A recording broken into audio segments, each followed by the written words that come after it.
He can testify later if he shows up or at the work session. Okay.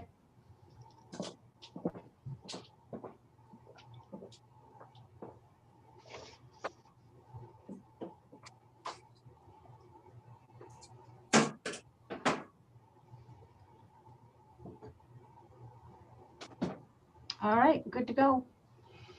All right, good morning, everyone. I'm Jim Dill. I'm the Senate Chair of the ACF Committee, and I want to welcome everybody here this morning. We have two public hearings on bills, and then we have a briefing from the Blueberry Commission. And so without further ado, we'll go right ahead and get everyone introduced, and I'll start with Representative Osher. Good morning, I'm Lori Osher, District 123, that's most of Orono, the home of the University of Maine. Senator Maxman. Hi there, I'm Chloe Maxman. I represent Senate District 13, which is all of Lincoln County, except for Dresden, plus Washington and Windsor. Representative Gifford. I'm Representative Jeff Gifford. I live in Lincoln and I represent District 142. Representative Hall. Good morning, Randy Hall, District 114, 6 towns in southern Franklin County. Representative Schofield. Good morning, everyone. I'm Tom Schofield and I represent House District 112. I live in the great little town of Weld, Maine, and I represent 17 towns and townships in Franklin and Somerset counties, the High Peaks region of Maine. Representative McCray. Yes, good morning. Thank you, Mr. Chair. I'm Dave McCray. I live in Fort Fairfield, home of the Maine Potato Blossom Festival in the summer, and I'm happy to be here. Representative Bernard. Good morning, everyone. I'm Sue Bernard. I represent District 149, which is Caribou, New Sweden, and Westmanland. Representative Landry. Good morning, everyone. Scott Landry. I represent District 113, Farmington and New Sharon, and I live in beautiful Farmington, Maine, where the wind blows really hard with a northwest view. Representative O'Neill. Thank you, Mr. Chair. Good morning. My name is Maggie O'Neill, and I'm here representing House District 15, which is in Saco. Senator Black. Good morning, Senator Black from Wilton. I represent all of Franklin County and 4 towns in Kennebec. Representative Underwood. I'm Representative Underwood, District 147, Presque Isle. Thank you. Good morning. Good morning. Good morning, everyone. And again, I'm Jim Dill. I represent Senate District number 5, Northern Penobscot County. And it is a public hearing today, so I just remind everyone that it's in the form of a question. Please remain muted until you're ready to speak. That way it helps with background noise and everything. And also be mindful to be respectful of everybody, the committee members and people testifying. And I would say the same thing of people testifying, be respectful. And we can go ahead and get started the way we will run our hearings. I will have a 3-minute timer. When the timer goes off, I will say the time is up. You have 1 or 2 sentences to finish up. So I will interrupt you. I'm not trying to be rude, but we have lots to do. We got lots we got to have. We're on a timeline to get things done. So we have to stay on schedule. This way everybody has the same amount of time to speak. And we'll start with the sponsor, followed by any other legislators, then anyone from the department who's speaking, and then we'll go to people testifying, and we'll start with the people in favor, followed by against, and then finish up with neither for nor against. Our clerk this morning is Cheryl McGowan, and Karen Netto is our analyst. Co-Chair O'Neill, anything you want to add? No, thank you, Mr. Chair. Okay, with that, I am going to open the hearing on LD 1158, an act regarding the application of certain pesticides for non-agricultural use. And with that is Representative Collins. Good morning. Good morning, Senator Dill. Can you hear me okay? Yes. Okay, good. I know my last bill on a different committee, I was going in and out, so I wasn't sure if it was my computer or not. But good morning, Senator Dill, Representative O'Neill, distinguished members of the committee. I'm Benjamin Collings. I represent House District 42, which is part of the city of Portland. Thank you for taking a few minutes to hear my presentation of this bill this morning. So in essence, this bill looks to do two things, very easy to understand here for you. I'm going to just break them up in two different categories and kind of give you the reasoning why. The first part of it and the main component of this bill is inspired by an ordinance that happened in the city of Portland a few years ago, which I thought was pretty cool, and I was highly in favor of. And I found out that not just in Portland, but there's approximately, I think, 31 towns that have ordinances of varying degree that limit the amount of persistent synthetic pesticides to be used in their communities. Now, they're all different. Several of them deal with just the aerial spraying. Some of them talk about a broad ban of use of different synthetics in their communities. There's a limited number of communities that go so far as to actually ban the sale of certain products in their stores.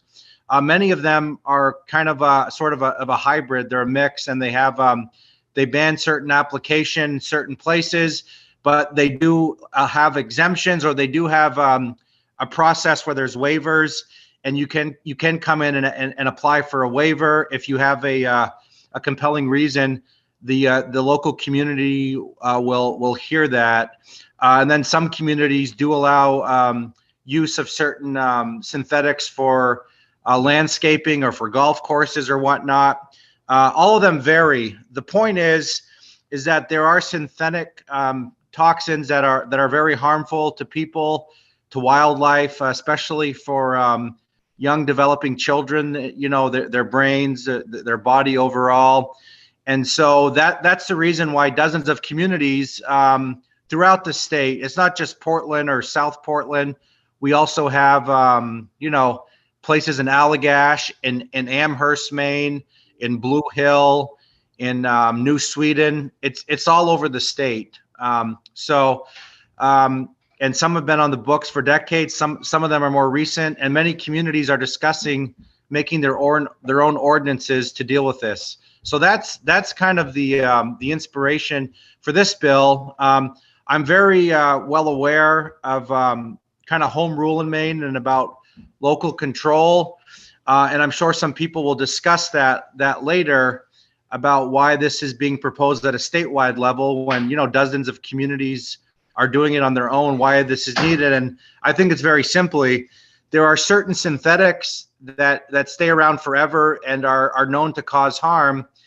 And so if they're causing harm in one community, they're obviously causing harm in all of Maine communities. And as state lawmakers, we need to assess that risk and how that's impacting our residents and our wildlife. And what I'd like to say on this component of the bill, I would hope that moving forward after this hearing and going into work sessions and whatnot, that we can look at common denominators and come to some consensus with everyone on this committee about where should we absolutely not be having application of these products, where do we absolutely need to protect our citizenry and our habitat, and look specifically, for example, at public spaces, at school playgrounds, town parks, libraries, waterfronts in towns. For example, in Amherst, they have an ordinance that's geared just on their water in the community. That's what it's geared for. So I hope the committee would look at this carefully and really kind of rally around places where the overuse of these synthetics are detrimental to the health of people in Maine, and really come up with some ways to address that. The second component of the bill deals with the Maine Pesticide Board. And I'll tell you real quickly, very simply, where that came from was while I was in discussion with people that have been working on this issue for years, who are much more articulate on this. I mean, I understand the big picture and what's kind of right and what's wrong here. I'm not a chemist. I don't understand everything about chemicals. But people did tell me that I should as well look at what happens in the Maine Pesticide Board and how that would apply to communities and policies throughout the state, and that there might have been a shift over the past 10 years or so with the Maine Pesticide Board from really looking at limiting and protecting people from pesticides for it going more towards advocating more for certain industries to use pesticides. And if that's the case, I would like the committee as well and the Commissioner of Ag to really look at that. And I have been told that in addition to my bill, there are other proposals out there with sponsors who are much more articulate on this matter that seek to do similar things and might be more appropriate vehicles to address issues with the Board of Pesticides. And of course, that's a discretion of this committee, but I would absolutely not try to stand in the way, and I would defer to you if you think there is a other proposal that more wholly and to a better degree addresses the issues of the Maine Board of Pesticide and what that board makeup should look like. Then absolutely I would be happy to strip that from this bill and really focus on this bill with you on ordinances that exist and why we should look at some variants of those ordinances to apply to a statewide level, and specifically why we need to protect our public, especially where young children and families are gathering in public spaces. There are many people after me that can talk more about what happened in Portland with this ordinance, what happened in other communities, issues with the Board of Pesticides, very technical issues on pesticides and the difference between synthetics and organic, and why there's this debate going on. So I would defer to them. But at this time, again, thank you for allowing me to present this bill, which I think is very important. And I believe it's important not just to me and people in Portland where I represent, but I believe it's important to people all over the state. As you, I'm sure you already have it, but I'll send it to the clerk to dispense to all of you. You can see the 31 communities that have ordinances to some degree, and I hope you will seriously consider why people in dozens of Maine communities have submitted these ordinances over the year, and while you'll see many more communities doing this moving forward. So I think it's appropriate you have this conversation and you look to limit the use of certain synthetics that really don't need to be used in certain cases. So thank you for your time. I'd be happy to answer any questions, and I'm sure there are others that will speak after me that are experts in this area that could be much more articulate and satisfy whatever questions you may have. So thank you very much. Thank you. Are there any questions for Representative Collins? All right, seeing none. Again, thank you. Next up will be Ann Gibbs from the department, followed by Avery Yale, Dawn Neptune, and Heather Spalding. So good morning, Ms. Gibbs. Good morning, Senator Dill. Can you all hear me okay? Yes. Okay, great. Good morning, Senator Dill, Representative O'Neill, and members of the committee. I'm Ann Gibbs, the Director of Animal and Plant Health Division of the Bureau of Agriculture, Food and Rural Resources within the Department of Ag Conservation and Forestry. I'm here today to speak in opposition to LD 1158, an act regarding the application of certain pesticides for non-agricultural use. By way of background, the Board of Pesticide Control is the Maine's lead agency for pesticide oversight, whose responsibilities include protecting public and environmental health. The board is further charged with finding ways to minimize reliance on pesticides through the promotion of integrated pest management, or IPM, and other science-based strategies for controlling pests. The board's area of oversight and stewardship, pesticide distribution and use, has remained the same since it was established in 1965. However, demand for these services has steadily increased. By statute, it is the policy of the state to work to find ways to use the minimum amount of pesticides needed to effectively control targeted pests in all areas of application. Pesticide usage is allowed but controlled and regulated by the BPC. Further, state agencies that regulate or use pesticides must promote the principles and the implementation of integrated pest management and other science-based technology to minimize reliance on pesticides. This bill will prohibit the use of all synthetic pesticides used for any purpose other than the production of agricultural products. In doing so, LD 1158 profoundly changes decades of pesticide policy, management, and protections that have been effectuated in Maine, with many consequential impacts as a result. Some concerns we have about the synthetic definition. It is important to note that the bill's definition of synthetic matches the definition used by the U.S. Department of Agriculture for the National Organic Program. Notably, NOP's definition pertains solely to the production of food and not to the enormous array of pest management scenarios addressed under existing Maine law. The pest complexes affecting agricultural crops are vastly different from pest complexes infesting homes, rotting wood, and threatening human health, for instance. Further, the meaning of the term persistent in the definition is unclear.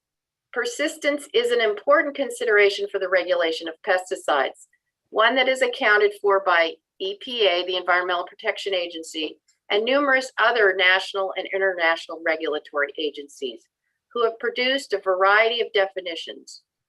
At present, Maine registered products contain a total of approximately 850 pesticide active ingredients. That's both synthetic and naturally occurring.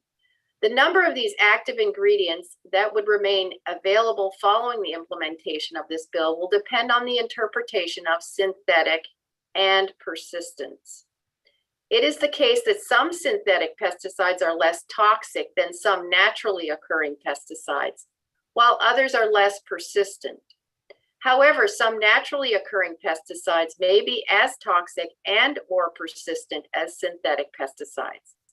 For example, strychnine and tobacco dust, often known as nicotine sulfate, are both natural substances, but also prohibited from use as pesticides due to their relative toxicity.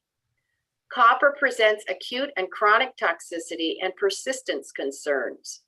Metallic substances like zinc and sulfur persist and can contaminate surface water. So the scope of the synthetic uses. The bill prohibits the use of synthetic pesticides for all uses other than the production of agricultural products. The cited definition of agricultural products does not include trees grown and harvested for forest products. Given the current statutory definition of forest products and the reference definition of agricultural products, if this bill becomes law, the only purposes for which the synthetic pesticides may be used will be, and I will just paraphrase a little bit, plants and animals and their products that are useful to humans and include many different uses such as forages and dairy, poultry, etc. But basically the bottom line, products that supply humans with food, feed, fiber, and fur. Additionally, we have shared with the committee a separate document which outlines additional concerns and impacts to current industries, including forestry, ornamental pests, public health, transportation, and manufacturing. There are about 28 scenarios listed. I will highlight a few, but in order to be conscious of time, but I urge you to review the list when you are reviewing the testimony. So a couple of things to consider: management of ornamental, outdoor ornamentals, such as to control things like gypsy moth, hemlock woolly adelgid, and emerald ash borer. Aquatic pest control to control mosquito larvae, invasive fish species, and invasive aquatic plants. Vegetative management of right-of-ways, both transportation and utility. Structural pest control to deal with cockroaches, rodents, bed bugs. And then management of human and animal diseases, often using sanitizers and disinfectants, and management of biting flies and arthropod vectors such as ticks, brown-tailed moth, and the flea and tick collars that you use on your animals. So the second part of this bill will instruct the Commissioner of DACF to convene a working group to review the composition of the Board of Pesticides Control. The group will assess the equitable representation of public, environmental, and industry interests by the board. The working group will identify the appearance of any financial conflict of interest and report back to the ACF committee by December 1, 2021. We do not believe that this effort is necessary and believe this current statutory organization and design surrounding board membership is working well. At present, the board is comprised of one person with practical experience and knowledge regarding agricultural use of chemicals, one person who has practical experience and knowledge regarding the use of chemicals in forest management, one person from the medical community, a scientist from the University of Maine system having practical experience and expertise in integrated pest management, one commercial applicator, and two persons appointed to represent the public. This represents a broad spectrum of perspectives, technical expertise, and training that is highly relevant to the work and duties of the board. As a result, it is possible to have on the board people who are currently employed in a profession where pesticide use is conducted. If that rises to the appearance of financial conflict of interest, the board may lose out on the otherwise relevant practical and technical experience of highly trained members of the board. Lastly, the committee has direct oversight of the board nominees through the confirmation process and can always discuss any conflict concerns as necessary. Thank you for your time. I would be happy to answer your questions now, and I will also be available to answer questions during the work session, as will Director Patterson. Thank you. Are there any questions for Director Gibbs? All right, seeing none. Thank you for your testimony this morning. Thanks. Next is Avery Yale Camilla.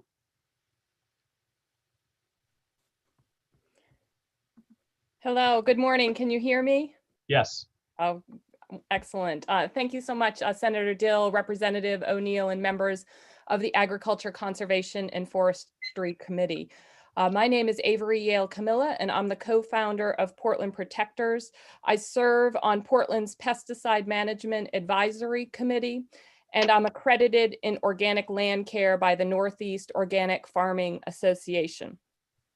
Since the Portland City Council adopted its organic land care ordinance in 2018, Portland residents report seeing more pollinators in the city. A new all-organic Eldridge hardware store has opened, and the existing hardware store, Main Hardware, has voluntarily replaced synthetic products with organic soil amendments. Because of our positive experience in Portland, I urge you to support LD 1158. I also urge you to support LD 1159, since the current Maine Board of Pesticides Control isn't qualified to respond to the rapidly changing marketplace in public sentiment, which is demanding organic land care. I began advocating for science-based pesticide laws after my property rights were taken from me in 2005. This happened when a former neighbor sprayed the synthetic pesticide glyphosate, trade name Roundup, along the fence line separating our properties. The pesticide drifted onto my property and severely damaged 2 cedar trees. I spoke with the neighbor about his actions. He said he thought Roundup was safe because its sale and use are freely permitted in Maine. He did not wear the protective gear required by the label. In the past, licensed pesticide applicators sprayed Portland sidewalks with glyphosate. Portland residents protested this land care choice for decades until it was finally banned. On multiple occasions, I saw these professional applicators spraying without wearing the required protective gear. Thankfully, both of these cosmetic pesticide applications of glyphosate are now illegal in Portland. My property rights have been protected. Portland is just one of 30 Maine municipalities that have done a lot of work to enact stricter pesticide regulations than those adopted by the Maine legislature. I urge you to follow the lead of these Maine towns and restore the property rights of all Maine people by restricting the use of synthetic pesticides in cosmetic landscaping situations. If this committee is not prepared to move forward with a full organic land care ordinance for Maine, please consider a first step of requiring organic land care on specific properties such as playgrounds, near aquifers, along right-of-ways, or on all state-owned parks and property. Thank you so much for listening to me and for your valuable public service. I appreciate it. Thank you. Thank you. Perfect timing. Good. Are there any questions? All right, seeing none. Next on my list is Don Neptune Adams. Good morning. Willie's Buzzaway, good morning. I am Don Neptune Adams, a member of the Penobscot Nation, and also a journalist and activist with Sunlight Media Collective. I'm here to speak in favor of the bill today, an act to ban certain synthetic pesticides from non-agricultural use. I'd first like to start with a very positive example that almost everybody knows about. We had a decline in eagle population for a while because after World War II, the use of DDT, DDT pesticide, was causing their eggs to be too thin, the shells of their eggs. And so they had a low birth rate. That is one huge example of the banning of pesticides that had a huge outcome. When we look at these issues of using chemicals and spraying them into our own ecosystem, we usually look at the result in terms of how humans are affected. But I think we need to look at how all of our relatives are affected by these chemicals that we're using. One of the biggest things is the water. Putting chemicals into our own water that we drink, these can negatively affect, especially children and elders. A little over a year ago, a Republican representative came up to me and asked if there were any issues going on with the Mi'kmaq people in the area of the state that he represents. And I was reminded of a time when my sister was dating a Mi'kmaq man. And he told us that he went hunting in his family's traditional hunting grounds, which just so happened to be covered with power lines. Well, he said they were spraying the power lines with pesticides and herbicides, and that when he went hunting there was nothing to hunt. He said he couldn't even hear any bugs there, and that he feared that it was going into their wells as well. So having some oversight on this, I think is a really good idea. I'm going to listen to everybody's testimony and learn some more about this. And I welcome any questions. Thank you for listening. Thank you. Are there any questions?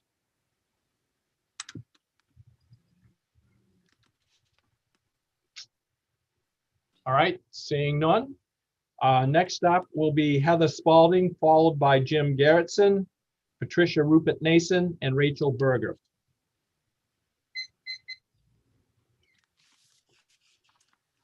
Good morning, Senator Dill, Representative O'Neill, and members of the Joint Standing Committee on Agriculture, Conservation, and Forestry. My name is Heather Spalding, and I'm Deputy Director of MOFGA, Maine Organic Farmers and Gardeners Association. I'm speaking in support of LD 1158 with specific recommendations for a manageable approach to the bill's two sections. Because MOFGA's recommendations for moving this bill forward relate directly to another bill that we support, LD 1159, I've combined my written testimony on the two bills. We're so appreciative of the leadership shown by Representative Collins and Representative Osher. I'm going to focus my remarks now on 1158. I'm on my way to get my second COVID shot, so my connection, but thanks for bearing with me. On 1158, MOFGA supports the spirit of Section 1, and we feel that it's an important and substantive initial step to focus on helping homeowners and schoolyard managers and public park managers wean themselves from reliance on synthetic pesticides used simply to make landscapes look pretty. The state should adopt a precautionary approach to land care and help people manage their landscapes using organic practices. It's time for Maine to rededicate itself to its stated policy of minimizing reliance on pesticides and move beyond the relative risk approach that has resulted in contaminated water, land, air, wildlife, and human bodies. LD 1158 follows the commendable approach that Representative Grahowski has taken with her bill to phase out landscaping use of neonicotinoid pesticides. Since MOFGA started back in 1971, our members have advocated for policies that protect human health and the environment from harmful effects of pesticides. Awareness is growing about the inherent dangers of pesticides, yet Maine people are deprived of access to comprehensive pesticide sales and use data in the state. The last report about homeowner use of pesticides in Maine was released by the BPC in 2015, indicating a dramatic increase in the use of pesticides. 700% increase in use by homeowners and lawn and tree care companies over the prior 2 decades. We are just astounded by that figure, especially after Governor Baldacci, way back in 2006, signed an executive order calling on the department and cooperative extension to educate homeowners about less toxic alternatives to pesticides. And among many other important measures, his order also required the Bureau of General Services, in consultation with the BPC and Extension, to prohibit the use of fertilizer pesticide mixtures or other pesticides for purely cosmetic purposes on state grounds. What happened?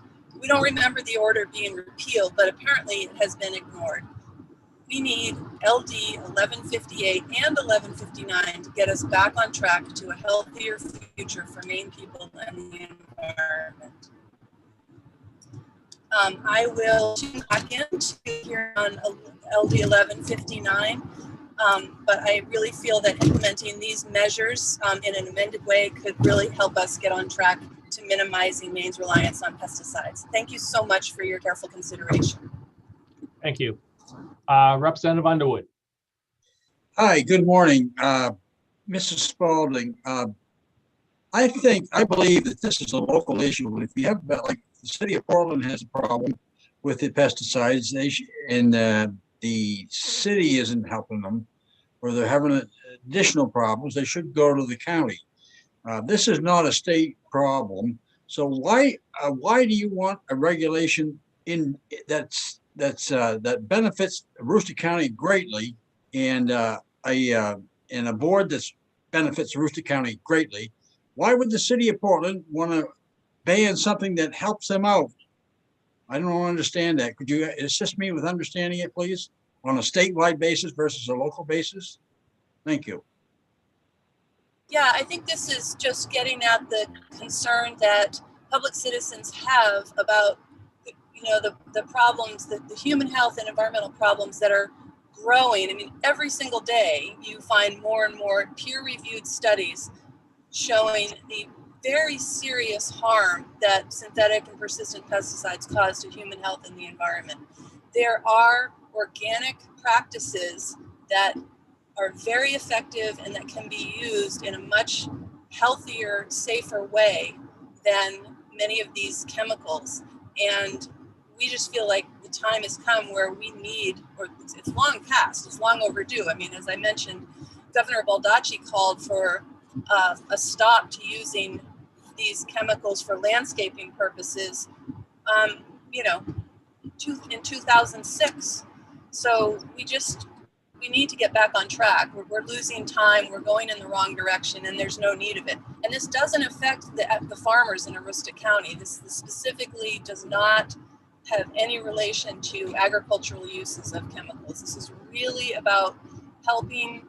Well, it could be more specifically clarified. I agree that there's some amended language that needs to be added, but I feel like a really important first step is to follow the approach that 31 communities in Maine have adopted, which is to, opt for safer land care, landscape management practices.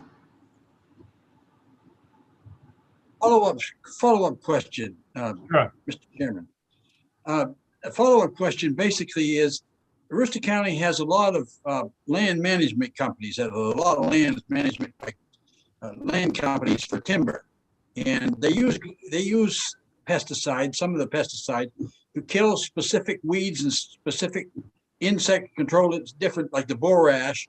They have specific use for these chemicals, and this bill does not exempt forest management, land management companies for treatment of forests.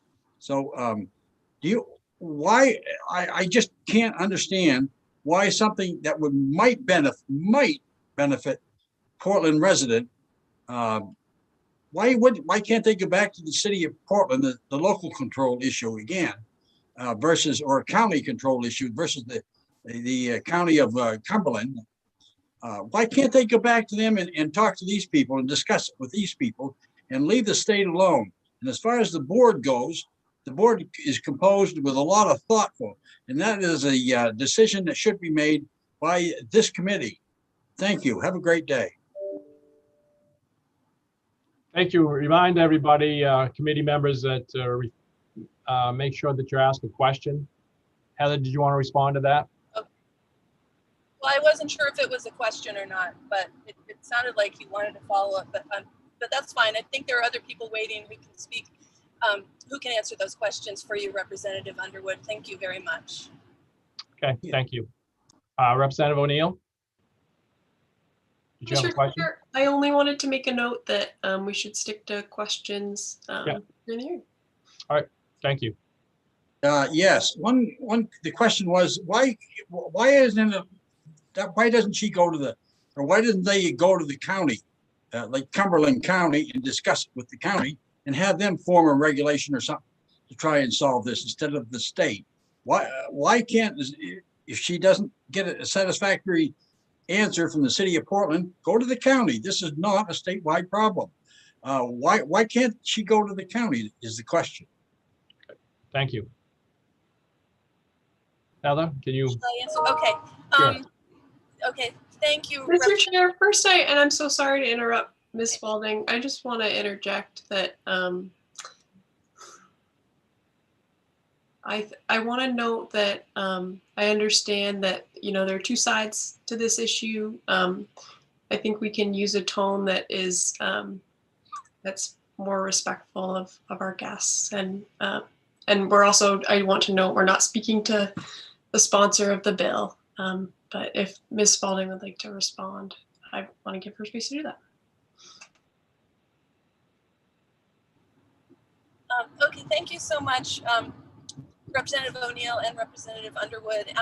I think that it's important to note that there are more than 30, I think there are currently 31 communities throughout the state, including in Aroostook County. Even the township of Allagash has an ordinance along the lines of this initiative. So I feel like there is statewide concern, and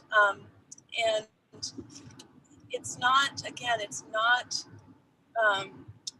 applying to agricultural practices. And we have laid out in our testimony some suggestions for how it could be strategically organized to address a certain sector initially so that we can move towards safer management practices. Thank you. Are there any other questions? All right. Again, thank you for your testimony this morning. Next is Jim Garrettson. Good morning. Can you hear me? Yes, sir. Okay. Good morning. I'm Jim Garrettson. We have an organic farm in Aroostook County. We've been farming for 45 years, and I want to speak in support of both LD 1158 and LD 1159. And I've submitted written comments on our behalf, so I thought I'd just take this time to highlight some of them. But I guess what stands out to me is that for almost 25 years, we've had statewide policy calling for minimizing pesticide use. And I really think that it's hard to find evidence that we're fulfilling that policy. And I think these bills, especially 1158, heads us in the right direction. It focuses primarily on the use of ornamentals and it does exempt agricultural food production. So I think in that way, the experience of the 31 towns that have already passed this is an indication that it's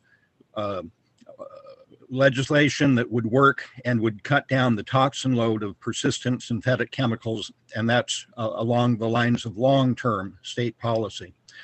As far as the Board of Pesticide Control, the lack of progress can only cause one to wonder, is there a financial conflict of interest in the operation of BPC as to why we're not making progress?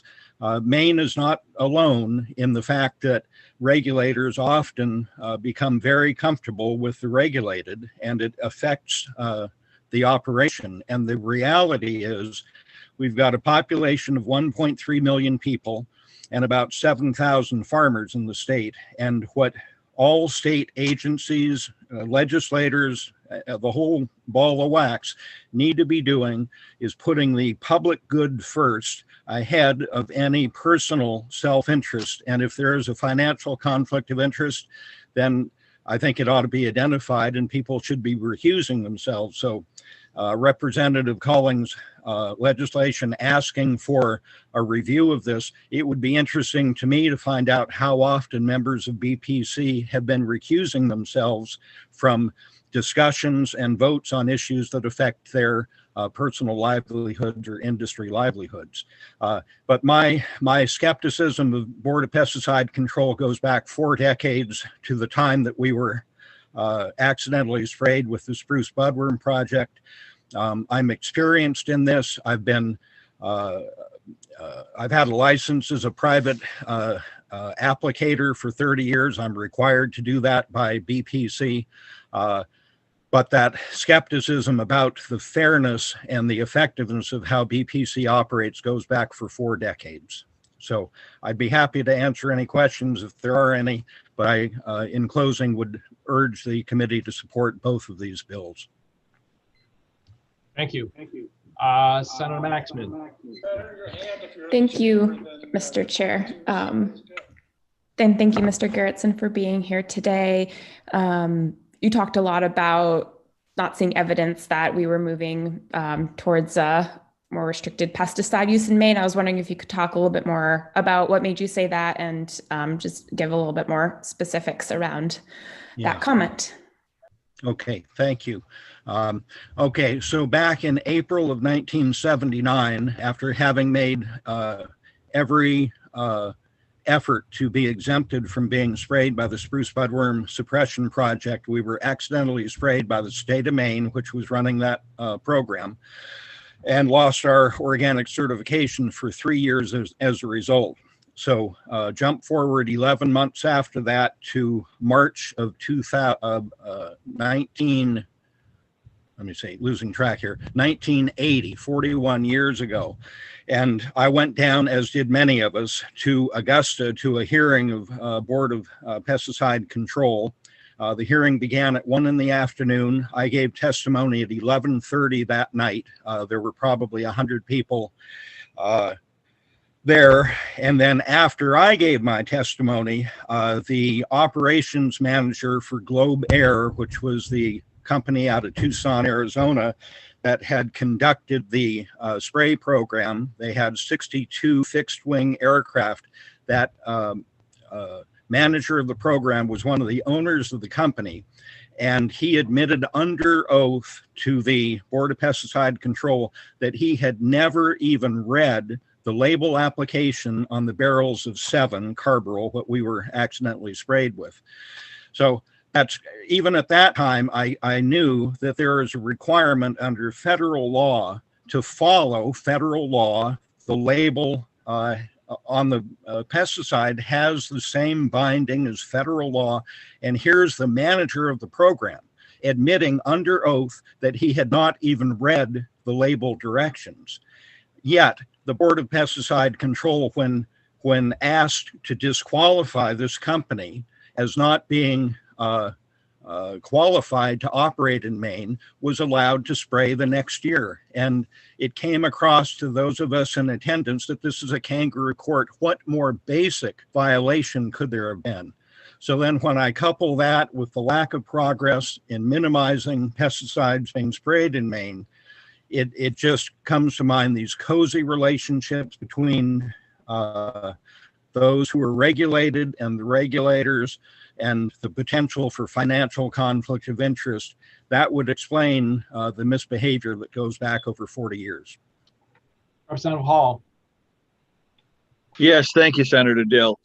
Quick question I would have is, I'm not certain. I don't believe, can you answer this? Is there any of the people that were on the Board of Pesticides back in the 1979 and 1980 still on the Board of Pesticides at this point? A better question might be, are any of them still alive?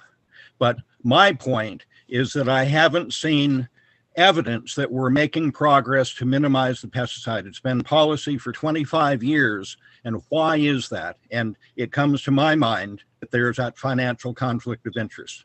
It's not, Maine is not the only state that suffers from that. It's an institutional problem, but Maine is where we can make the change to support the citizens of Maine from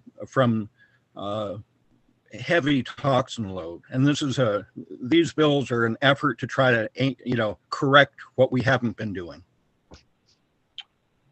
Any other questions? Thank you for testimony, Jim, this morning. Thank you.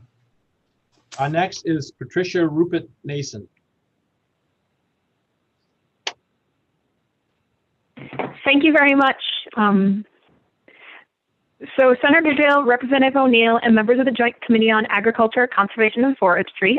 As mentioned, my name is Patricia Rupert Nason, and I'm speaking today on behalf of Sierra Club and the over 20,000 members and supporters in Maine. We believe that the regulation of persistent pesticides is an important issue. We are concerned that LD 1158 is not currently clear. We recommend that the bill be amended to define a persistent pesticide, and we'd like to offer a potential definition. So persistent pesticides are a special concern because they tend to accumulate in the environment with repeated applications. One definition currently being used elsewhere is that persistent pesticide means any pesticide or its metabolites of equal or greater toxicity, which will be present in the environment beyond 1 year from the date of application. Notably, just from a basic math perspective, any pesticide which meets this definition will tend to accumulate in the environment if it's applied 1 or more times per year. And hence, we believe should be strictly regulated really for all applications. That being said, I'd like to offer you a definition that might be easier to implement, which is that persistent means pesticides with half-lives greater than 30 days in the environment for the active ingredient, other toxic ingredients, or their breakdown products of greater toxicity. Half-life is a common measure of breakdown. It's available for many pesticides in tables even generally on the internet, and I believe this is generally one of the things that is analyzed by pesticide companies. So the breakdown of pesticides in the environment can be complicated, but a good first order approximation can be achieved by looking at half-life. Information on those half-lives is available from the National Pesticide Information Center, as well as I imagine other sources. And in toxicology, a substance is generally considered to have been eliminated after 5 half-lives, which corresponds to about 3% remaining. On the face of it, that would indicate persistence for 1 year would correspond to a half-life of 70 days. However, breakdown rates are dependent on environment, and given Maine's long, cold winter and that breakdown generally slows down with reduced temperatures, I would argue that something on the order of 30 days might be a more appropriate guidepost. So I can speak further on the pros and cons of half-life as a measure if you'd like, but in the interest of time, I'll move on for now. I did want to insert a personal note. I am a resident of Aroostook County, and I'm also the parent of young children. And I would love to see less pesticides used in places where we live and play, as I do worry about their exposure. That especially means, casual use by my neighbors and lawn companies in the landscape, on playgrounds, in the yards surrounding me. But it also is that use in the forests, because we swim in the rivers that come down out of those forests. And pesticides in general don't stay where they're put. Can you finish up? So in closing. Yep, thank you. What's that? I said finish up in a sentence or two, please. Okay, so we think LD is 1158 is a step in the right direction, but think there's room for amending to improve it. Thank you. Are there any questions? All right, seeing none, thank you for your testimony. Next is Rachel Berger, followed by Sally Trice, Andrew Hackman, and Anthony Horahan.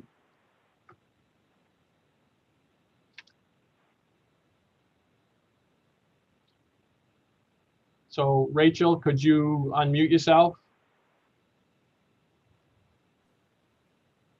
Can you hear me now? I can. Thank you for inviting me to this important discussion. South Portland has had a pesticide ordinance now for a number of years, which actually relates to the whole of South Portland, including private property. It started with us being disturbed about the use of pesticide. Young people were spraying it along the roads with pesticide being able to even go on their legs and so on. Anyhow, the city has embraced it, and now other cities have too, which is, I think, wonderful. Basically, I'm very glad this is being debated on a statewide level. I think that's great. Altogether, since the Second World War, when pesticides were introduced, a great deal of toxicity has been added to our lives, and the less that is used, the better.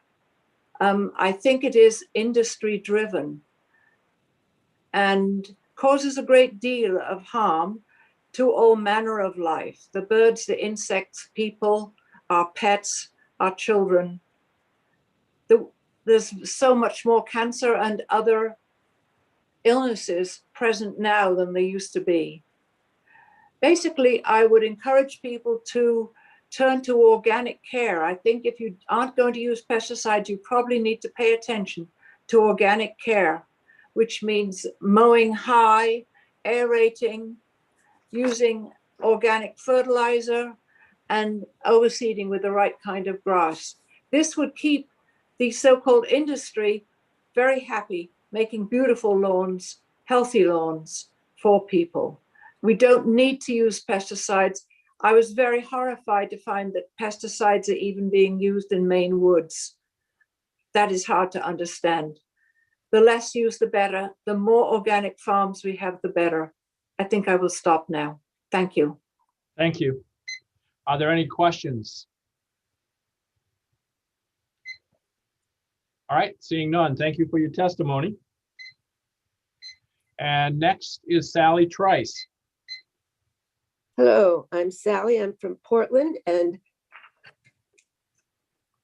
I was a part of the crusade for banning pesticides here in Portland. And I'm very happy that that has happened, of course.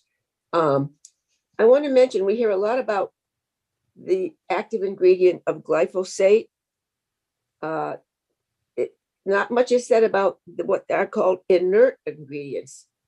Active ingredients usually comprise about 5% of the actual product. The other ingredients are all inert, but they're all toxic.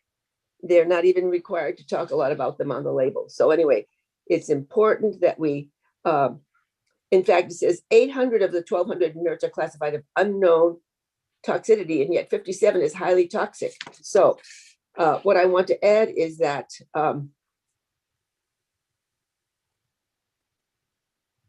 of 30 commonly used lawn pesticides, 13 are probable or possible carcinogens. This is information from Beyond Pesticides in Washington, D.C.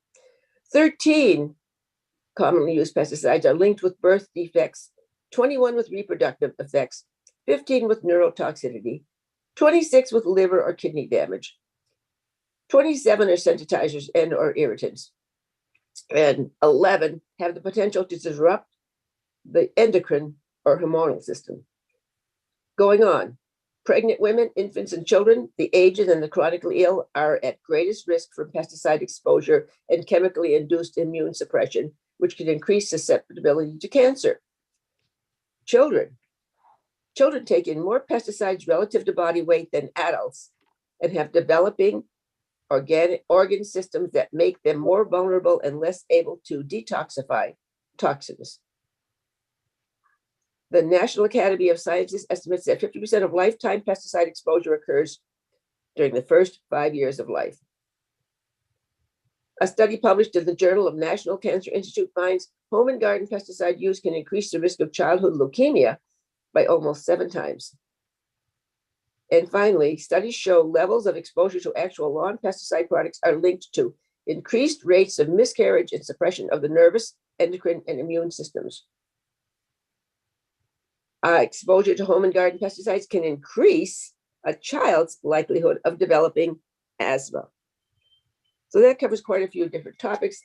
But I just wanted to mention also, I think someone spoke of pollinators. We were speaking of bees and how they have, we've heard of this term called pollinator collapse syndrome or something.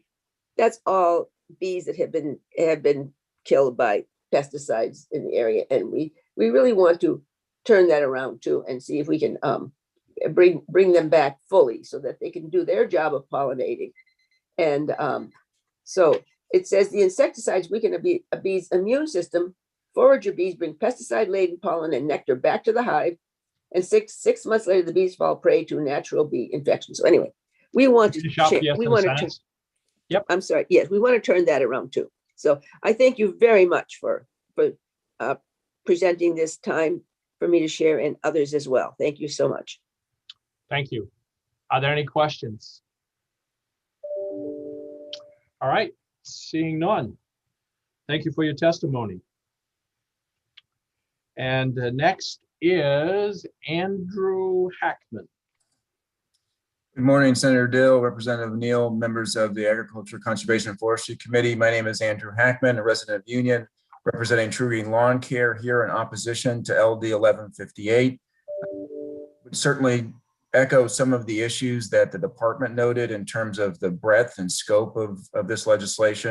Certainly heard some comments relative to potential to amend the legislation, but speaking just specifically to the text that's in the language as currently structured, it would prohibit all synthetic pesticides in all applications. There is no other state in the nation. And I would also note, in terms of relevance to the ordinances that have been discussed today, this differs even significantly from ordinances that are in place in most of the towns here in Maine. So this is a complete and blanket ban of all synthetic pesticides. It ignores integrated pest management practices.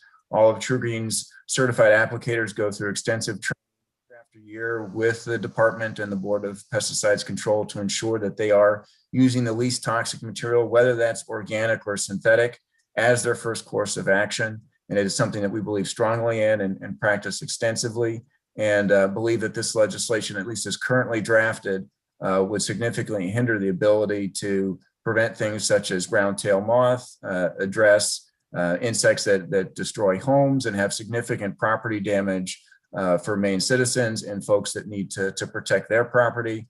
And just want to speak to the breadth and scope and unprecedented nature of the current structure of this legislation. So I'll stop my comments there. But again, Andy Hackman, on behalf of Truckee Lawn Care, recommend that the committee vote ought not to pass on LD 1158. Thank you. Are there any questions?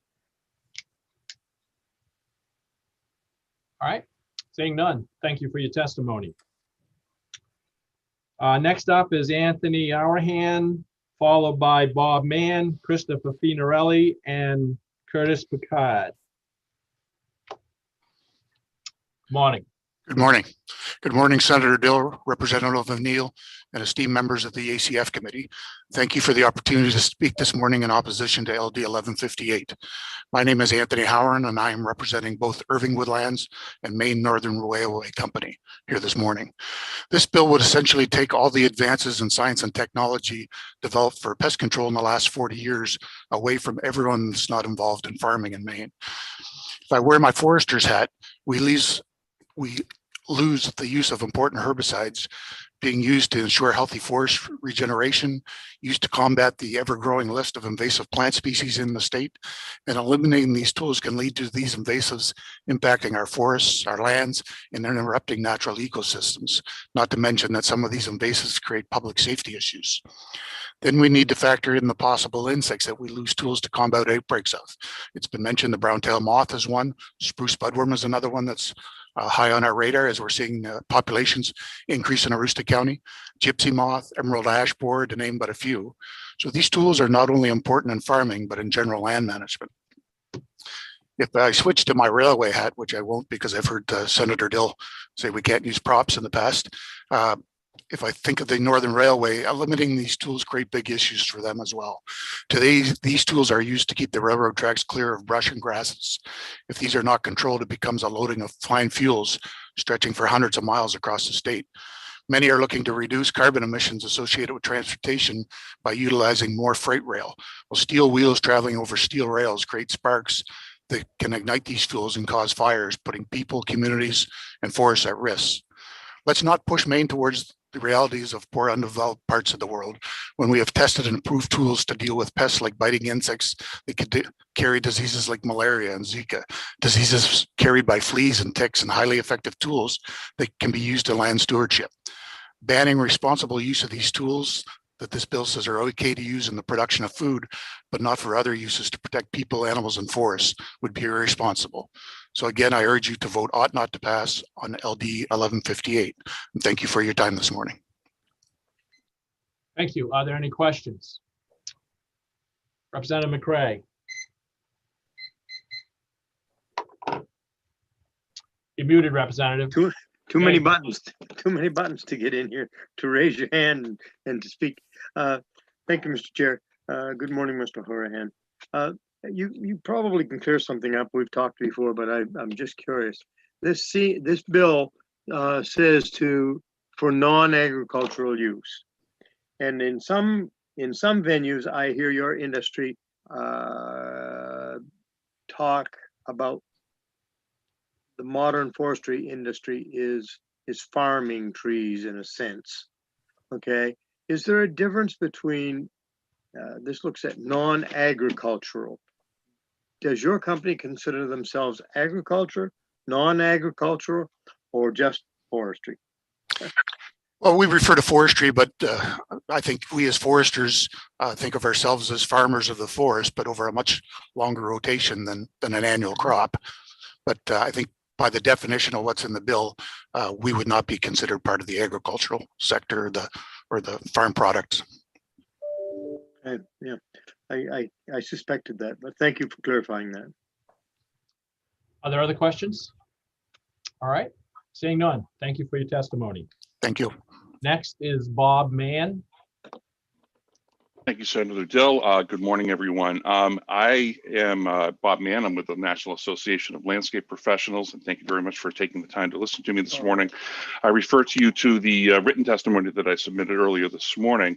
However, I find myself in agreement with Representative Collins when he referred this morning that he would like to defer more to the expertise of the Board of Pesticide Control. And I think that anytime that I've come to in front of this committee and heard someone from the Board of Pesticide Control, whether it's Maggie Patterson or in this case, Ann Gibbs this morning, I'm impressed by the level of expertise that they bring to the subject in an impartial way. And I worry that the committee and the state in general is actually heading in the wrong direction with this, that we have a set of pesticide products that are registered by the Environmental Protection Agency. They're available in 50 states that are universally beneficial or toxic or anywhere in between, that you are allowing at the municipal level to be either banned or not banned.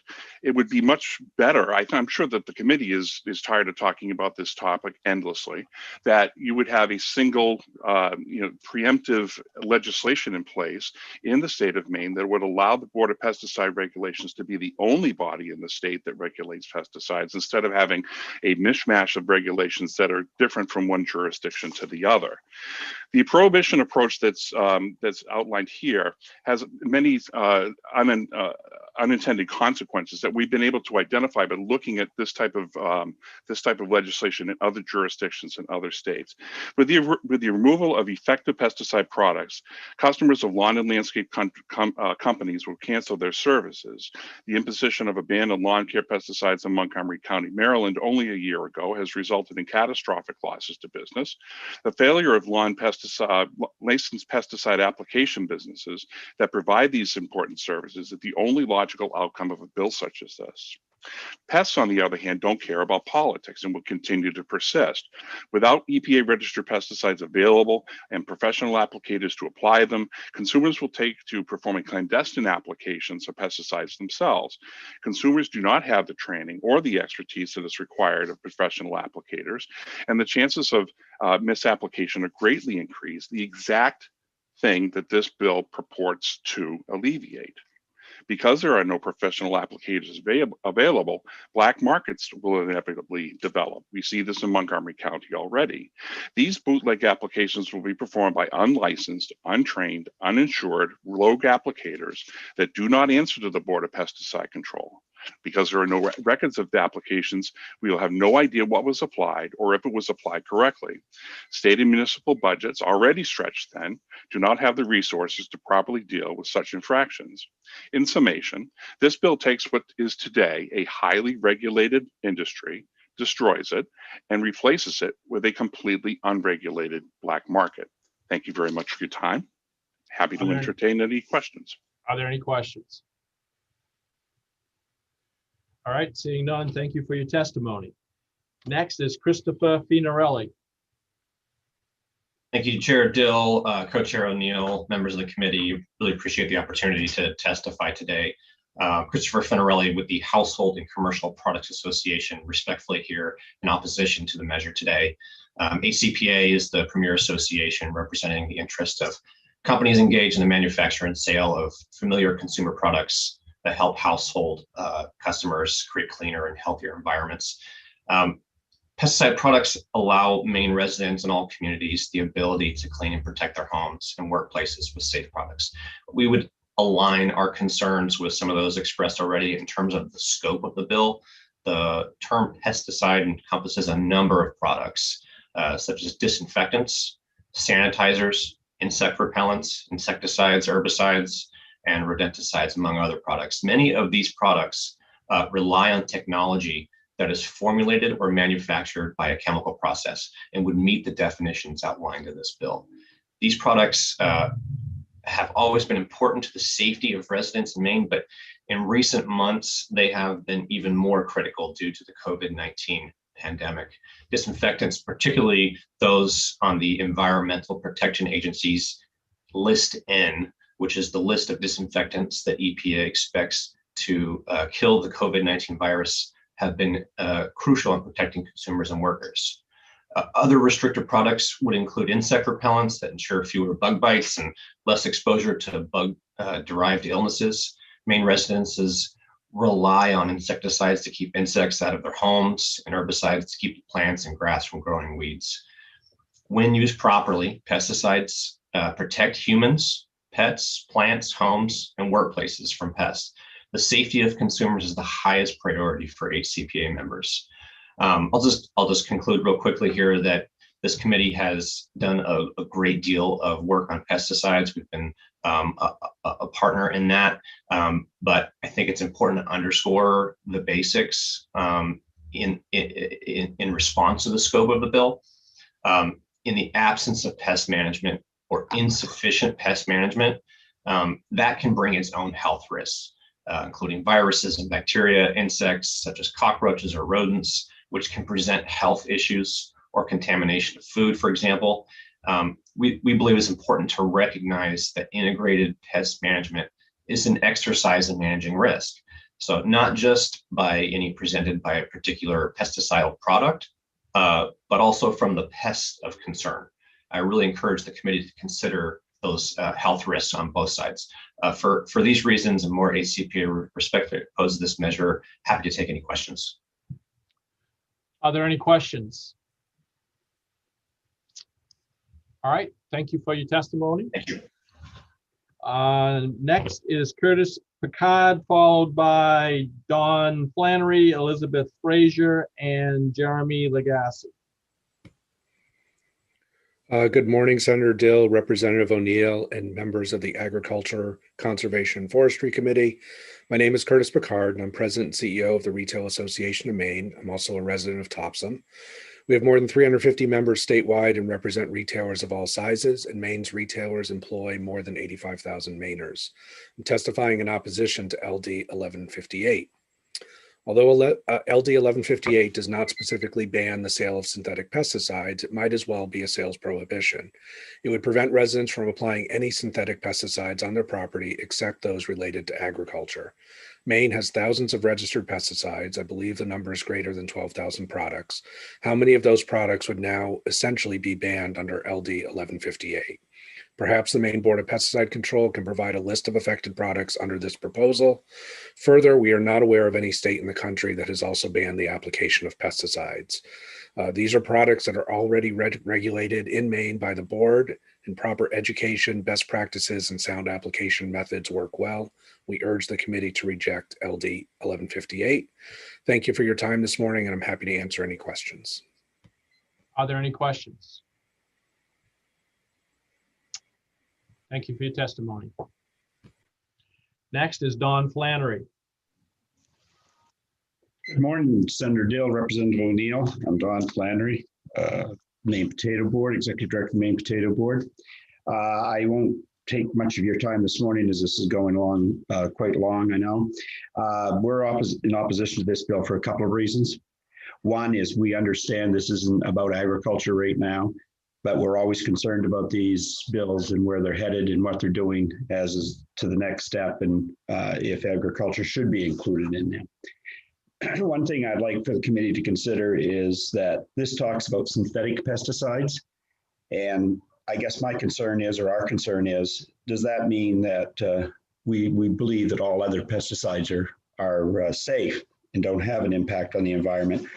And I think you heard Ann Gibbs from the department talk this morning about some such as copper and sulfur and some of those others. So, you know, when you're talking about the impact on the environment and health, I think you've got to look at the broad spectrum of pesticides, not narrow it down just to synthetic pesticides. And then the other concern on this bill, which is a real concern to ours, is the Board of Pesticide Controls. And I think I've been in this job for 25 years, I guess. And you've heard me say in the past that we haven't always agreed with the Board of Pesticide Controls, but we've always had a lot of faith in what they do. I think they're very credible in what they do. And I think those that have served on that board now and in the past have done an excellent job. And one thing the committee should consider is that every time there's a vacancy, or someone term has expired and they're up to be renewed as a member of that Board of Pesticide Control, ACF has the ability for a confirmation hearing, or does a confirmation hearing for those individuals. So I think that would be the opportunity for any concerns that anybody had in the general public and on the committee to voice those concerns and get questions answered. So with that, I won't take any more of your time, but be glad to answer any questions. Thank you. Representative Schofield. Thank you, Senator Dill.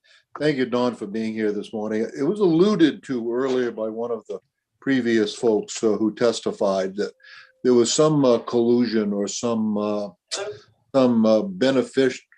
benefit derived from folks on the Pesticide Control Board and the regulators and those who are regulated. In your decades of experience dealing quite closely with these folks, have you ever seen anything that you would call into question as far as their credibility or their honesty in dealing with those who are being regulated? Thank you. None that come to the top of my head, Representative Schofield. There's been times we haven't agreed and been concerned with some of the members on there, that the positions they're taking or the stance they're taking. As Ann laid out earlier, that each member on that board represents a particular sector. And obviously their interest is in that sector, whatever it may be. So you expect that there's going to be some, concern as to something that's being done, and they have more of an interest in one side or the other. But I think overall, in all of my years, and I think they've done a tremendous job. I really do. Thank you. Yeah. Any other questions? All right, seeing none. Thank you. Elizabeth Frazier. Good morning. Hope you can hear me okay. Yes. Great. Senator Dill, Representative O'Neill, and members of the Agriculture, Conservation, and Forestry Committee. My name is Elizabeth Frazier. I'm an attorney at Pierce Atwood, based in Portland and Augusta. And I'm before you this morning on behalf of Scott's Miracle-Gro. I've spoken to this committee before about Scott's, but I always like to remind you that there is actually a Scott's plant here in Maine, up in Medway, that works on a lot of things, including fertilizer and components of organic fertilizer. So I just always like to remind the committee of that. I think you've heard a lot this morning that's mirrored in my written testimony, which I would direct you to, about how the legislation that's proposed is overbroad, I think unclear, and frankly unnecessary because of regulation that already exists. But I also did want to touch on something that I don't think we've heard as much about this morning. I think there's been a lot of talk about, what I would call sort of weed lawn and other types of controls, but not as much about insect pests, which this bill would also prohibit the sale of insect pesticides for our homes and for individuals to manage pests that may be in their home, including bed bugs, cockroaches, etc. I was thinking about this testimony last night, and I never do this, but very quick personal story, because I thought, what the heck would I have done if this had happened to me? I lived in, this was in New Hampshire, it was a couple of years ago, and I had this terrible apartment, I was 21, and it was basically infested with household centipedes. And if you've ever had household centipedes and you're not a fan of insects like me, that's a very bad situation. So off we went to the hardware store to get the insect pesticide, which was very effective. And we, of course, applied it according to the label, which is very important. But I thought of that story and I thought, geez, I would not have been able to deal with that on my own. I would have had to call someone at great expense, which was money I didn't really have to deal with this problem. So that's just an example of how the bill would impact Mainers. I think with respect to the overbroadness and other language in the bill, you've already heard enough about that, so I won't repeat it. Again, I did submit written testimony, and I'd be happy to answer any questions that you may have for me this morning. Thank you. Are there any questions? All right. Again, thank you for your testimony. Thank you so much. Next is Jeremy Lagasse, followed by Julianne Smith, Patrick Strout, and Patrick Valancourt. Good morning. I'll do my best, try not to sound so robotic here, but I'm going to read this. Senator Dill, Representative O'Neill, and members of the Joint Standing Committee of Agriculture and Conservation and Forestry. I respectfully oppose LD 1158 as a business owner who employs on average 13 to 22 annually. The impact on businesses like ours and their families will be devastating. I'm a licensed commercial applicator for over 20 years. I've been a commercial applicator for over 28 years. Our business has provided sustainable outdoor pest management services to residents for over 34 years. As a member of the green industry, we all love our environment. We enjoy being outside. We enjoy learning about Mother Nature and all of the many plants, animals, and insects that are part of it. We enjoy our children and grandchildren having the opportunity to be in the great state of Maine and learn and grow in our environment with all it has to offer. As an Eagle Scout, I learned to appreciate nature and to always leave it better than we found it. Eliminating pesticides within the state of Maine has too broad of a stroke. The Maine Board of Pesticide Control established in 1965 is the existing body of our state that regulates the use of pesticides. The citizens and professionals on the board are well-educated and responsible individuals. We can all agree that reducing the use of pesticides is a positive thing, and integrated pest management already achieves this. When pests become a problem, IPM is the methodology that we must employ to manage these concerns. It is a well thought out series of activities that puts pesticides and their use last. Eliminating the use of pesticides removes the last line of defense against sometimes poisonous and life-threatening pests. The many pests that invade our forest, athletic fields, golf courses, public areas, home and landscapes are not going away. Why are we considering eliminating a tool that is regulated federally and locally with years of data and testing that is deemed safe when used appropriately following label instructions? Ignoring the stories of thousands of Mainers who have had adverse reactions to poisonous and invasive species in our state is dangerous and very concerning. As a new business owner, I am of course against this. We understand and respect the views of those who wish to do away with all pesticides. There is a middle ground there is middle ground always, and that should be where efforts are focused. Moving forward with LD 1158, as it is written, will immediately destroy hundreds, if not thousands, of businesses within the state. Connected to that would be passionate individuals who are employed by these companies and their families. There is already a governing body that has the responsibility to restrict and regulate the use of these materials. It would be a colossal waste of taxpayer dollars to vote for this, as it is, and sidestep this vitally important governing body. Children wash their hands with disinfectants. We clean our countertops, trash areas, bathrooms, etc. During the past year, schools have had to be disinfected and sanitized regularly. Were these janitors and school teachers and parents happy about using these products? These products are pesticides. I oppose this piece of legislation for the safety of our customers, our families, businesses, and schools. This is a massive overstep, and I see no effort to produce the facts that already exist from the EPA. There needs to be an effort to bring real evidence and fact-based decision-making to this legislation. So the ripple effects of this will be far-reaching, and I see no consideration for this as it is presented. Thank you for your time. Thank you. Any questions? All right, seeing none, thank you for your testimony. And next up is Julianne Smith. There you are. Good morning, Senator Dill, Representative O'Neill, and distinguished members of the Joint Standing Committee on Agriculture, Conservation, and Forestry. My name is Julianne Smith, and I am the Executive Director of the Maine Farm Bureau Association, the state's largest farmer-run advocacy organization. We've represented the voice of all agriculture in Maine since 1951, and I'm grateful to have the opportunity to serve as the voice of our farmers today to oppose LD 1158. Maine Farm Bureau represents farmers that have fed our neighbors for 70 years. We've been able to accomplish this arduous task through improvements in technology, education, and production methods. One of the most important improvements to food production has been the development of synthetic pesticides.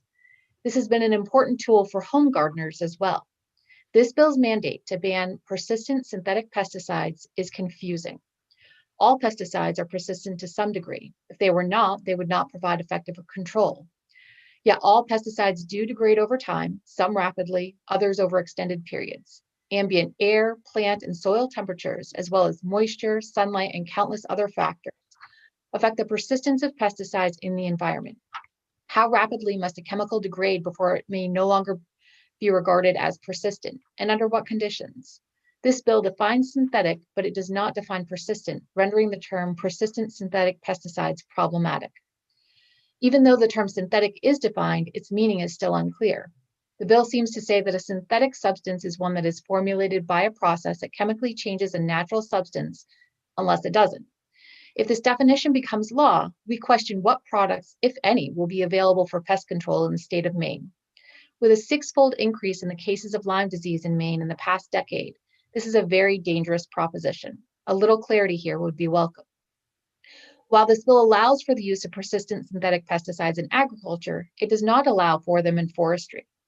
This is a concern for farmers, as a significant amount of land on Maine farmlands is woodland. Farmers may need to protect their forest crops from insects, disease, and invasive species, just as they do for their agricultural crops, using the same types of pesticides. Equally dangerous is the implication in Section 2 of this bill that the current members serving on the Board of Pesticides Control do not equitably represent public, environmental, and industry interests and have financial conflicts of interest. Implied accusations like these should only be brought forward with substantiated data. Since its inception in 1965, the composition of the Board of Pesticides Control has been reviewed repeatedly over many sessions of the Maine State Legislature, yet it has changed very little since 1979. In 79, the board moved from a composition of commissioners to a technical expertise board whose members were appointed by the governor.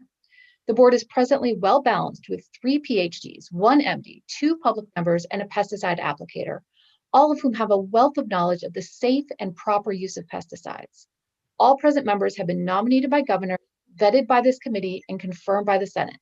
None of the present board members have been accused of financial conflict of interest. The board's composition has stood the test of time, has worked well, and no evidence has been presented that it should be changed. Can you finish up quickly, please? Certainly. We respectfully urge the committee to vote ought not to pass, and I thank you for your time and would be happy to answer any questions you may have. Representative Schofield. You're muted, Representative. I'm sorry, thank you. I'm like Representative McCray. I have too many buttons to push, I guess. I'm wondering if, Ms. Smith, if you could expand upon that. I had some concerns when I heard earlier testimony that it was alluded to that the Pesticides Control Board was somehow under some influence by those who were being regulated. And could you expand on that and give us your thoughts on that whole subject? I started in this position in 2017. I have attended almost every Board of Pesticide Control meeting since that time. I have never seen any evidence of a conflict of interest. These people do use pesticides in their jobs, and I think that's an important component. How could you possibly comprehend the challenge of whether a pesticide should be approved or not for use if you have no investment in it? I mean, this is a technical expertise board. This isn't a public opinion board. Thank you so very much. Are there other questions? Seeing none, thank you for your testimony. Thank you. Patrick Strout.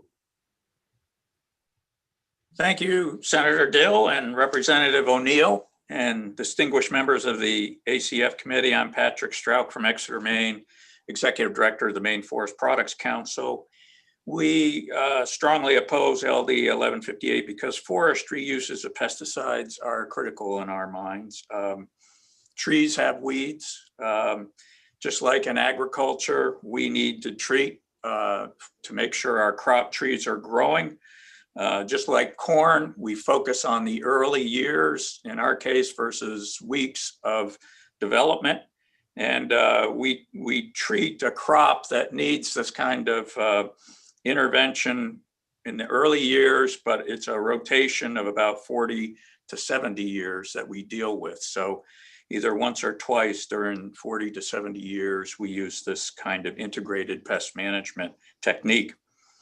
So pesticides can't be banned in forestry applications. We know that they can produce phenomenal growth.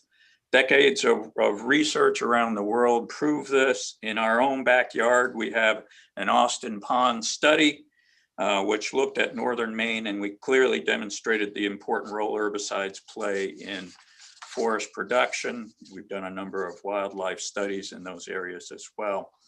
Invasive plants are growing in the forestry sector. We need herbicides in order to deal with those.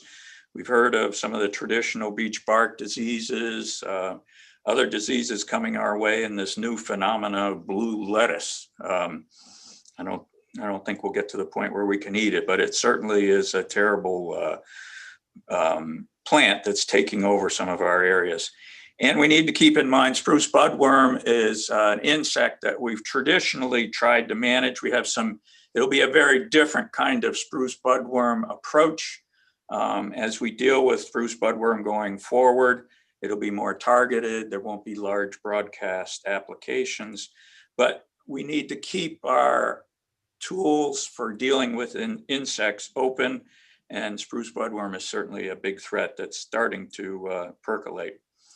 So we recognize the responsibility of dealing with these chemicals. The committee authorized an audit that I think demonstrated we have nothing to hide. We take the training, the regulations, and the BMPs very seriously and are willing to stand the test of folks scrutinizing them. With regards to the Board of Pesticide Control, we think the process allows a lot of vetting. The governor has to approve of this technical group of people. You as a legislative body are involved. And we think that that's an appropriate kind of oversight of this group of folks that need to show some technical expertise. So there's oversight. We don't think we don't believe the proposed language to identify any appearance of financial conflict of interest is required. These folks are professional and they understand the job that they have ahead of them. Thank you. So the council urges you to vote ought not to pass on LD 1158. And I appreciate the opportunity to present this information. Representative Craig. Yes, thank you, Mr. Chair. I got my buttons all in order. Thank you for being here, Mr. Strout. I'm going to ask you pretty much the same question that I asked Mr. Horahan. Looking at it, does your organization consider forestry to be agriculture or something defined slightly less?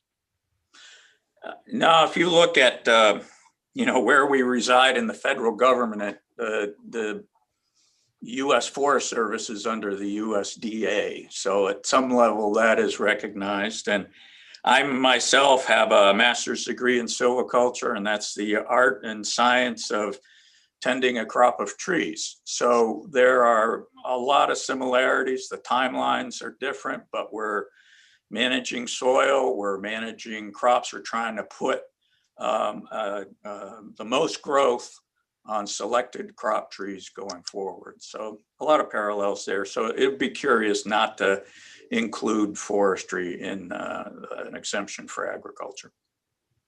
Thank you. Thank you. Are there any other questions? All right, seeing none, I will move on to Patrick Valancourt, followed by Catherine Spoverell. Good morning, everyone. Senator Dill, Representative O'Neill, and members of the Joint Standing Committee on ACF. My name is Patrick Valancourt. I'm the owner-operator of Northern Turf Management, Specialty Turf, Plant Healthcare and Pest Company in Cedar Plantation, Maine. I am opposed to LD 1158. I've been in the turf and ornamental healthcare industry since 2012 with a BS degree in horticulture from UMaine, an AS degree in turf management from UMass Amherst. You've heard from me on several bills lately. I was trying to think of how not to harp on the critical points I've made in my previous testimony in recent bills like this, but honestly, they weren't being mentioned yet again. Pesticides are simply a tool in our toolbox to solving pest problems. By practicing IPM, they are a last resort, but we need to have them as that last resort. All pesticides that are registered for use in the US and in Maine are reviewed and approved by the US EPA, an unbiased agency that evaluates materials and makes decisions based on scientific facts. There is no emotion, fear, or personal bias involved. It's been mentioned before that the science the EPA follows is not the proper science. If that were true, the US as a whole would have a lot more issues than we do. Another point I'd like to make is it seems whenever there is a call to ban this pesticide or restrict that one, the turf and outdoor pest industries seem to always be the target. I'm not entirely sure why, but let's for a second transition our thoughts to other pesticides that are part of our daily lives. Disinfectants that are used to clean our homes and businesses, especially this past year with the explosion of people, both trained and untrained, licensed and unlicensed, using electrostatic sprayers to clean high-touch areas in response to COVID. This is great in concept. We need this, but we don't hear any pushback or talks of banning those pesticides, even as unlicensed folks go about blasting them inside every structure in the country. How about your swimming pool? How many millions of gallons of algicide, chlorine, and the like are dumped into backyard swimming pools and public pools alike without a second thought? What about structural pests? The next time you walk into a restaurant, doctor's office, or even your child's school, think about it being infested with rodents, cockroaches, bed bugs. Without pest management professionals practicing IPM and the judicious use of pesticides, those infestations are a guarantee. The point I'm trying to make is pesticides are more a part of your daily life than you think, and a necessary part. Finally, a major implication of a bill like this, and any bill that restricts pesticides for that matter, is the inevitable increase in unlicensed misapplication. While there are always businesses that will engage in such behavior, the added impact of more homeowners doing this would be staggering. I see it on a regular basis as part of my work. I'm called in to fix a lawn problem or a pest problem. And one of the first questions I ask is, what did you apply yourself? The answer 9 times out of 10 is, well, X didn't work the first time, so I applied some more. And then when that didn't work, I applied double what the bag said of Y. This is reality. And if you restrict the ability of licensed trained applicators, it will only get worse. People will not stop applying pesticides to their own property, and I'd welcome any regulatory body to try and enforce that.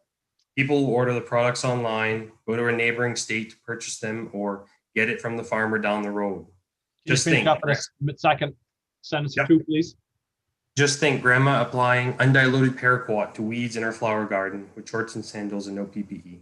So to close, if you are interested in a free for all of untrained and licensed people making misapplications of pesticides, guaranteed to be not labeled rates or on labeled sites, and without BPC oversight, I urge you to pass this as is. Otherwise, vote ought not to pass and let the BPC continue to do a great job regulating pesticide use in Maine. Thank you.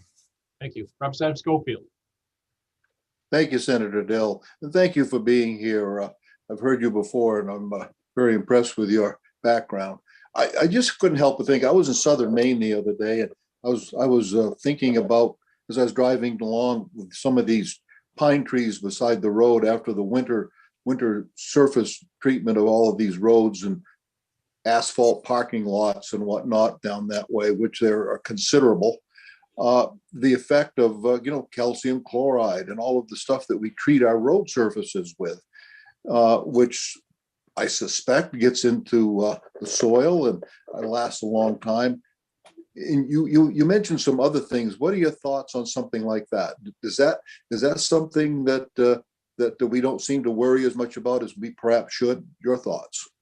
Sure. I mean, calcium chloride, rock salt, that we put on our food, that goes down on the roads and makes the roads safe, and we need to do that. Of course, they're not pesticides, but I mean, they have some similar implications, on our plants, lawns, trees, etc. What's the cost of replacing plants, trees, shrubs, flowers, turf every year, just because of road salt, which we, as a necessary part of everyday life in the winter in Maine. So yeah, I mean, that's just one of a whole host of things that, they may not be pesticides, or they may be, but we don't give a lot of them a second thought, and some of these pesticides they are that we use, for controlling pests, invasive things. The list goes on. That's always, we got to ban this, got to ban this. Well, how is it different than things like that? It's not. Thank you. Are there any other questions? Representative Underwood. Yes, Mr. Valancourt. What are some of the other uses of pesticides other than agriculture in Aroostook County? For example, like land management companies, forests, golf courses, et cetera, so forth. Thank you. Sure. So, I mean, a golf course is number one, finely maintained turf. Golf courses provide, how much revenue as an industry to the state, enjoyment. Lawn care, of course, yes, and it's not all cosmetic.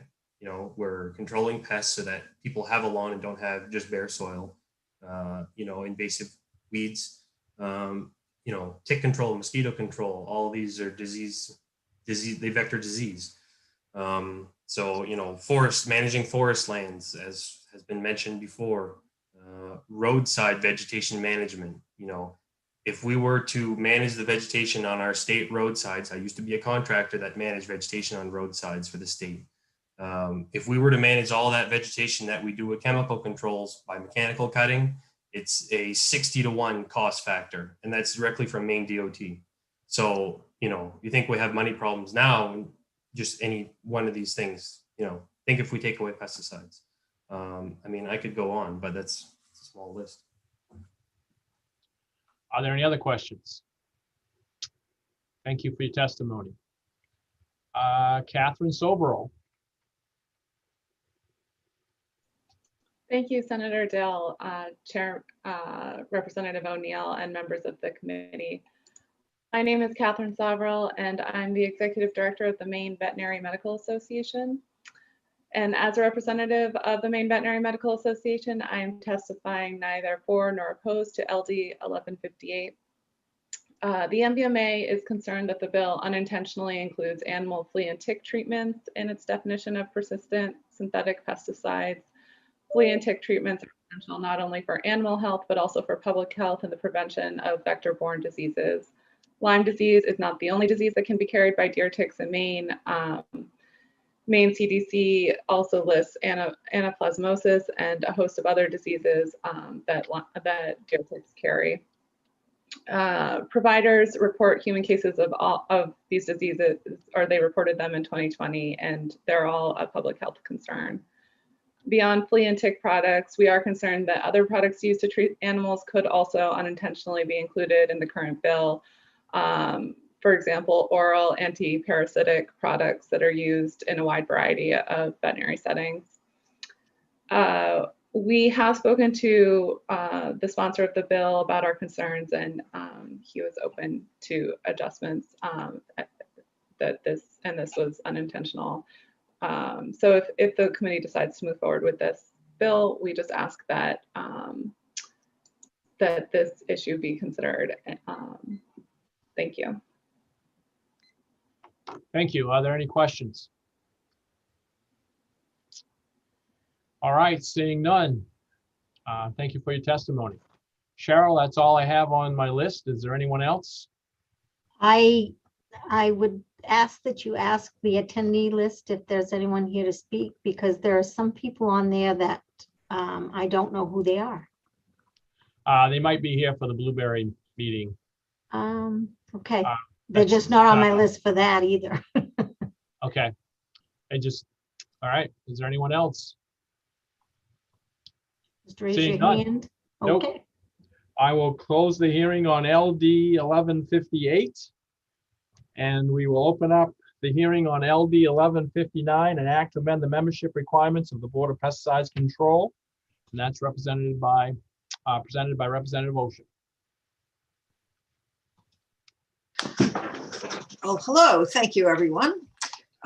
Senator Dill, Representative O'Neill, and members of the Joint Standing Committee on Agriculture, Conservation, and Forestry. I am your co-member of this committee, Representative Lori Osher from Orono. Thank you for the opportunity to introduce LD 1159, an act to amend the membership requirements of the Board of Pesticide Control. The bill requests to amend the membership requirements such that 2 public members appointed to the board must have demonstrated interest in environmental protection, represent different geographic areas of the state. That requirement, that 2 members have demonstrated interest in environmental protection and represent different geographic areas of the state, was previously included in the law, but the wording was changed in 2011 to, quote, have experience and knowledge of sustainable management of pests. So removing the emphasis on environmental protection and board geographic representation The impact of this change was to undermine the core mission of the board. LD 1159 would restore the original intent of the required credentials for the 2 public members of the Board of Pesticides Control and ensure no conflict of interest. While membership on the board does not exclude, I guess that would be an amendment to ensure no conflict of interest. While membership on the board does not exclude citizens who will prioritize the health of ecological systems now, there is no guidance for those making appointments to the board that states demonstrated interest in environmental protection as a priority. In addition, including a restriction on conflict of interest for the public members of the BPC would align with requirements for many boards and commissions of the Maine state government. The Maine state boards and commissions definition for a public member is a person who has no financial interest in the profession regulated by the board to which that member has been appointed and who has never been licensed, certified, or given a permit in this or any other state for the occupation or profession that member is appointed to regulate. That's Title V, Title V, 12004A, Occupational and Professional Licensing Boards. It is appropriate that the BPC's public members should have a demonstrated interest in environmental protections and should never have been employed in the manufacture, distribution, sale, promotion, or commercial application of pesticides. Maine citizens appear to have lost faith in the BPC's management of pesticides use and are seeking more restriction on use of pesticides than the BPC. Evidence of this includes the large number of pesticide-related bills we hear in this committee and the increasing number of municipal ordinances banning or regulating pesticide use and sales. The Board of Pesticides Control is, by Maine statute, tasked with finding ways to minimize reliance on pesticides to control targeted pest populations.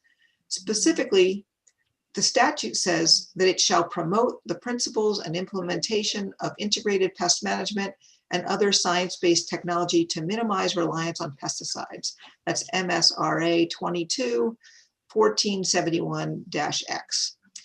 With a requirement that environmental advocates have seats on the board's table, membership of the BPC, without the requirement that there are these seats at the board's table, the membership of the BPC has shifted. To citizens with interest in pesticide regulation for public health and environmental protection, the BPC is now seen as having been captured by the industry that it regulates and is no longer meeting the goals of the statute that created it. It is our job as members of the Joint Standing Committee on Agriculture, Conservation, and Forestry to correct this shift in the BPC that has occurred since the requirement for environmental advocates was removed in 2011. LD 1159 would improve the decision-making and accountability of the Board of Pesticides Control. In order to bring membership requirements back into compliance with the board's governing statute, I request that you vote ought to pass with an amendment to include a restriction on conflict of interest for the public members, for these 2 public members. Thank you. Are there any questions? Representative Hall. Yes, thank you, Senator Dill, and thank you, Representative Osha, for bringing this forward. Could you give us more in-depth detail about why there is less belief that there's incompetency of the Board of Pesticides Control? Because I don't know, we seem to hear both sides of it, so I don't know. I would like to hear more of what you're thinking there. Thank you for your question. I didn't ever use the word incompetency. That's pretty strong. I think that we all understand when we look at the world that when we have people at the table that represent diversity, then we end up having a discussion at that table that represents the diversity of opinions. And when the board's requirements of who was sitting around that table shifted, that we know that means that there might be less diversity.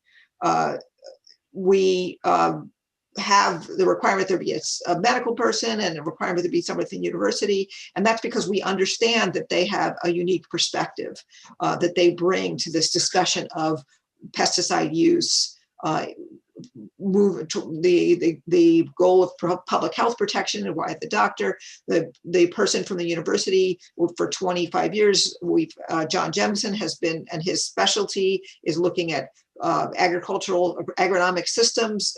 He's focuses on integrated pest management, organic agriculture. And so we have some people at the table that are focusing on integrated pest management and public health. However, when the board was designed, there were 2 more spots that were specifically designed to not be people who are in the industry. And now that we don't have that, that means that there's no goal of filling that seat with people who are focusing specifically on the environment without having had a role in the pesticide industry. So I think that the word incompetent is too strong. I think that I'm just talking about a shift, and I'm new to the legislature, but certainly in our public hearings, we've heard a lot of bills about pesticides. I am a town councilor. There's discussion at the town council level of people concerned about applications. Specifically, some of the people who have said they oppose this have said, oh, if you make this change, then there'll be, or to me, the previous bill, if you make this change, people at home are just going to be pouring pesticides out because you're not going to have application by licensed applicators. I don't understand why there's a concern. The goal of the best Board of Pesticide Control is for them to tell us and the state how to best manage pests and control pesticide use, manage, reduce, focus on IPM. And the people at the table some of them have to be IPM experts, that's their goal, is reducing pesticide use. Where if someone whose job it is to sell pesticides or apply pesticides, that's the lens that they're looking through.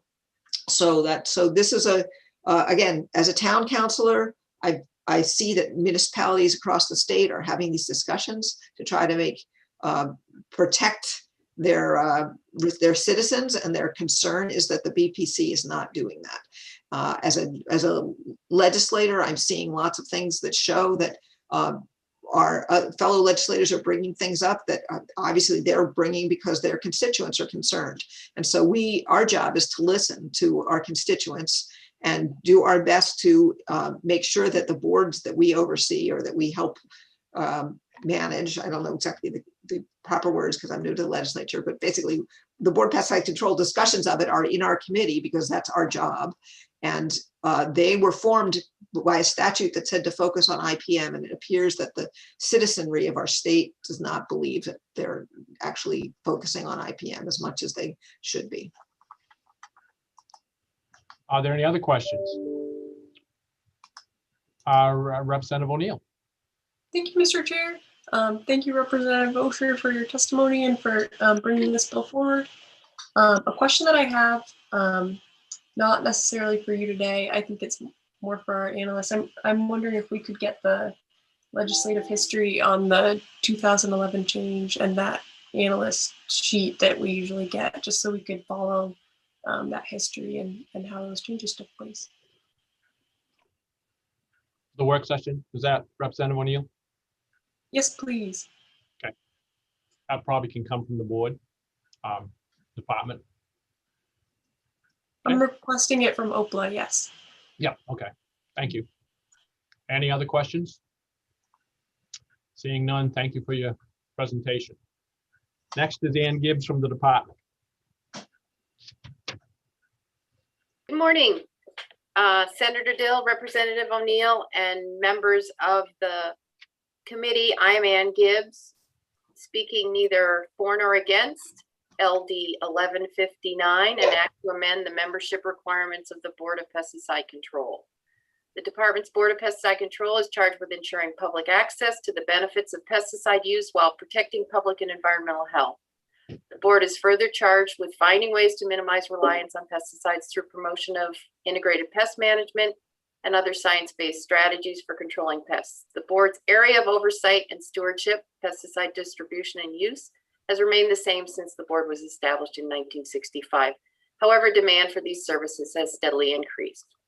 The current public board is comprised of 7 public members appointed by the governor to serve 4-year terms.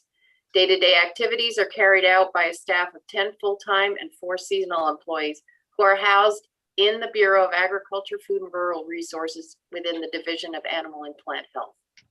LD 1159 proposes to require the 2 public members on the board to have demonstrated interest in environmental protection and represent different geographic areas of the state. This language, as has been mentioned, is essentially the same language that existed in statute for BPC's public members prior to 2011. Because the board functions successfully and capably utilizing that previous definition, just as it also functions successfully and capably today under the current definition, we do not foresee a concern with reverting to the prior definition. An interest in environmental protection is certainly relevant to effective service on the Board of Pesticide Control.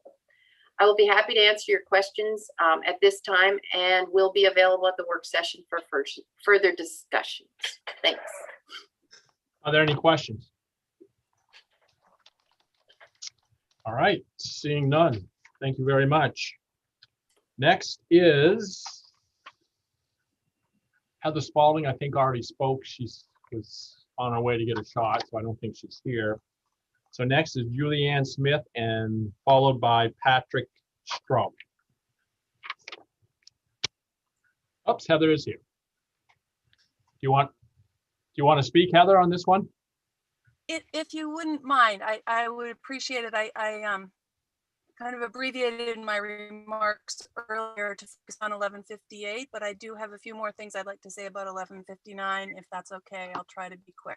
Sure. Okay.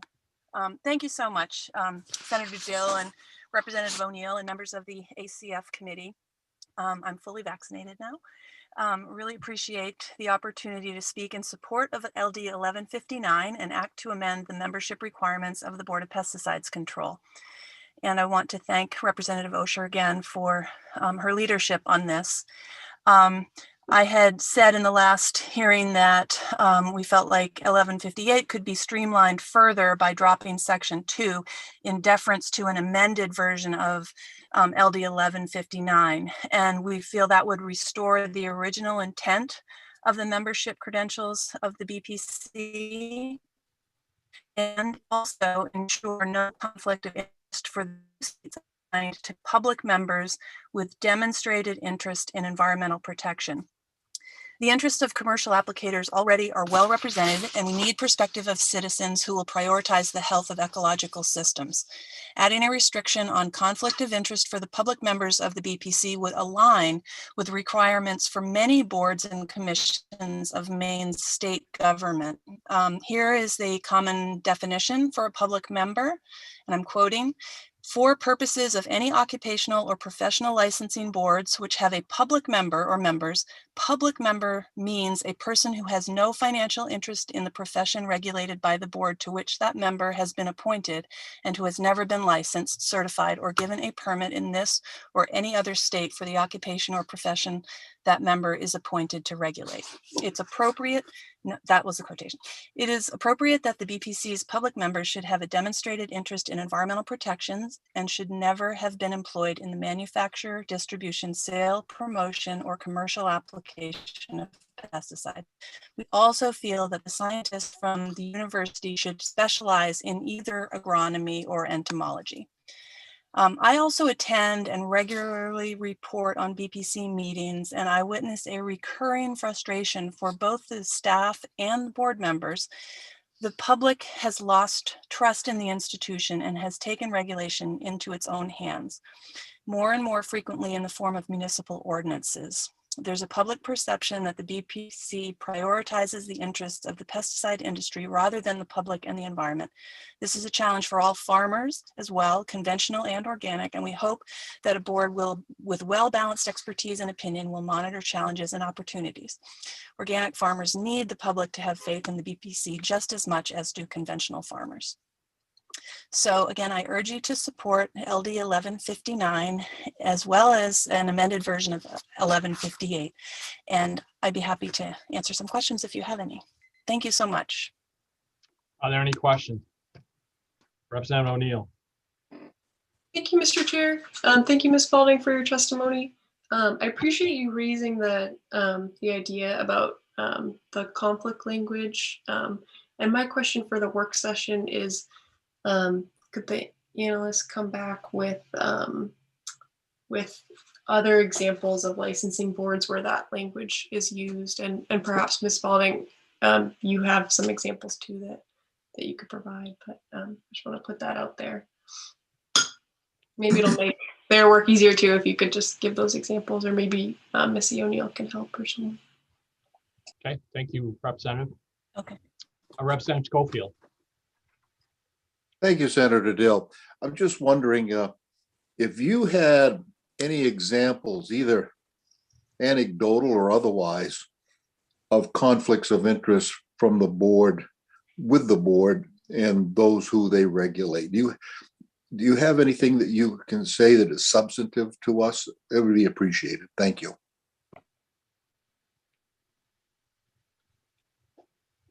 Yes, I attend meetings every month, and I report at those meetings. I actually shared with you a summary of the report that I did for all of the meetings in the past year.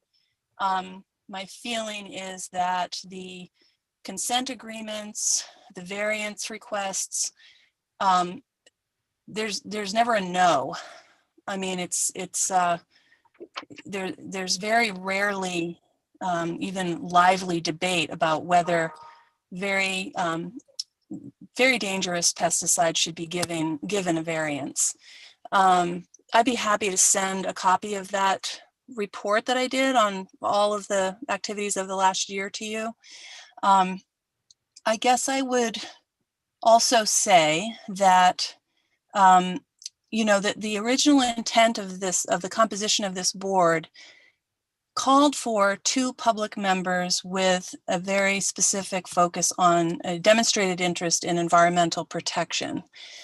When that requirement was eliminated, just more generally allowed public members, at least one of the seats was promptly filled with a licensed applicator who represented commercial interests. Heather, we've lost you. Heather, we can't hear you.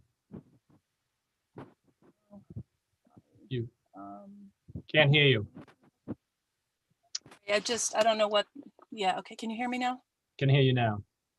I'm so sorry about that. I just, I'm having trouble with my connectivity.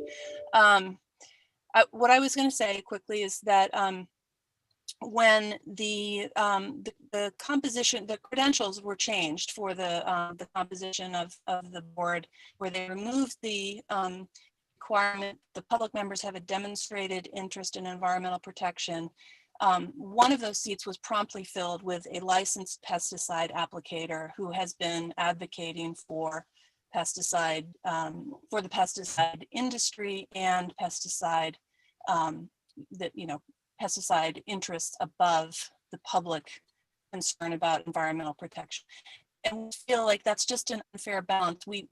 History was that we had a balanced perspective. I think you will hear testimony from another employee of the Board of Pesticides Control who speaks very clearly about this and the change in dynamic and the discourse at the board over years.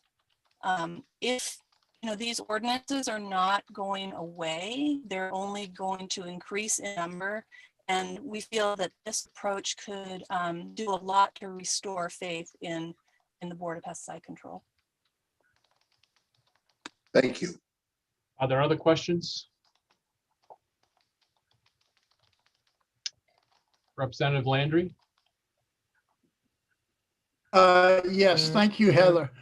When was that change made? Do you know? I think we might have lost her. Oh, well. 2011, I believe. Yeah, there was a change in 2011, but. Okay. Thank you. Well, She's not there anymore. Okay. All right. Then we'll move on to Julianne Smith. Thank you, Senator Dill, Representative O'Neill, and distinguished members of the Joint Standing Committee on Agriculture, Conservation, and Forestry. My name is Julianne Smith, and I am the Executive Director of the Maine Farm Bureau Association, the state's largest farmer-run advocacy organization. We have represented the voice of all agriculture in Maine since 1951, and I'm grateful to have the opportunity to serve as the voice of our farmers today to oppose LD 1159. Our opposition to LD 1159 is very similar to our opposition that we presented in LD 1158.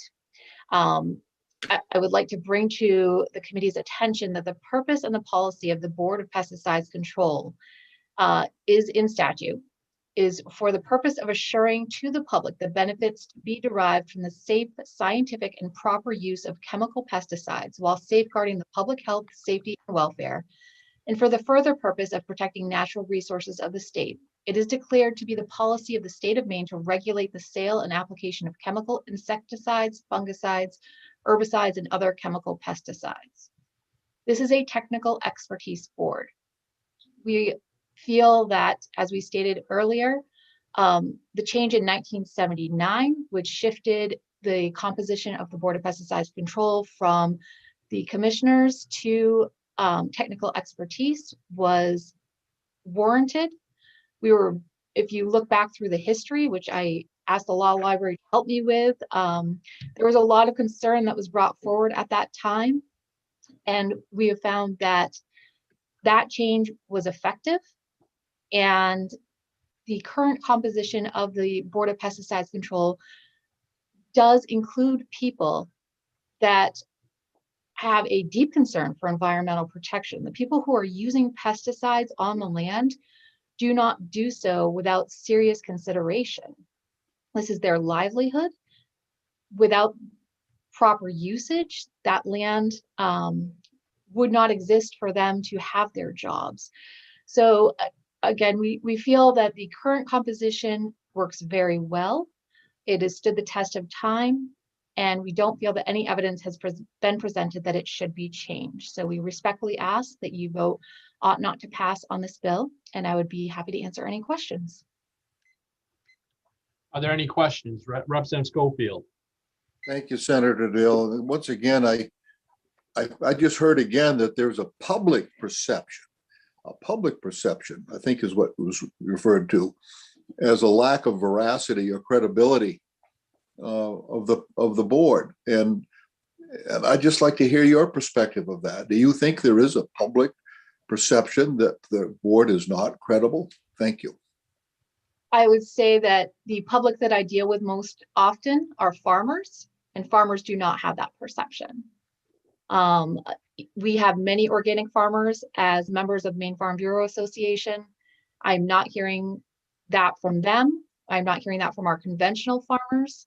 In terms of the consensus that the board has with variations and other votes that they take, they are provided with that evidence long in advance of the meeting and have serious consideration prior to the meeting. So there often isn't a need for in-depth analysis. These are people who are experts who are able to take an issue, analyze it. They're scientists, they know how to do that, and they can make an educated vote. I don't see the same perception. I think there is a public perception problem with the use of pesticides in general. I don't think that has to do with the Board of Pesticides Control. Thank you. Representative O'Neill. Thank you, Mr. Chair. For the work session, I'm requesting also that we get an overview from the director on staff and the kind of support provided to decision makers, so we can understand what kind of expertise and support is available. Yep. Any other questions? Seeing none, thank you for your testimony. Patrick Strout. Thank you. Senator Dill, Representative O'Neill, and distinguished members of the Ag Committee, Pat Strout, Maine Forest Products Council. I think we were opposing this because I just don't want to keep playing a game of bouncing language. And I think it's appropriate to talk about what we're doing before we just put it back to the way it was. I think Representative O'Neill's search for the history of this is a very good thing to do for the work session.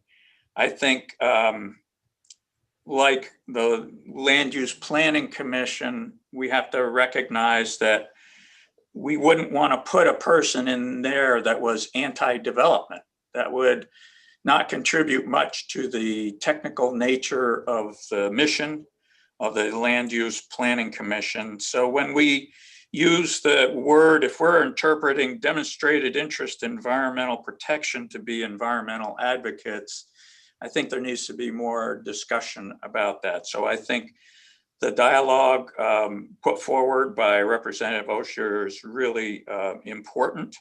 I would not just say it's an either or situation. And I think I would recommend to you folks that there be more discussion about how, what the language means and how to put it back into whether we should do anything at all to change it. My other recollection is that there was an identified concern at the time about the number of issues that came forward regarding landscaping and indoor home application, and maybe this was there was a Band-Aid put on this definition to bring that kind of expertise into the Board of Pesticide Control, but that's just my memory, and you can't rely on that. But I would take a look at that and see if that was part of the impetus of changing that definition around as well. So glad to have further discussions. I think it's a highly sensitive time when we're talking about these issues. And I agree with Julianne Smith that the purpose of this board is to make sure pesticides are used safely, that they're part of an integrated management process, and that members of that board have to believe in that kind of approach. Thank you. I'd be glad to answer any questions. Are there any questions? All right, seeing none, is there anyone else? Cheryl? Nope. Nope, not on my list. Okay, then I'll close the hearing on LD 1159, an act to amend the membership requirements of the Board of Pesticides Control. It's 1115. Yes, Laurie. Just one comment, which is that someone who submitted testimony but did not speak was Paul Schlein, who used to work for the Board of Pesticides Control, and his testimony includes some of the summary of the history. Right. So it doesn't mean we shouldn't find someone to give us a history for the work session, but there is some in testimony right now. Thank you. Let's take a 5-minute break. When we come back, Representative O'Neill will be the taskmaster at that time instead of me, and we will do the hearing briefing on the Blueberry Commission. So 5 minutes, and I know we'll start at 20 after. Thank you.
Cheryl, I'm into the background. What's that? I like Cheryl's background. Why, Yes. thank you. I thought the blueberryers would like it too. Can you hear me okay in this room? I wonder if I have bad reception. No, you're good. That's good. Okay. Perfect. Sometimes I have to move out of here. We have a phone call, someone calling in. If you could let us know who you are so that we can change your name.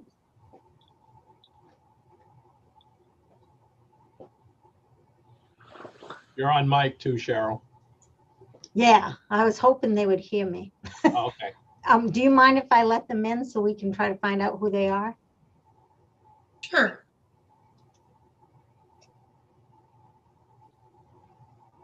I have a phone number on my screen. Could you please let me know who you are? This is Marie Emerson. Okay, thank you, Marie. I'm going to send you back now.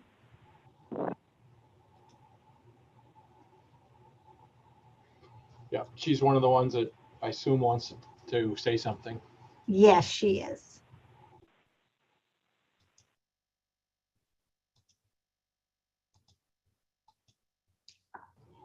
See, I said 5, Representative O'Neill, knowing it would be 10, but if I'd said 10, it would have been 15. So Good thinking.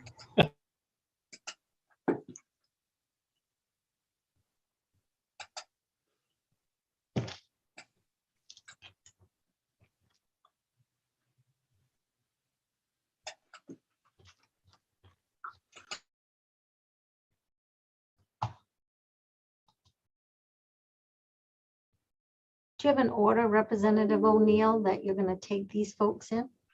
I do. Our agenda for today is just first get an overview from Karen about the GOC letter, and then next we'll hear from Washington County delegation, whoever's here to talk about the GOC request, and then we'll have a presentation from the director, and then a small grower is also on the agenda too. That's Marie Emerson. Did you get my Excel on who's signed up? I did not. I would have sent it probably 10, 15 minutes ago. All right, I'll check. there's 9 people on there, Oh, Representative. so folks have signed up to speak as well. Yes. Well, I think some of them are commissioners, actually. That's Yep. on the Blueberry Commission, probably. And representatives and senators. Right. All right, let me take a look.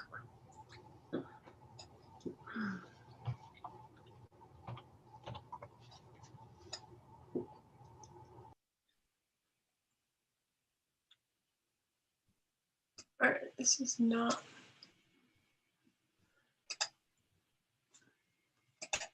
Do you want me to send it to you as a PDF? No, thanks. I just have Okay. a lot of windows and I opened a very different Excel. Okay.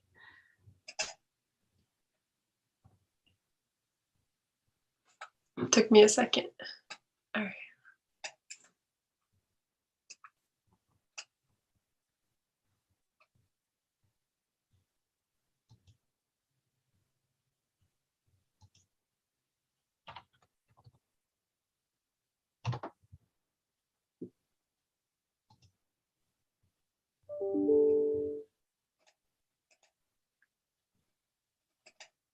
All right. Yeah, thanks for sharing that sheet. I'll still take folks in the order I listed, and then if anyone else would like to. Yeah, just let me know who you want and I'll Sure. send them in. All right.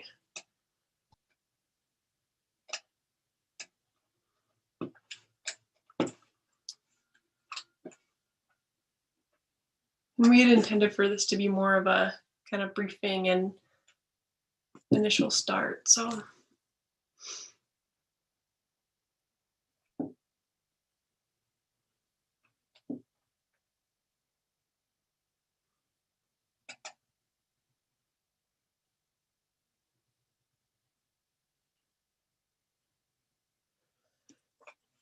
Mhm.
All right, I'm thinking let's get going in a minute or two.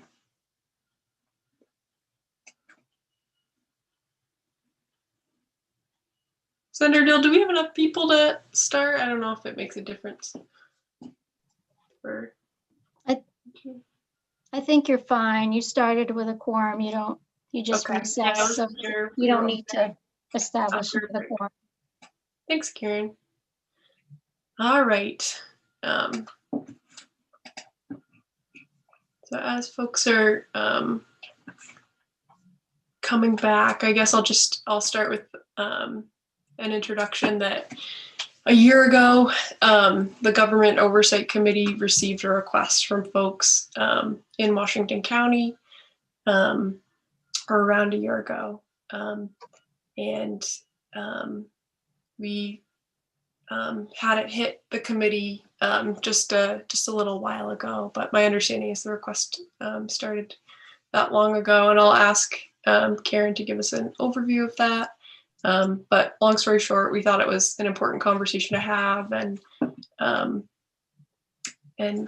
that's after reaching out to folks from the delegation. As the policy committee of jurisdiction, ACF has an oversight function. So we understood that this was an important conversation to facilitate based on our conversation about the commission that started last term here in ACF.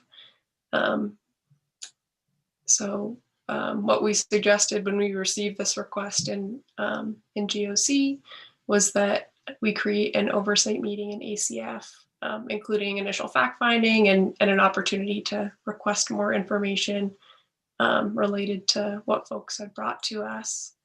And based on what we find here in AG, we can discuss appropriate next steps, such as sending tailored questions back to government oversight. So after we conduct our oversight, beginning with this briefing and not limited to it, we'll report back to GOC. And at that point, GOC will determine whether a formal review of the commission is required. So before I get started, I'll just kind of go through the agenda, which will be first to ask our analyst Karen to go through the GOC letter outlining the request. And then we'll bring up the Washington County legislative sponsors of the request. And then we'll hear from Director Eric Venturini, who works with the Wild Blueberry Commission.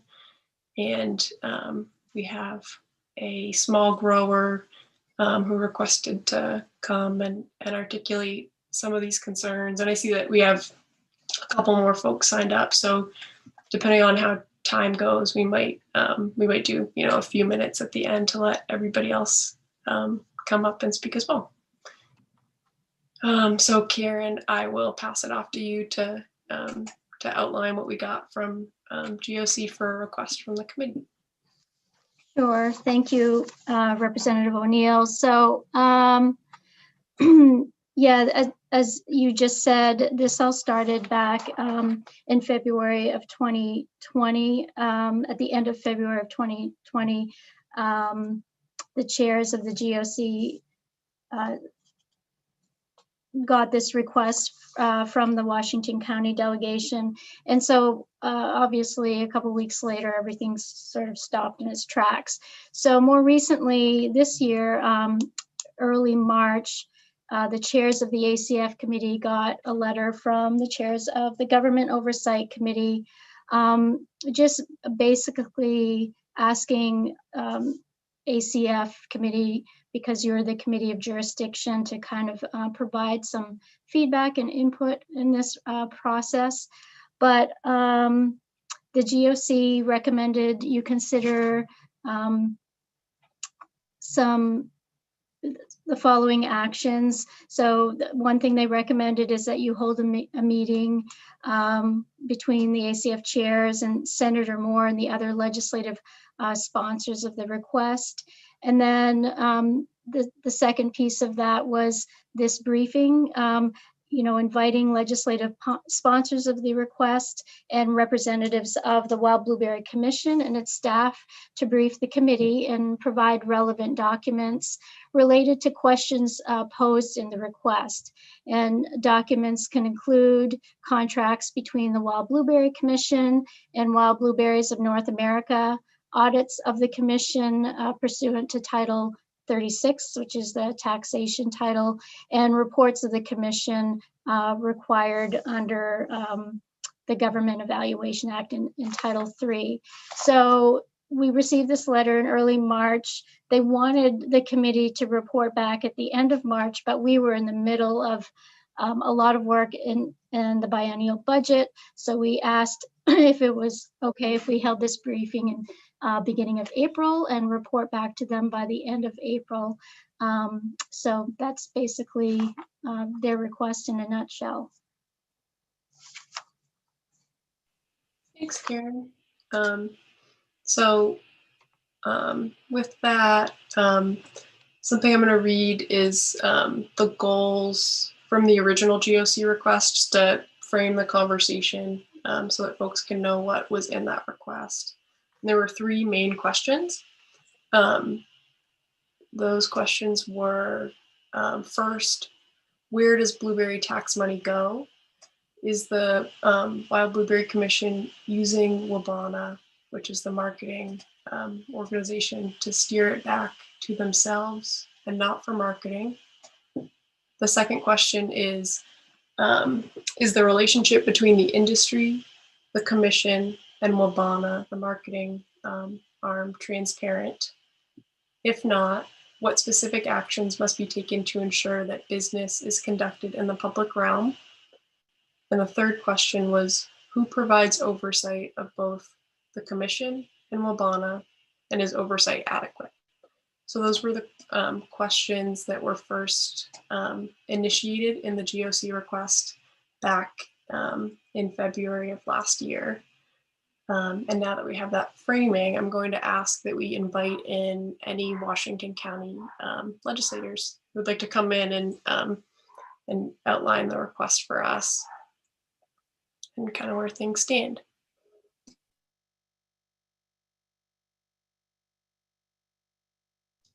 Representative O'Neill, would you like them to raise their hands to come in, or would you like to call them in? I'm taking a look. I see Representative Ann Perry. I have Mary. And I see Senator Moore at the top there too. If we could invite both of them in, that would be great, Sure. please.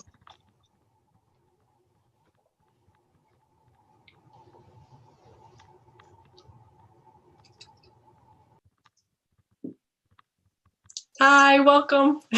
Good to see you all. Thank you so much, Representative O'Neill. I have with me Will Toole, Representative Toole, and Representative Alley. We happen to all be here at the Cross Building, so it worked out perfect for us to gather together instead of trying to get everybody connected separately, so that you have the majority over here. Only Representative Perry is back in Calais, so she's not able to join us today. But thank you. Thanks for the opportunity. Yeah, right there. Yeah.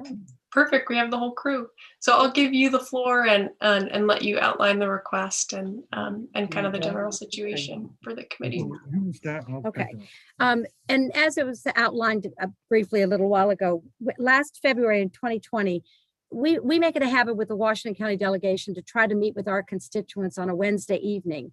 And that's exactly what happened. Courtney Hammond of Lynch Hill Farm and Greg Bridges of Calais, who are wild blueberry growers, they requested to meet with us. And so we met with them, and they expressed their concern about the Wild Blueberry Commission and WBANA, and whether or not they're being transparent in the manner in which they're handling the tax revenues and the marketing that is going on with the blueberry industry.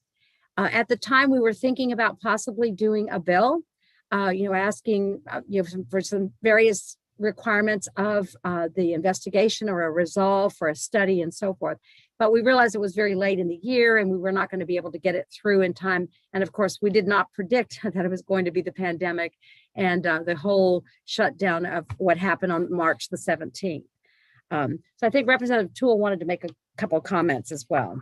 Yes, and thank you, Senator Moore, and thank you, Agriculture ACF Committee, Representative O'Neill and Senator Dill. It's a pleasure to be with you today.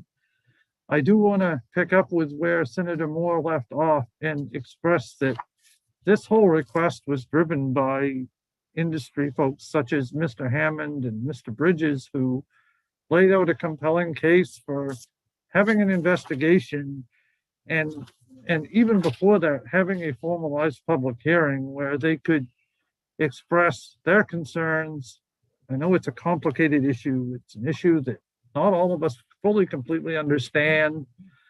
It's nothing against any individual in the blueberry industry per se. It's a deep, complicated issue with international trade as part of it, and marketing, and many different parts of the whole blueberry industry coming into play, whether it be small growers or large industrial or what have you. So with that, I think that if the appropriate way to move forward would be, after hearing from the Blueberry Commission, if Mr. Hammond and Mr. Bridges are available, I think they can speak directly to their conversation with us and some of the things that they've encountered and witnessed and foreseen and seen throughout the whole thing. I think it's critical in making a recommendation to GOC that you have that insight and that information going forward. And at some point, I think that's the next best way to move forward with it, as opposed to doing legislation. Because so many times we put bills in and they turn into this, they go down a rabbit hole and go nowhere, or go somewhere and we're not really sure how we got to where we were. So I think we want to be thorough before putting a bill forward, and try to not have to have a bill if a bill is not needed. But if this investigation results in action that needs to be taken in some form, fashion, or means, then by all means, we would entertain putting a bill forward or requesting that GOC bring one forward for next session.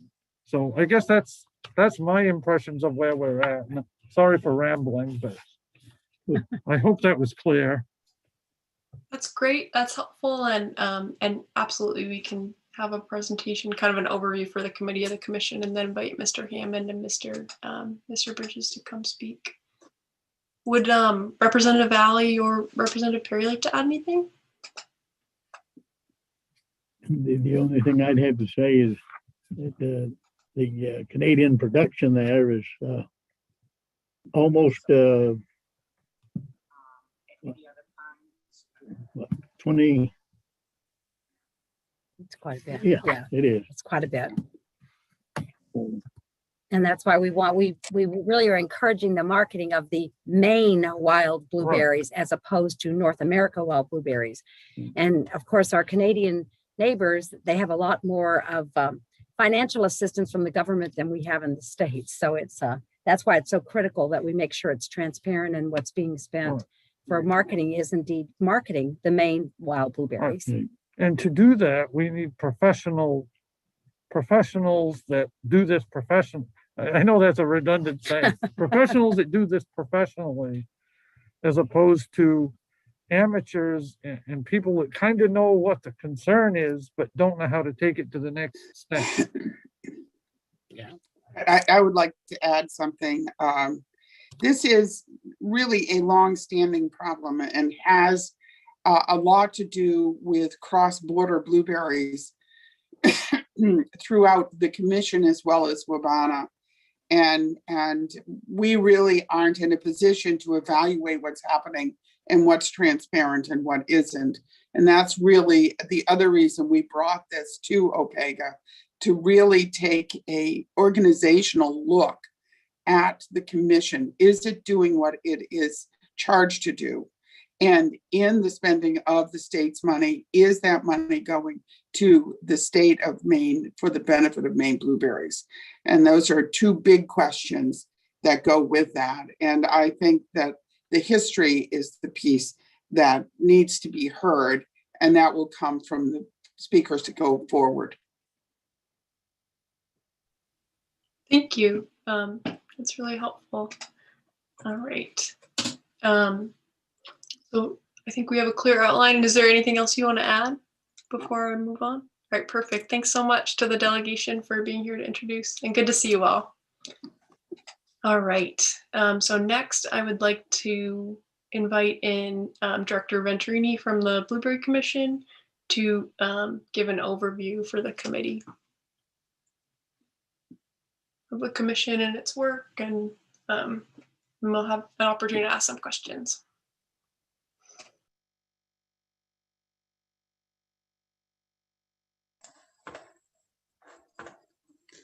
Good morning, Representative O'Neill. Good morning, Senator Dill. Good morning, members of the Committee on Agriculture, Conservation, and Forestry. Hello to the Washington County delegation, and hello out there to GOC if they're watching, and any members of the wild blueberry industry that may be wanting to speak later or are just watching this briefing. Representative O'Neill, I do have a presentation that I would like to share, if that's okay with you. That's great, please, by all means.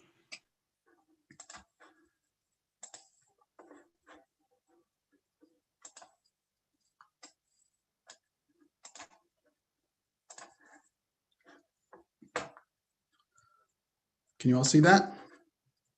We can, yeah, thank you. Excellent. So it's my intention with this presentation to provide you with some additional context and resources that will address, I hope, the questions posed by the Washington County delegation. My name is Eric Venturini. I'm the Executive Director of the Wild Blueberry Commission of Maine. As has been indicated already, there is a lot to this. The Wild Blueberry Commission does a lot with its tax funds. And as such, this presentation, I will try to do it as quickly as I can, but I hope that you bear with me as I go through this and try to cover the ground that I think we need to cover today. So first off, the Wild Blueberry Commission of Maine, it's a public instrumentality of the state and is funded by an industry tax on all wild blueberries grown or processed in Maine. The commission is made up of 5 processor representatives and 5 grower representatives. This group of industry leaders employ me as executive director and to serve as the chief administrator. For each pound of wild blueberries grown or processed in Maine, the commission receives $0.015. In recent years, our total tax allocation has ranged between $800,000 to $1.9 million per year, depending on production. The commission is organized and defined by statute. It's the Maine Revised Statutes, Title 36, Part 7, Chapter 701. And we're dedicated to our mission of conserving and promoting the prosperity and welfare of this state and of the wild blueberry industry of this state by 1, fostering research and extension programs, and 2, supporting the development of promotional opportunities, and 3, broadly, other activities related to the wild blueberry industry. The commissioners that serve on the commission, past, present, and future, are the leaders of the wild blueberry industry. These individuals have dedicated their lives to this industry and are incredibly knowledgeable about their crop. Today's 10 commissioners represent 370 years of combined experience growing, freezing, packing, promoting, and are selling Maine wild blueberries. By bringing a diversity of opinions to the table, and they do, the commissioners can, through robust public discussion, identify common goals and allocate the resources to achieve them. I believe that's exactly what the commission is doing. The Wild Blueberry Association of North America is a trade association of growers and processors of wild blueberries from Maine and Canada. There's 2 separate bodies here, Wabana US and Wabana Canada. Wabana is the Wild Blueberry Association of North America. These 2 separate bodies work both independently and collaboratively, and they're led by separate boards of directors that represent each country.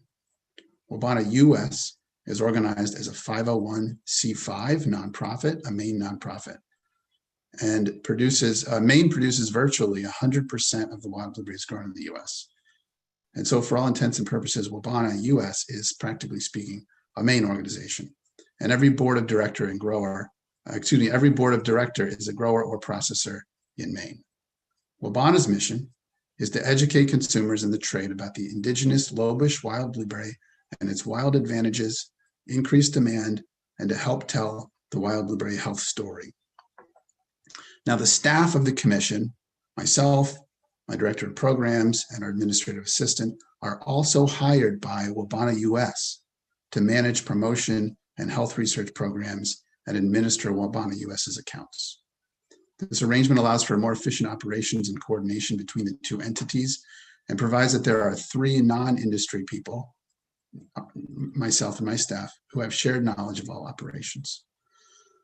This arrangement proceeds and is fairly similar to the arrangement between the U.S. High-Bush Blueberry Council, a national organization for our primary competitors, the high-bush or cultivated blueberry industry, and also the North American Blueberry Council. So they have these 2 similar organizations. In terms of shared administration and respective focus areas, the split between these organizations is fairly similar between Maine and these 2 cultivated blueberry industry organizations. I would ask that you all refer to the enclosed memo of understanding, which you should have all received. I sent it out last week for more information on the relationship between the commission and Wabana US.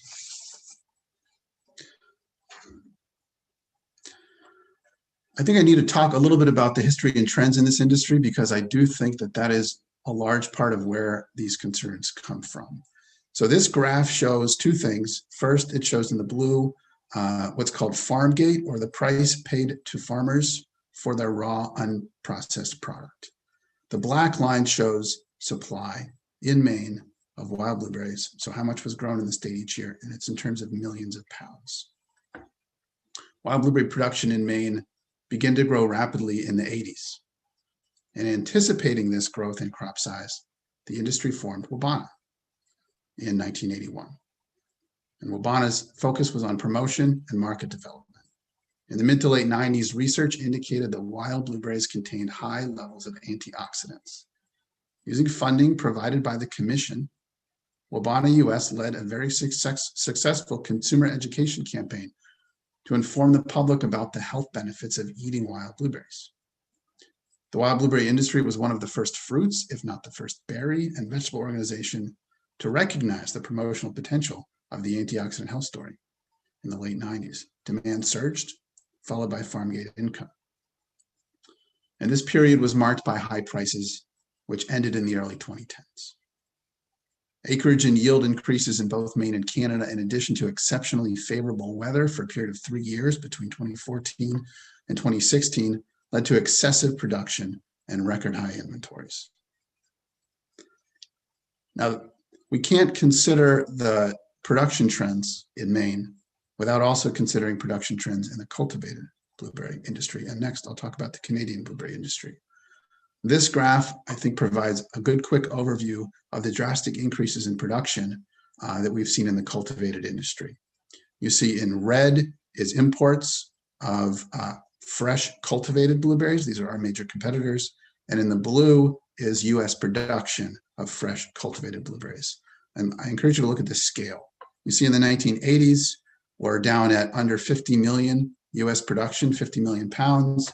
And the end of the scale is almost 700 million pounds, and that's just fresh. And 40 to 45% of the cultivated industry now goes frozen.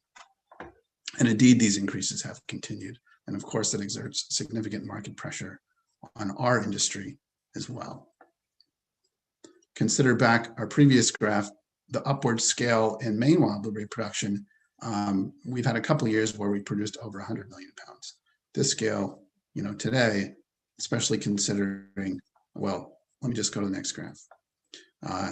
So this graph shows 3 things. Imports of, on the left here, we have fresh blueberry production, which is US production plus imports. This is inclusive of cultivated and wild, but in the fresh category, this is almost exclusively cultivated blueberries.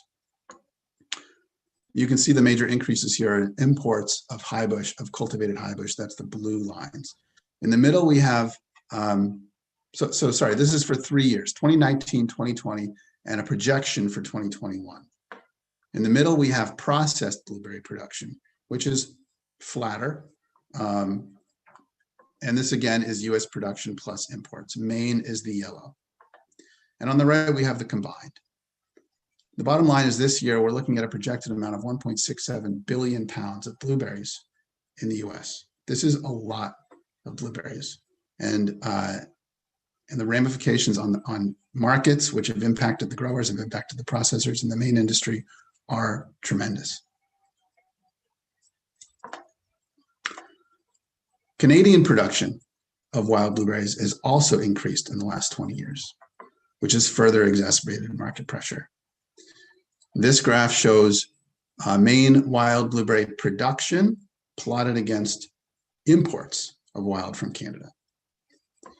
That said, Canadian wild blueberry production capacity has tripled from 100 million pounds in the year 2000 to 300 million pounds in 2016. Since 2017, Canadian production has fluctuated around 200 million pounds. And US imports of Canadian wild blueberries, so that's what you see here in the orange, have increased from 50 to 60 million between 2006 to 2013 to 100 million in 2015. Since 2016, it's been more volatile. You can see the orange line going up and down. Excuse me. The excess blueberry supply in the mid-2010s brought Maine wild blueberry farm gate crashing down to record lows. That's where all of these graphs were leading you. And farm gate, you can see by the red line here, the blue bars shot down drastically. Farm gate stayed below the estimated average cost of growing a pound of wild blueberries in Maine for a period of about 5 years. Throughout this period, the Wild Blueberry Commission of Maine continued to fund promotional work through Abana US, focusing primarily on the health benefits of eating wild blueberries. Abana US, throughout its history in promoting wild blueberries, has, with frequency, conducted market research to better direct their efforts. I'm not going to go through all of it. There's hundreds of pages we could talk about, but I wanted to just include one quick example. That the promotional efforts of Abana are informed by market research. This is, one piece of a 2015 study that was done that, identified new consumer targets and messaging that included the multiple health benefits of eating wild blueberries and a new strategy for differentiating wild blueberries from cultivated blueberries. Abana US promotional dollars are traditionally combined with Canadian funding to achieve a greater reach and impact, successfully promoting generic wild blueberries to the benefit of both Maine and Canada and educating consumers across the world. The story of place in promotional work always included Maine and Eastern Canada, virtually the only places in the world that grow wild blueberries. Starting in 2019, Abana US strengthened its use and promotion of the Maine brand, and Maine now appears in greater frequency on the website and in social promotions. And I would take you guys quickly to the website.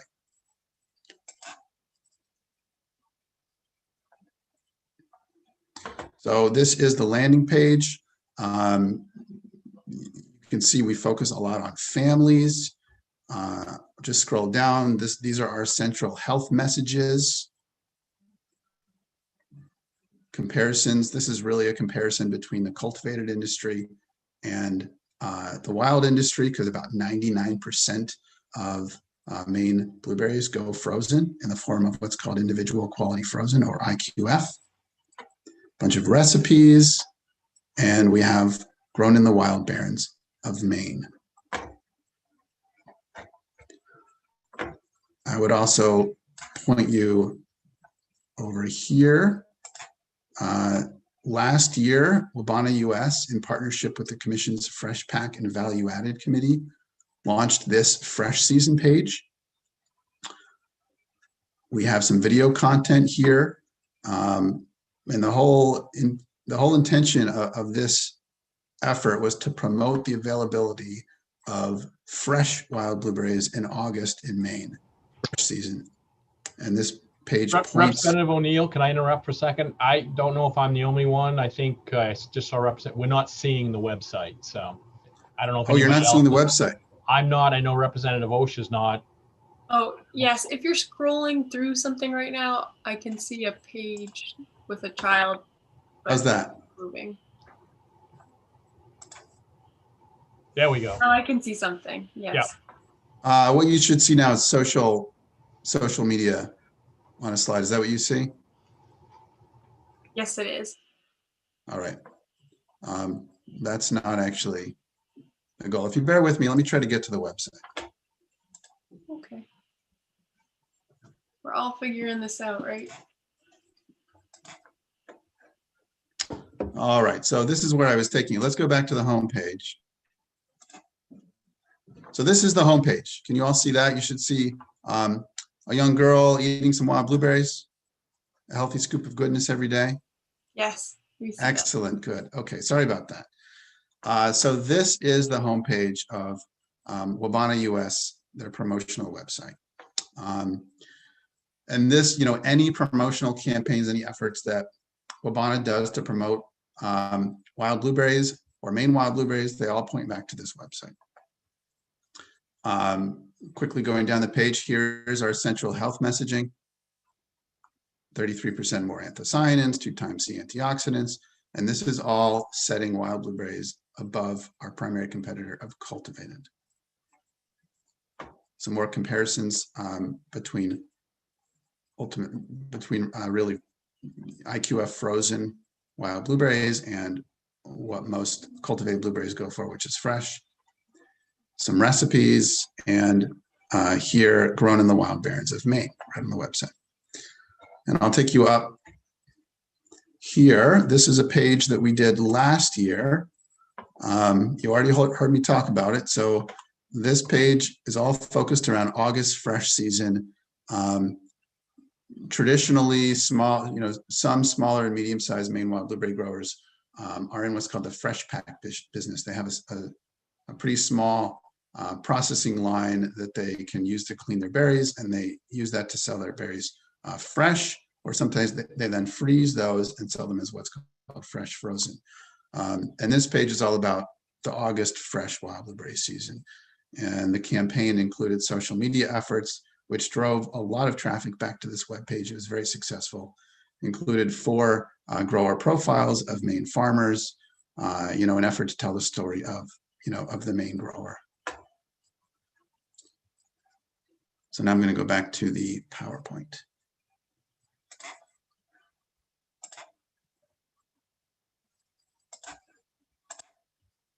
Okay. So Wabana US maintains through a marketing firm a very successful several social media accounts on Facebook, Twitter, and Instagram. And activity on these platforms all drives consumer traffic back to the website. On the left, we have Facebook, where we have well over 250,000 followers, which is really the primary driver of traffic back to the website. We have Twitter, we have Instagram, so this is just a brief sampling of some of the types of content that Wabana US runs on those programs. All that said, branding strategy is an ongoing topic of discussion in both the commission and Wabana.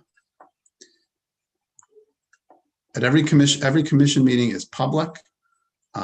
Members of the broader industry are more often than not present. There's opportunity for public comment, and how we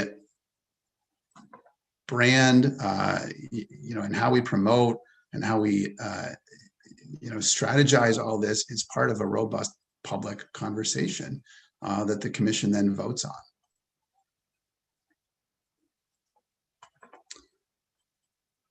And I'd also like to say that in 2020, consumers' knowledge of the health benefits this association that consumers have through Wabana's promotion, their knowledge of the health benefits of wild blueberries paid off again. When during the pandemic, consumers' first response was to purchase healthy, long-lasting frozen wild blueberries. According to Nielsen data, frozen wild blueberry demand increased by 52% from March 2020 to March 2021, which outpaced concurrent growth in the frozen fruit category by 14%. And it outpaced growth in the cultivated blueberry category by 22%. And I would suggest to you that these numbers are a clear indication that the health messaging of Wabana US and the Commission's investment in Wabana US is quite successful. Effective January 1st last year, the Commission's governing statute was changed. Prior to that, the Commission was comprised of 8 commissioners, 5 processor representatives, and 3 grower representatives. Under current statute, the Commission is a balanced group of growers and processors, 5 grower representatives and 5 processor representatives. Although the statute was changed effective January 1st of last year, appointments to fill the 2 new grower seats weren't made until September 17th, 2020. My point is that the current composition of the Commission has been in place for 7 months. Similarly, the Commission's last executive director left the position for a position at the state in the spring of 2019.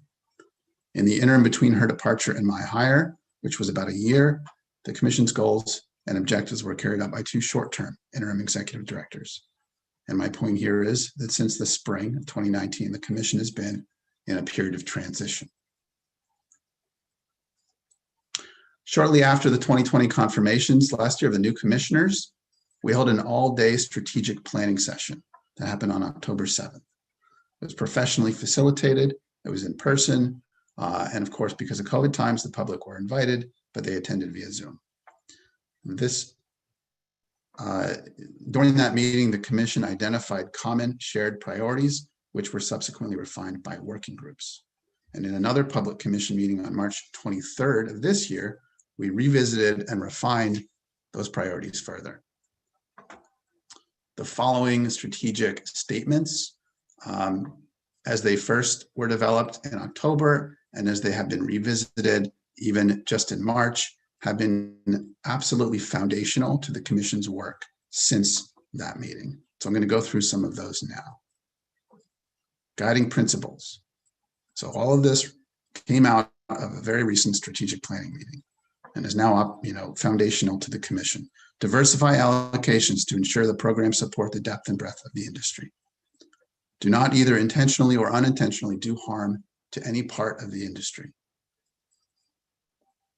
We have 4 long-term shared priorities. 1 is to improve the economic viability of Maine wild blueberry production.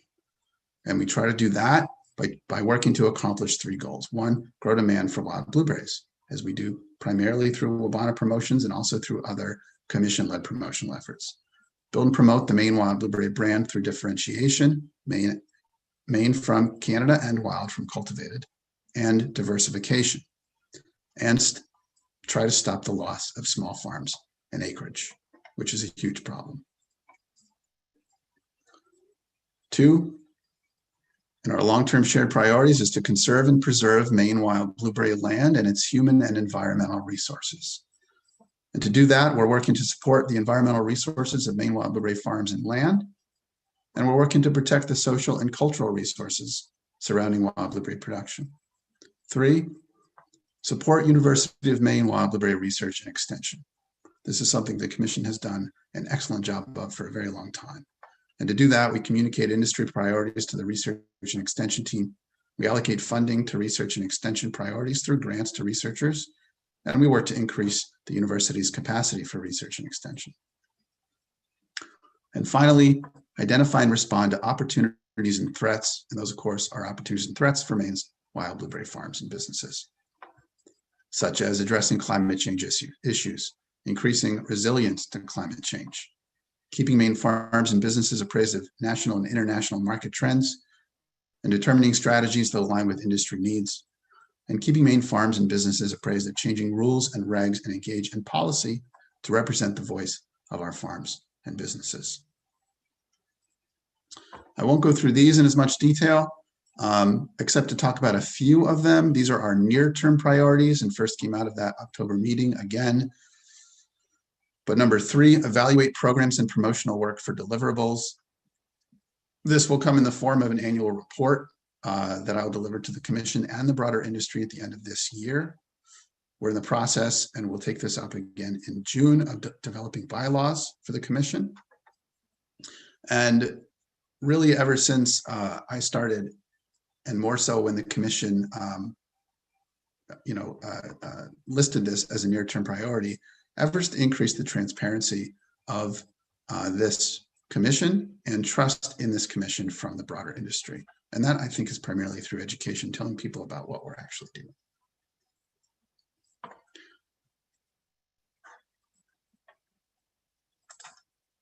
There we go.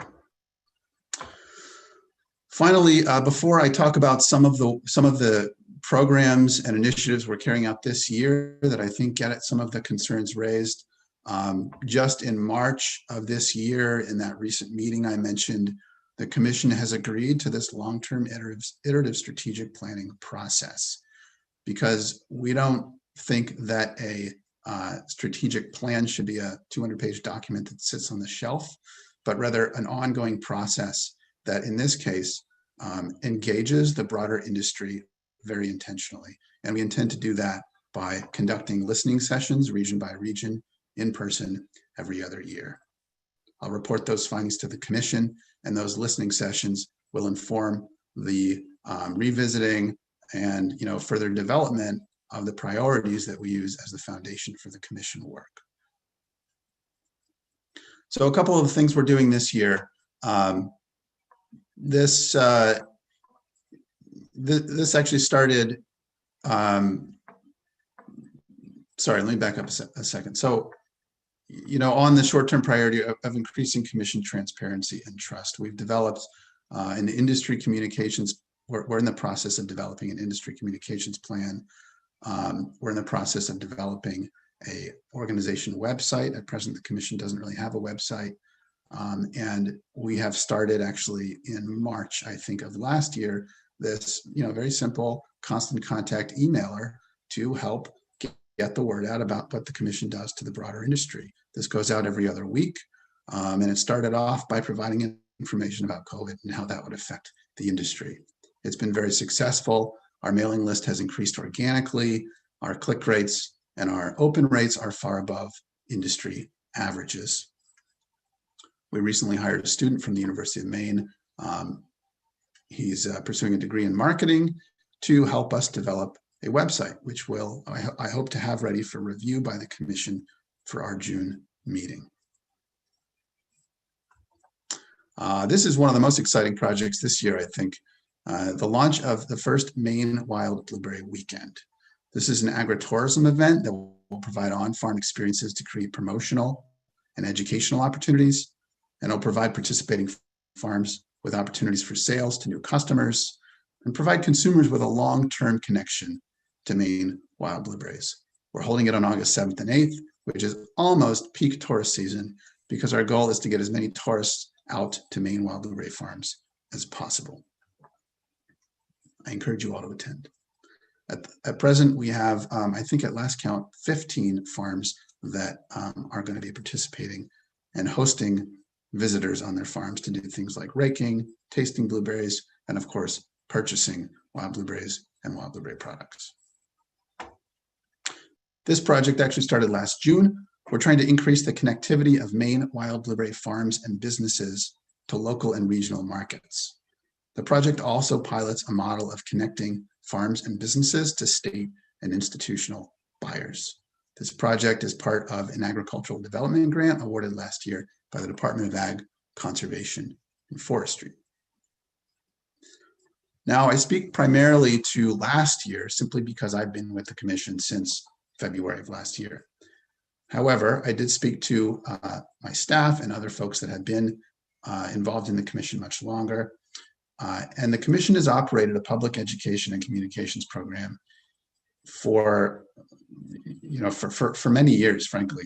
And that program has coordinated grower volunteers to educate consumers about Maine wild blueberries at what's called the Big E Agricultural Fair in Massachusetts. It's in 2019, it conducted a Maine wild blueberry I-95 sampling program. 3 years ago, we hosted a Maine wild blueberry chef's dinner prepared by Chef David Torine to demonstrate the menu versatility of wild blueberries to some of Maine's top chefs and encourage them to call out Maine wild on their menus and share the story of the state's iconic fruit with their customers.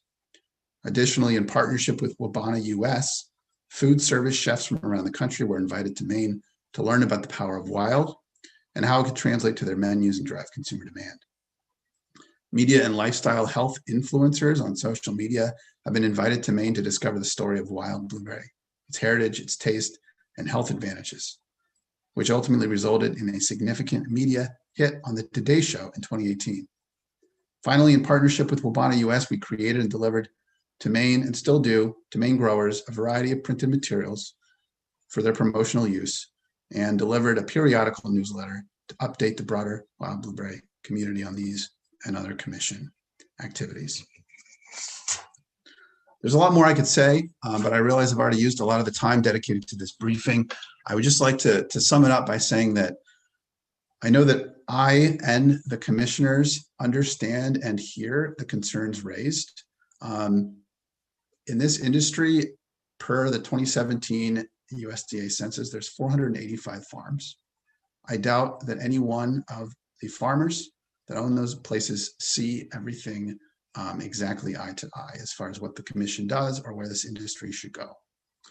We have 10 commissioners, of course, that direct my work, the work of the staff, the direction of the commission more generally. And again, they don't always agree. But that is the point of the commission. These individuals bring a diversity of opinions to the table. And at the end of the day, in public discussion and debate, the commission votes on what it is that we should do. The goal of Wabana US is to increase demand, and they're successful at that job. And I would refer you all to the government evaluation report, which I submitted to this committee in April of 2020, especially the last 40 pages, which is not a narrative, but just shows some more examples of some of the marketing work that has been done through commission investment in Wabana US.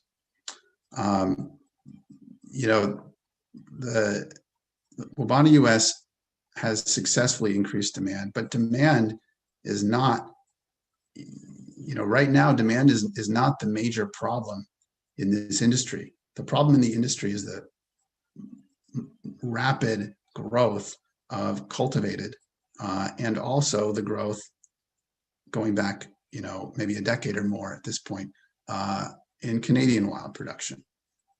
People are going out of business.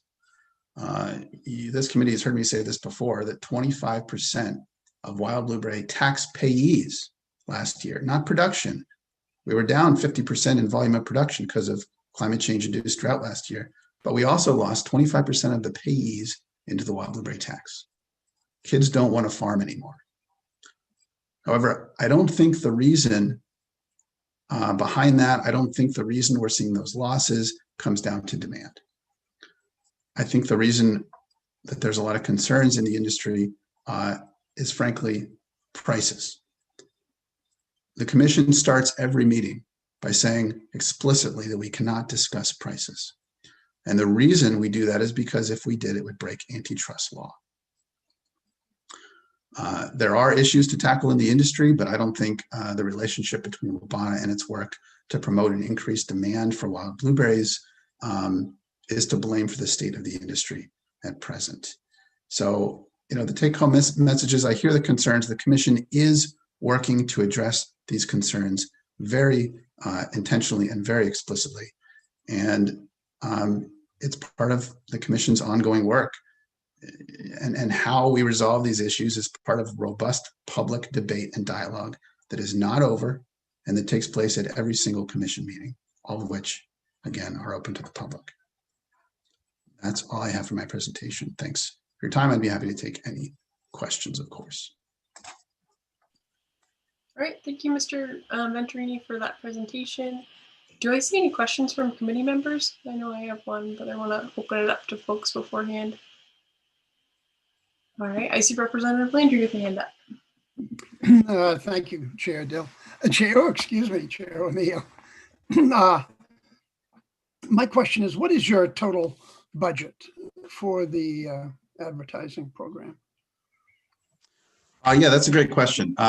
So I asked my staff to dig back into the history of the relationship between Commission and Wabana. And going back at least to 1994, we have contributed to Wabana US to carry out, as an investment, to carry out our promotional goals, 2/3 of the wild blueberry tax allocation. So this year, we received $809,000 from the wild blueberry tax, and $540,000 went for promotion to Wabana US, as voted on by the Commission on a vote of 8-2. Actually, it was 8 for, 1 against, 1 abstention. Is that down from the past few years? So the tradition has been to fund Wabana US at a penny a pound. So 2/3 of the tax, whatever that tax is. Our tax was down last year because production was down.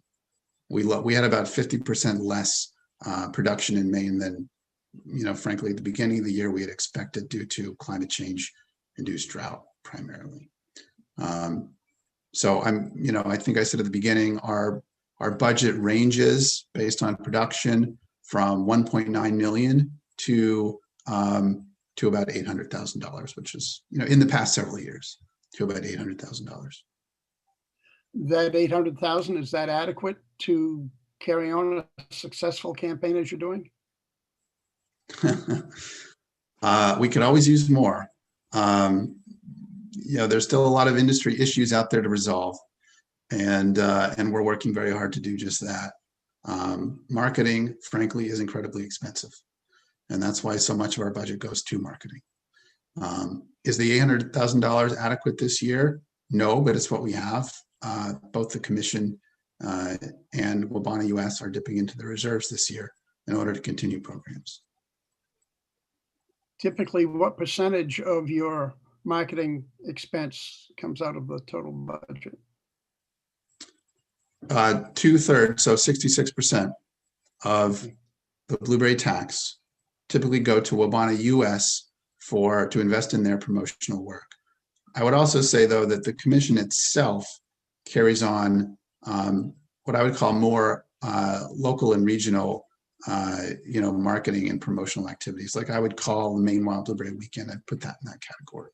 It's an agritourism event to get folks out to farms, increase direct connections. So that's a Commission project. Thank you. I really like the idea of your open farm tour coming up, and I hope that I can get down and enjoy it this summer. I hope you do too. That was an initiative of our Fresh Pack and Value Added Committee, so you can thank that. Very good. Thank you. All right, great. Thanks for the question. And I have a follow-up, and then I'll come to you, Representative Underwood. My question is, if you, for you, Mr. Venturini, is if you could go through methodically and explain the tax and the marketing and where that tax money goes, and just kind of give us an overview in detail. That would be really helpful. And also I'm going to request that you could submit a written primer to the committee, since it was such a focus of the GOC request as well. So you're asking me to go through the budget, is that correct? So what the GOC request really centered on the blueberry tax money and how it's spent and things like that. And your presentation gave a great overview of the organization, all the things that it does, and the ways that you've worked to address concerns. And I think something I heard bits and pieces of, but not a full overview of, was the tax structure, where that goes, oversight, transparency, in Wabana, all the questions that you can find in the original GOC. Sure. Sure. So I'd be happy to try to dive into that now. I'd also point you to the letter I submitted with all of the materials I sent to this committee last week. And at the end of the letter, it does go through those 3 questions explicitly and attempts to address them. Although it does sound like you're looking for more detail on where the money goes. I could certainly provide the commission's budget, although I think it is also outlined in the audit that I provided. So would you like me to go through the budget? What I'm requesting right now is a discussion, an explanation for the committee of the tax structure, just out of respect for the request that was made. Just to help us. I don't think I fully understand. I apologize, Representative O'Neill. I don't think I fully understand the question, but I'll do my best. And if you want to kind of guide me along based on what you're looking for, please do. Sure, I'll give it one more try, Mr. Venturini. So you just got a few questions from Representative Landry about the tax and how it worked, and I think part of why those questions came up is we didn't have an overview. So I'm just requesting an overview so that we can all be on the same page. And I appreciate the reference to what you've submitted, and we can take a look at that as well. Sure. So for every pound of blueberries grown in Maine, there's a 1.5 pennies tax. And that tax is paid half by processors and half by growers. That's the way it's structured in statute. In addition, there is a tax on any wild blueberries processed in Maine. So for example, if a company purchases or has operations on both sides of the border with Canada and brings Canadian berries over to Maine to process, say when at the end of the Maine season, when processing plants might be standing idle to bring in berries and use that capacity, there's also a tax on those berries. And it's the same, it's 1.5 pennies. So the total tax that goes into the commission is a sum of 1.5 pennies on wild blueberries produced in Maine and 1.5 pennies on wild blueberries that come in for processing from Canada. The process is that in December or January of every year, at that point we have the tax allocation for the coming year. We know what we'll be working with in terms of income from the tax.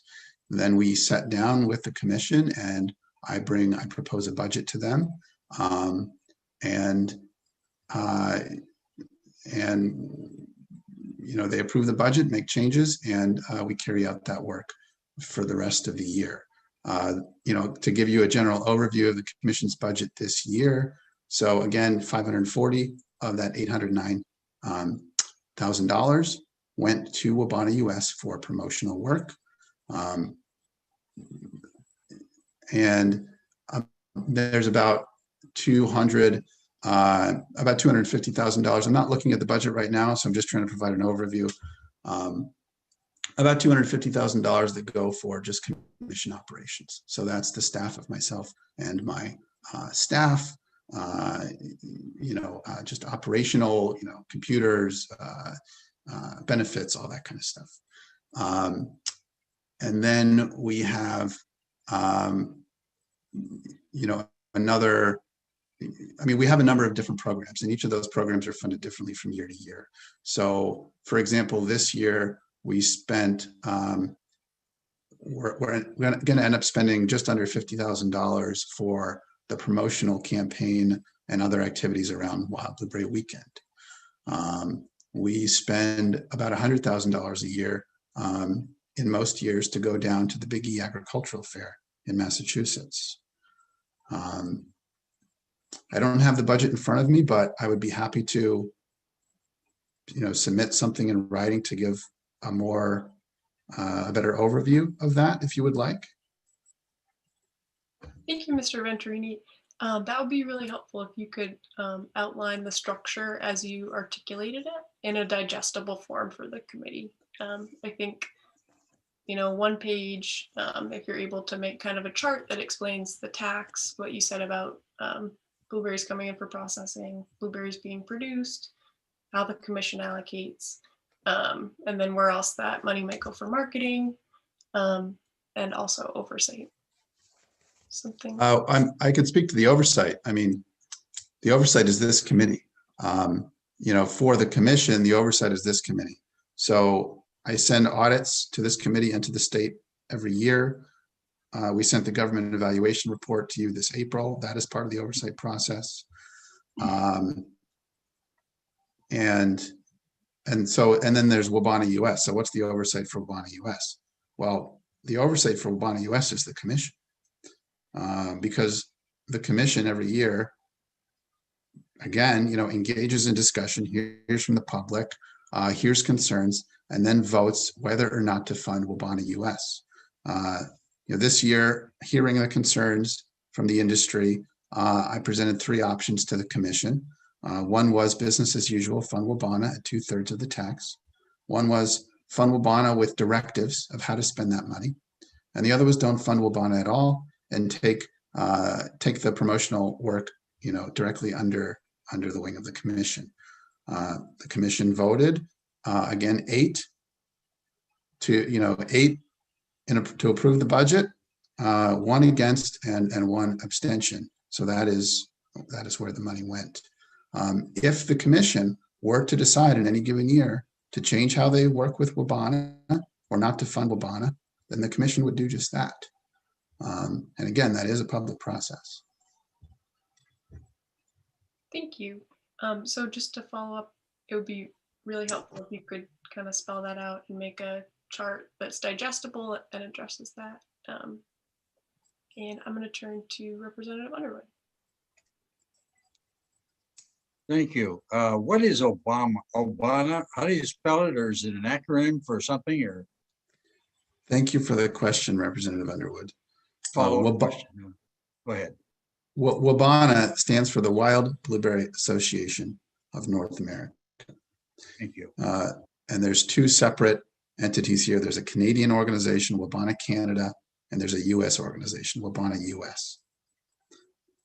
Now, because Maine produces virtually all the wild blueberries in the US, Wabana US is functionally a Maine organization, and it is a Maine nonprofit, 501c5 organization.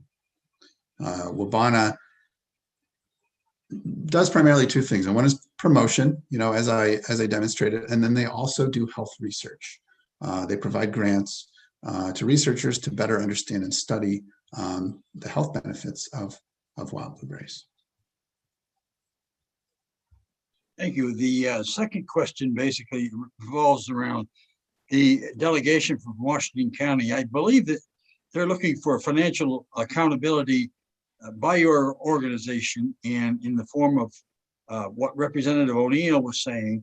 She wanted specific charts or specific language in a presentation, and I'm sure that delegation would like to have a presentation to them specifically for where the funds are coming from, how much the funds are, and who is getting what portion of those funds. And this is what I believe is the situation, and maybe it presents a different viewpoint. Excuse me just for a second. And if you could make that presentation to the Washington County delegation, I'm sure they would appreciate it. And just as a closing,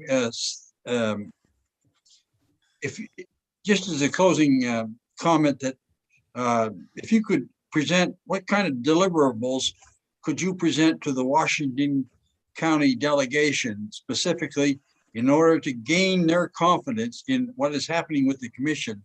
And if you could present that to them and get their confidence through a specific deliverable that they may want, it would be greatly appreciated. So what kind of deliverables can you present to the commission, to the Washington County delegation to them? Thank you. Thank you for the question, Representative Underwood.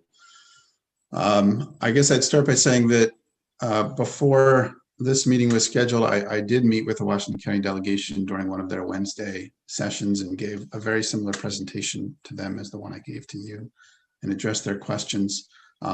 However, I would certainly be happy to follow up further with them and try to further address their questions. My feedback from them after that meeting was that they were satisfied that the commission was carrying out its work. So I was frankly somewhat surprised in hearing their presentation before the committee this morning. I mean, the bottom line is there's a lot of people out there with a lot of concerns, not just about the commission, about the industry, about the state of the industry, about their farms going out of business. And the commission is working to resolve those issues. And Wabana is working to do its job of increasing demand. And how the tax dollars are spent, they are part of a public process now. If this committee, if GOC, if growers want to provide more input on how those decisions are made or into making those decisions, we welcome that, absolutely.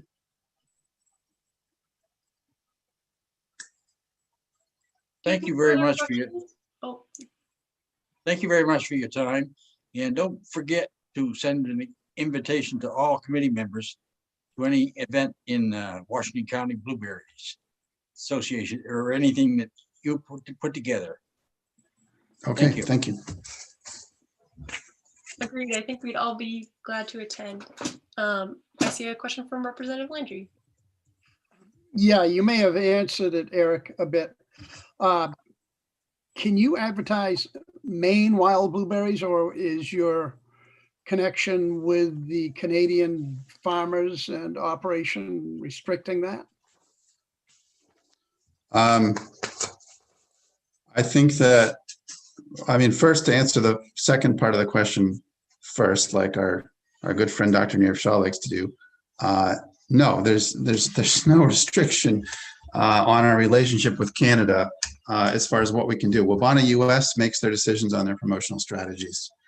And that's, and that's after, debate and discussion. I think the first answer, the answer to the first part of your question is that Wabana is using Maine branding, as I think I demonstrated by showing the website.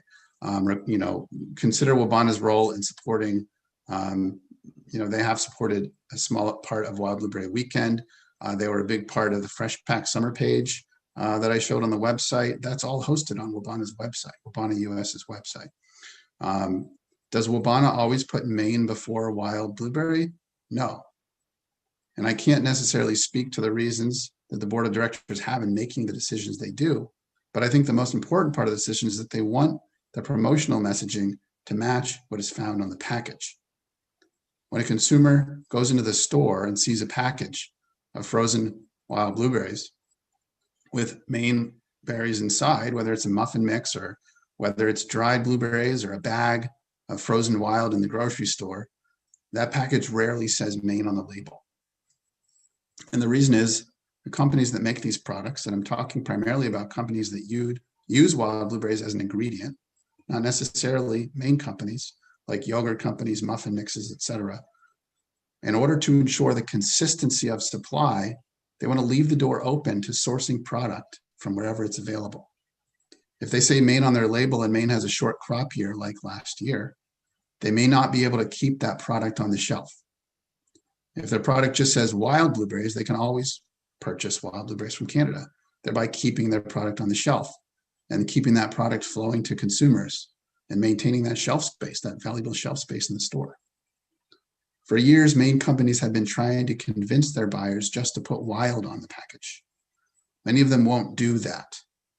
And for the same reasons, they want to keep the opportunity to replace wild blueberries with cultivated blueberries if the supply of wild runs low.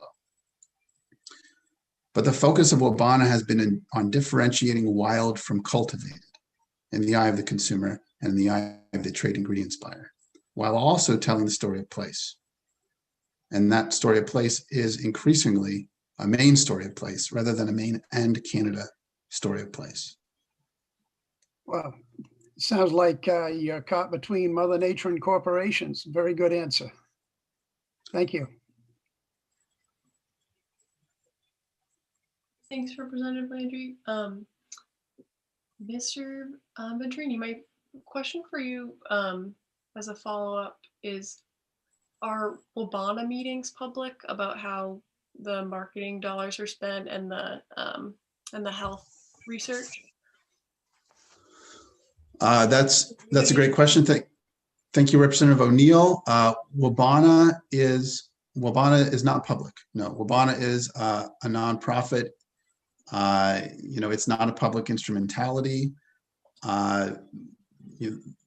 Frankly, the reason why we have this separation is so that the cultivated industry does not know about our health research, and so that the cultivated industry doesn't know about what our marketing strategies are going to be. And it's pretty important to maintain that. That said, especially with the concerns that have been raised in recent years, when individuals ask to come and attend Wabana board meetings, et cetera, I don't think they've ever been denied. They're welcome to attend. Wabana does provide updates to the commission in the form of presentations directly from the marketing company. And Wabana has also,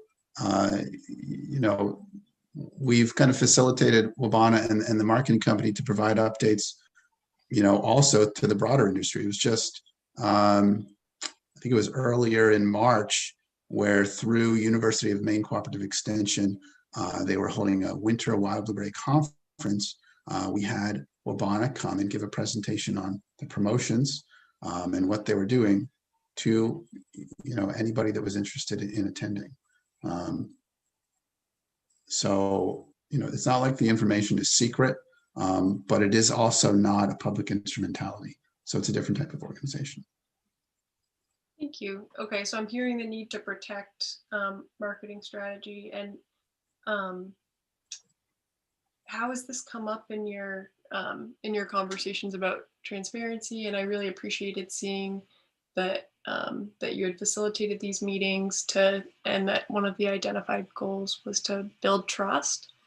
I'm guessing, just based on what I've heard from folks, that transparency as to how this money is spent is a big part of it, just because it's such a big portion, as 2/3 of the tax. So can you speak in a little more detail about efforts beyond coming and presenting to the commission and reaching out to industry? Just what kinds of things have been done to bridge that gap so that folks feel like they have transparency with the Wabana money?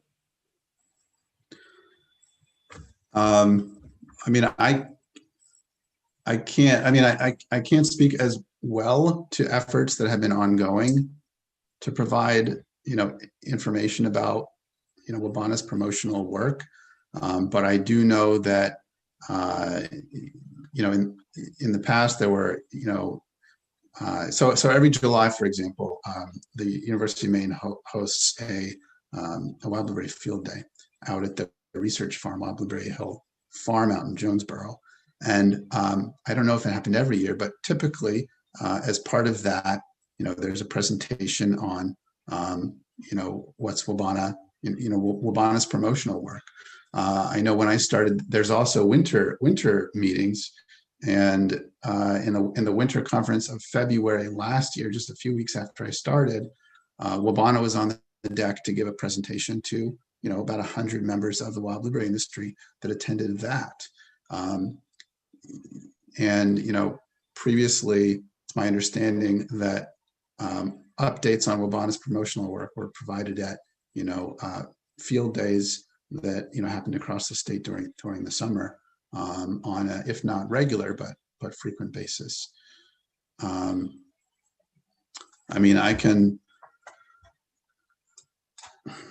I can go through in a little bit more detail for you all, a little bit about where Wabana's money goes this year. So so $540, right? So that's how much we sent to Wabana this year. I had mentioned in my presentation that that Wabana hires commission staff to carry out the administrative functions of Wabana US. And so Wabana pays back to the commission $95,000 to carry out that work. We have a trade ingredients program, which is geared towards convincing, trade shows and, really reaching out to what are called the trade ingredients buyers. And these are folks that, look to purchase products to put into their, like I said, their yogurt or their, muffin mix or their granola bar or whatever. And so an effort to reach those folks. And these are fairly small expenditures. And then we have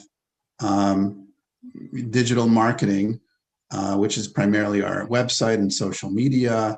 And so that takes a chunk of the funds. So this year, most of our funds can be accounted for if you take the $95,000 out and then split it in half with a little bit more of it going towards marketing and then the rest going to research, supporting research to study the health benefits of eating wild blueberries.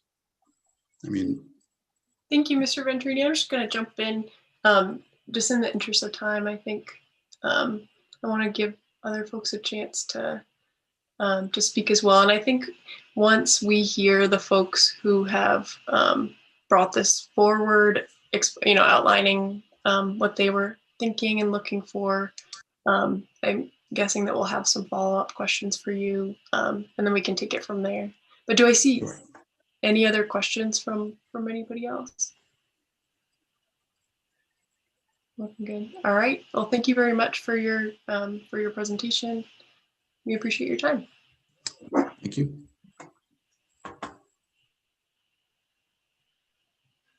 All right.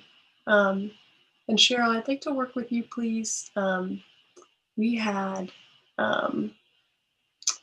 Mr. Bridges and Mr. Hammond in the room previously. I want to see if they're still here.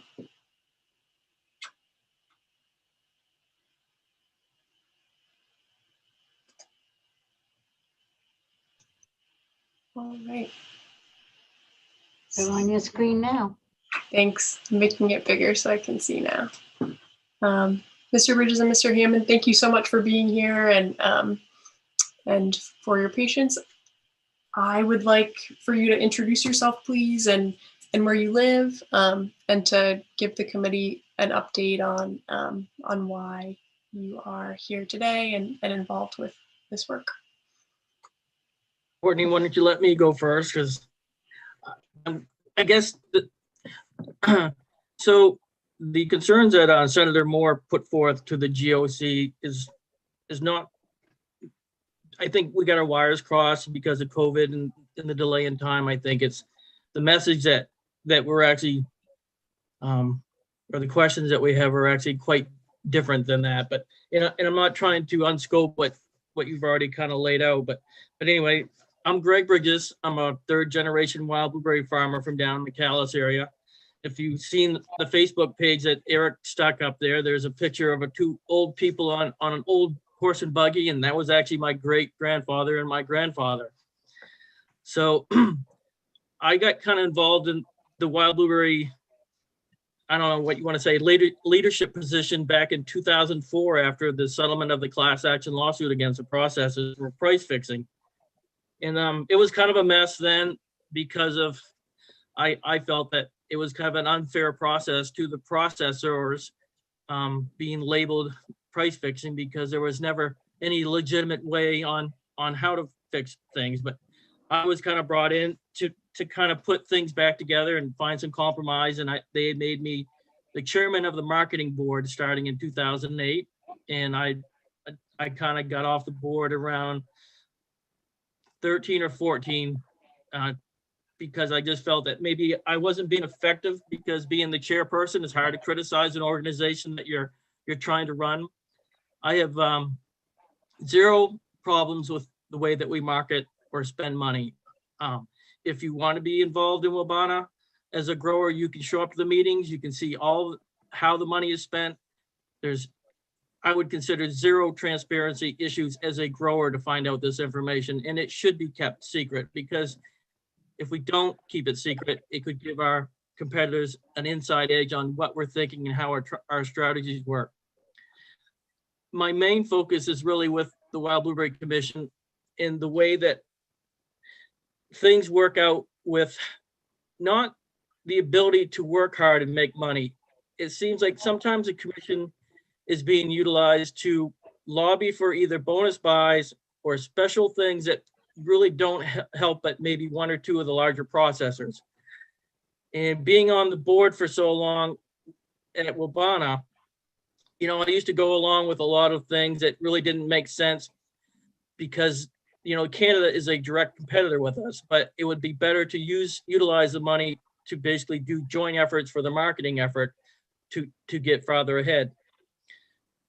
But as I went on longer and longer, the Canadians never failed to not meet their expectations when it came to money, that the main farmers were fronting all the marketing effort.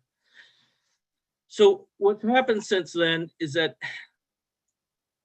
the main farmers created a great market for wild blueberries. We actually had a booming industry. When the antioxidant message took off, you know, it spurred a lot of growth with marketing decisions, not subsidies. But as things move forward, and the Canadians seem to follow the same marketing, whether it's through potatoes, the wood industry, or even lobster, is they start putting gobs of money into it with subsidies. The subsidies were for these brand new processing plants, tons of land in central New Brunswick and northern New Brunswick. And, you know, Quebec mirrored the same thing. The other provinces did things, but not in such an extreme like Quebec and northern New Brunswick. So what happened is that they started having these surpluses in fruit, and I would say that the USDA bonus buy was kind of the backstop to pick up the surplus to basically buy up the crop to clean out the freezers. So the information that I submitted, for instance, there was a brand new processing plant that was opened in northern New Brunswick in 2016, a year ahead of schedule. And as soon as that processing plant that was open with a lot of government stimulus and land, the price failed because we had such a huge crop. I think there was somewhere between 400 and 450 million pounds of just wild blueberries, besides the crop that Eric alluded to with cultivated, which has put a lot of pressure on things. So it's almost like the commission was being utilized to lobby for a bonus buy in the year 2017 that was 3/4 of the size of the crop of Maine only. And only Maine berries can be put into that system. They can't be Canadian berries. So it's kind of frustrating to see that 3/4 of the land of the crop is being asked to bought up by the surplus. And the surplus, the USDA bonus buy surplus program is not to basically advance crop sizes or make corporate money. It's made to basically keep a stable farmer network to grow more fruit through the good times and the bad times. And unfortunately, the USDA bonus buy system is no longer being utilized that way. It's made to basically bail out bad actions from a lot of big players, whether it's the ethanol problem or this wild blueberry, and even the cultivated blueberry industry has been using the same program, I think, in the wrong manner. So my concern is just the way that the commission is set up with processors. These processors don't only just sell wild blueberries, they're selling other things besides wild blueberries too. And we've actually had arguments in marketing meetings about turning down the rhetoric about going head to head in cultivated blueberries in the past, because two of the processors in the room were selling cultivated berries. But as you can see, we have changed our marketing strategy. Wild is the most prevalent thing with the marketing strategy, and that is a great strategy for us to have. But my concern is that the commission is kind of run by two of the bigger processors. They take subsidies on the Canadian side. They have other interests besides just Maine wild blueberries. And I think one of the solutions would be to move to a farmer-driven only wild blueberry commission, if we even end up with having a commission, because I think the commission has actually aggravated the problem with this bonus buy program and not calling out these subsidies in Canada. The problem with the USDA bonus buy is I have gotten zero response, whether through the FBI investigation into the Canadian price fixing scandal, the the inspector general through the USDA is non-responsive, and neither is anybody of the elected representatives that we as a commission lobby for to pick up these bonus buys. So I'm asking that the state of Maine maybe look into the way that these USDA bonus buys are being utilized, because you can't have somebody asking to buy up surplus fruit on one side of the border while accepting subsidies to expand the same business on the other side of the border.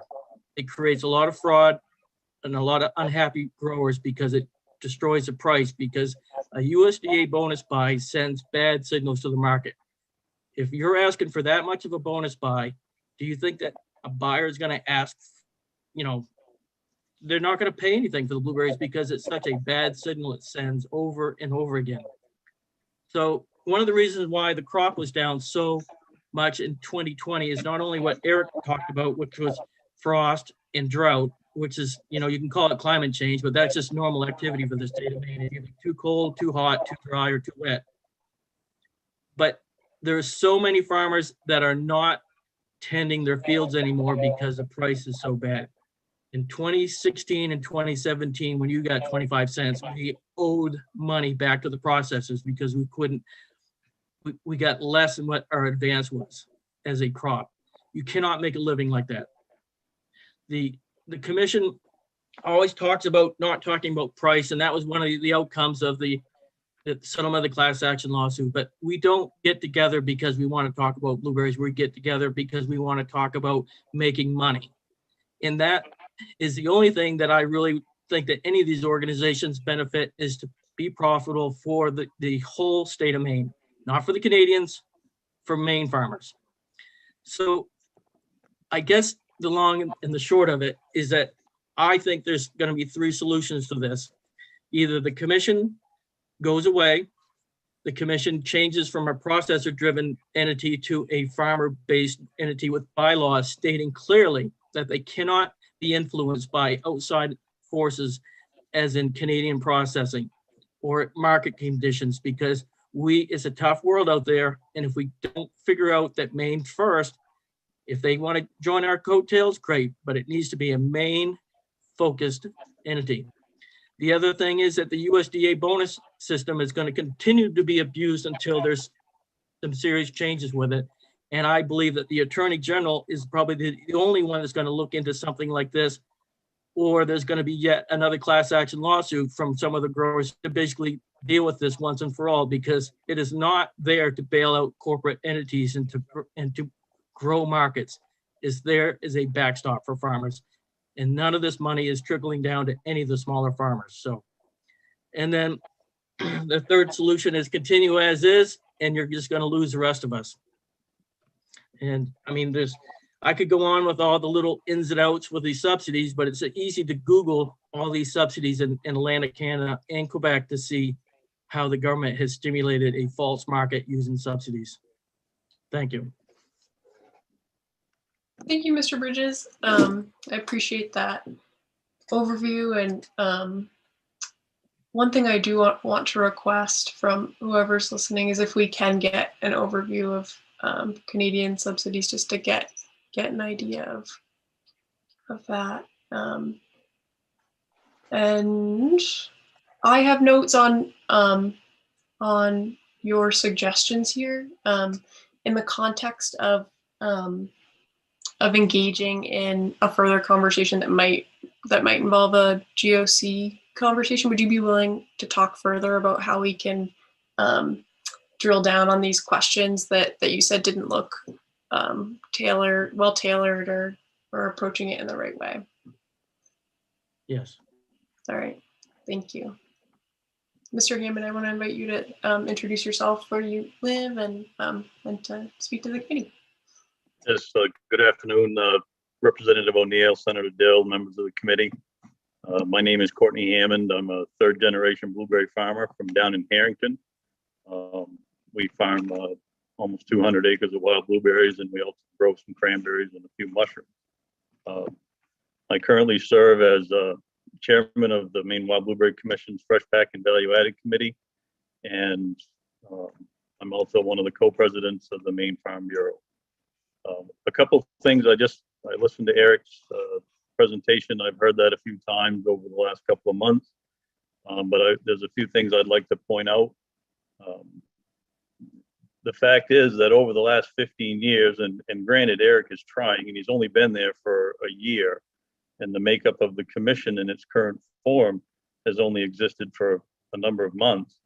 But over the last 15 years, we've spent $15 million on promotion and research, yet the Maine wild blueberry industry continues to shrink, while the Canadians in that same time period have tripled their production. The Maine wild blueberry, Wabana Canada and Wabana US were one and the same entity. They were one organization up until 10 or 15 years ago, when the discrepancies in how that organization was funded, primarily due to the fact that the blueberry tax in Canada was a voluntary tax and thrown on top of the exchange rate, the Maine growers were paying 75%, 70 to 75% of the entire marketing and promotion budget that Wabana had. And as a result, people got upset, and Wabana was split into the two entities that we have today, Wabana US and Wabana Canada. One of the issues that I have is the fact that they are still tied together by the apron strings. The wildblueberries.com website and the promotion that is done is generic promotion.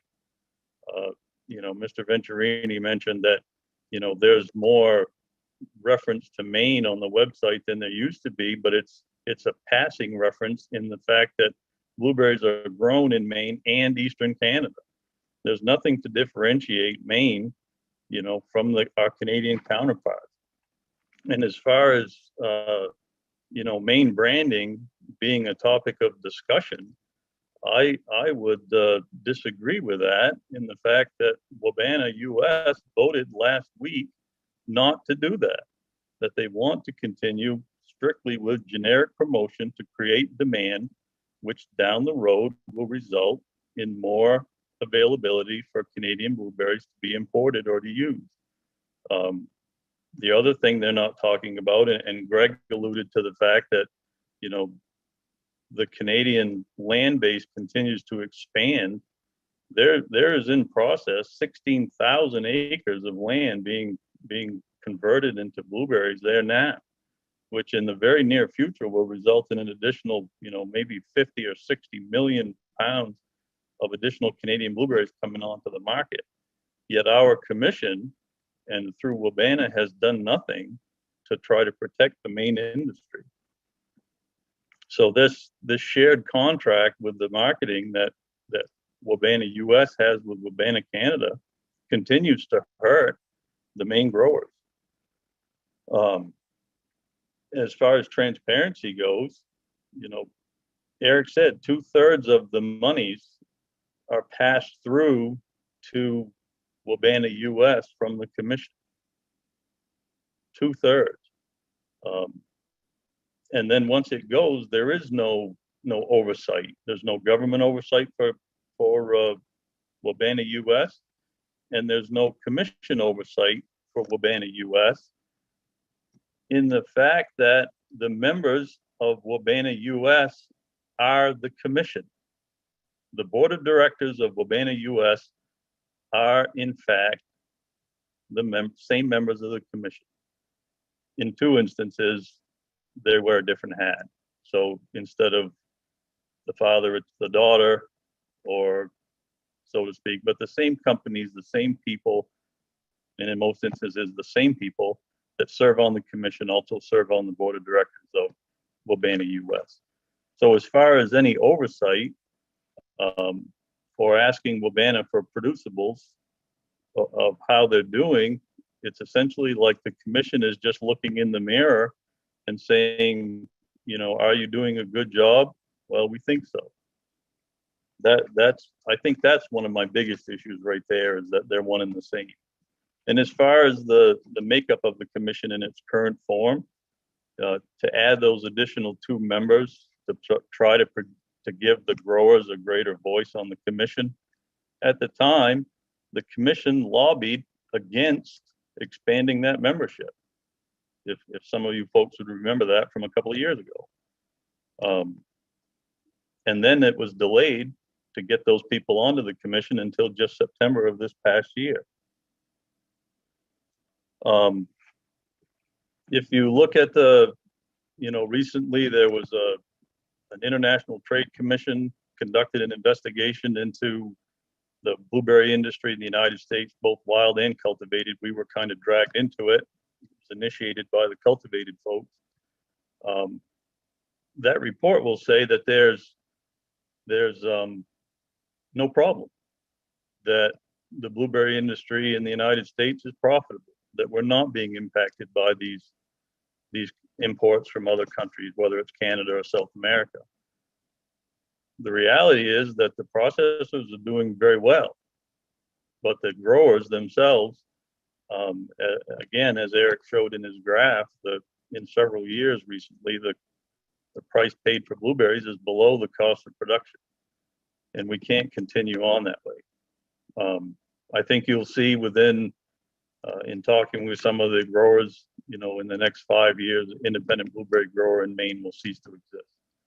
I think I heard Mr. Venturini in another public hearing last week make the statement that from 2019 to 2020, 20% of the growers who paid the blueberry tax in 2019 did not pay the tax in 2020. That's 1 in 5 in 1 year. Some of that may have been weather related because of the drought, but I know that personally, in talking with a lot of growers, they're just hanging it up. There is no profitability. There is no new generation coming into the industry. I'm one of the youngest. I'm one of the youngest blueberry growers in Maine. We're dying. A lot of the growers are in their 70s or 80s, and they're hanging it up. They're not willing to invest in equipment and infrastructure. They're farming with old equipment. Their kids are not stepping into the industry because of profitability issues. And I see already some of the blueberry fields it's the final harvest. It's a house lot, it's a gravel pit, it's a solar farm, it's a windmill. And when that happens, those never come back. That's the end. You can't plant these wild blueberries. So, we've lost probably 20,000 acres in the last several years of wild blueberries. It will continue to decline until there are no independents left, just a handful of processors, and they'll be buying their product out of Canada, which is what they're doing now. And my issue with the commission, and again, Eric's only been there for 1 year, but there's been no oversight by ACF of the commission. There's been no oversight of the activities of Wabana by the commission. And they've stood by and watched this industry start to collapse to the benefit of just a few. And with that, I'd be happy to answer any questions. Thank you very much for bringing this to us. I was going to say your testimony, but it's not a public hearing, but thank you very much. I have a question if nobody else does. I would like, maybe you could kind of give a simple explanation of the Wabana structure, of who's on it. And I also want to request something more formal that just gives us an overview of that and how it works from folks listening.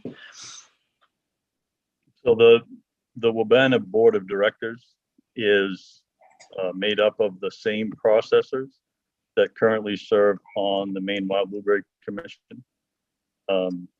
Same companies. In two instances, there are different person sitting in the chair.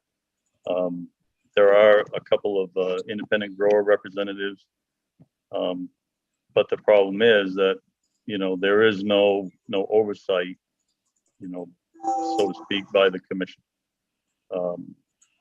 There is a membership. I don't know exactly how many members there are of Wabana now. I think their dues, maybe $700 in dues.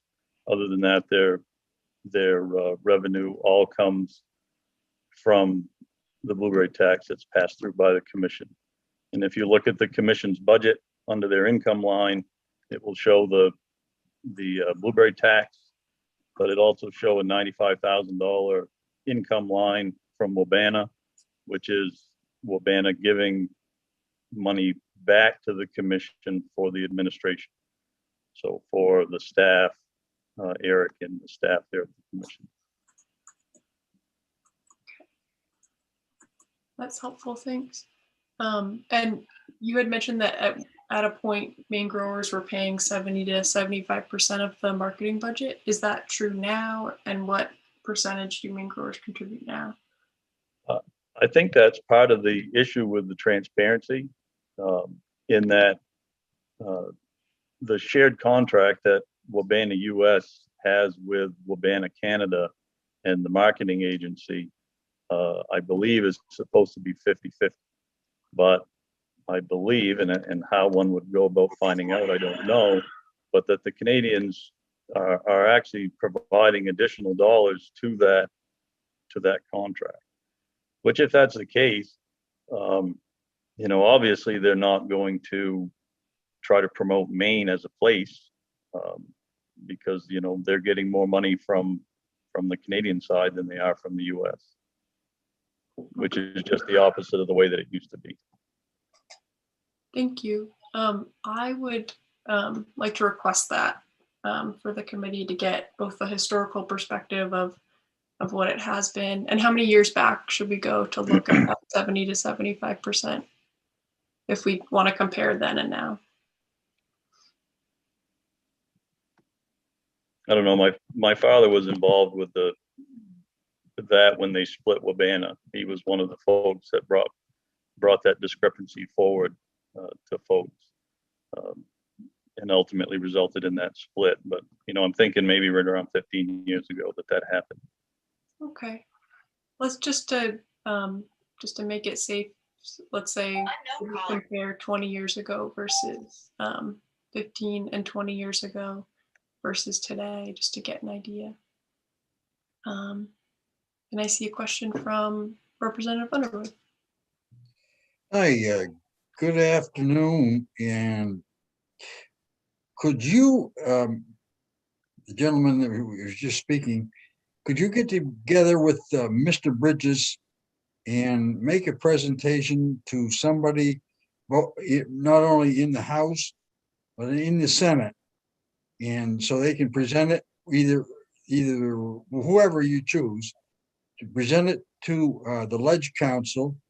And the Ledge Council basically is a organization structured for the legislature to determine what should be entered and after hours and after cloture bill, and have them formulate or write a bill or present the idea first, get approval from the Ledge Council, and take it from there and have a bill presented to the legislature for assignment to a specific committee, which would probably be this one. A formalized bill to restructure the industry, because Mr. Bridges presented 3 options, and the second option was basically to restructure the industry from taking the income produced by the growers and for the main growers and use it only for a main brand, and to formalize something along that line, and to withdraw funding from what is it, Obama US, and to withdraw from that and and restructure the industry so it's a grower sponsored and represented industry to move forward with for, say, next year or whenever the cycle comes.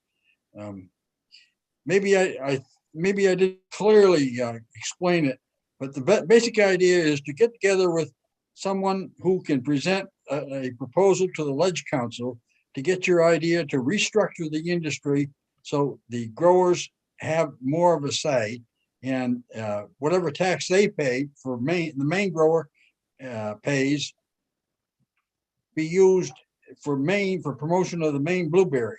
And also, just as a side note, maybe the Maine blueberry, once something of this nature started, could be registered as a trademark and promoted as the Maine blueberry, not because something of this nature, what you've explained, is prevalent not only with the blueberry industry, but they have similar problems with the Canadian potato industry and loggers. I've heard Senator, the state senator from Allagash, Mr.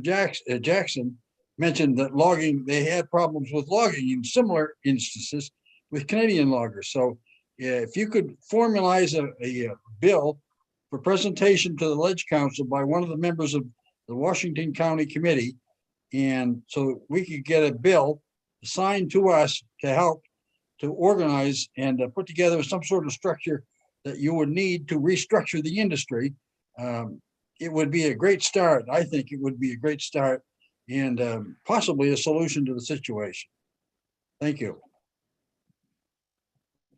Thank you, Representative Underwood. I think I want to talk a little bit about process and what we're doing, and maybe that will help to go over that.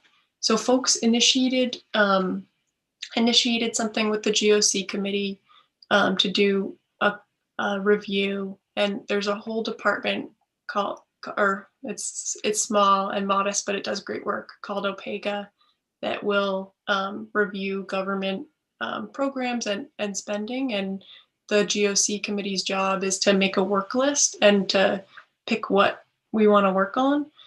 So this item is under consideration right now for just that, for the staff to go through in a methodical way and do exactly what you were saying, to think about where improvements can be made. And the meeting that we're having here today is it's kind of like a fact finding, like we're opening it up and trying to get some more info, because part of what we felt is we needed a little more information to tailor this better so that we can make the most of our resources. So what I'm thinking here is, should we all agree on a path forward that we could bring that back to GOC and make a suggestion? So that would be a way that we could do what you were saying and use the resources that we have to make recommendations about the best way to go forward. See, Senator Black. Thank you, Madam Chair. Thank you, Mr. Hammond, for being with us today. And I enjoyed visiting with you on a couple of blueberry tours and your place of business. So what you're referring to here basically is the only, the way it's going to come down to where the processors are the only ones basically left in the fields that they directly control, integrated from where they put, they own or rent or whatever. Those are the only fields that are going to be left to harvest eventually, the way the small growers are dropping off. I mean, that, in short, yes, that's the short answer. The independent growers have not been able to invest in any of their infrastructure, tractors, sprayers, mowers, their land, essentially since 2011. And, with the infrastructure aging out and no new blood coming into the industry, obviously because of profitability, the land ultimately will be sold off, laid fallow, or turned into something that's more profitable. That's the long and short of it. I look at what's happened over the last several years as a paper mill, but it's closing in slow motion. And so nobody's really paying attention to what's happening. And it's having a huge impact on these small rural communities in primarily Washington County, but also in the other areas down the mid-coast where there are also wild blueberries. It's property valuation issues. It's small businesses that are being impacted. Just a few years ago, one of the larger growers was informed that one of the processors was not going to buy their crops. The result of the migrant workers not coming to pick those blueberries that year, when you think about the grocery stores and gas stations and convenience stores and hardware stores and even the local liquor store. I went and talked to all those folks. I went to school with them. I was in their wedding. It was about $1.5 million in lost revenue to two communities with a population combined of 1,000 people. As this industry starts to go away, we're losing a way of life, and we're losing something that makes Maine and rural Maine what it is. I don't know how to put it any more plainly, but you're right. We're disappearing. I can't afford to replace a 50-year-old tractor with another 50-year-old tractor. It just doesn't make sense. And so, essentially, when those things are gone, they're gone, and you may have a few, really small growers that are still doing a little bit of fresh or value added. But as far as the independent IQF blueberry grower, which currently is still close to 50% of the whole crop produced in Maine, it's in danger of disappearing in the very near future. Could I have a question, Madam Chair? And I should have asked the executive director, but I'll ask you, seeing I've got you in front of me right now. The commission was 5 growers and 5 processors. Your brother Darren, does he represent a grower, or does he hold a seat for Wyman's? He holds the seat as a processor representative. Okay, thank you. All right, thanks, Senator Black. I have a few questions. One question I asked, and these are all kind of information requests for fact finding, and I'm going to go through a couple and see maybe if you have any more that you might like to add, and we can also touch base about additional things that you think might be helpful. But so far, I've requested the tax structure, how that works, and where it flows. We've identified that we need more information about Wabana's structure and the funding that goes to that. So who's paying how much? Something I'd like to hear is the number of Maine growers that have been lost, and also Maine acreage lost over the past 50 years, so that we can get an idea of that. I know we saw some graphs in Director Venturini's presentation, and hopefully we can have that data. I'm also curious about Canadian acreage. We've heard that that folks are expanding on that side of the border, so I'd like to have data, if possible, on growth in Canadian acreage, and data on the growth of Canadian exports into the US. Something that already I flagged was an outline of subsidies that are afforded to Canadian growers. And you had mentioned that it might be, some things might be provincial, some things might be federal, and other sources. So maybe it differs depending where you are, but that would be really helpful for us to get a picture of what Maine farmers are competing with.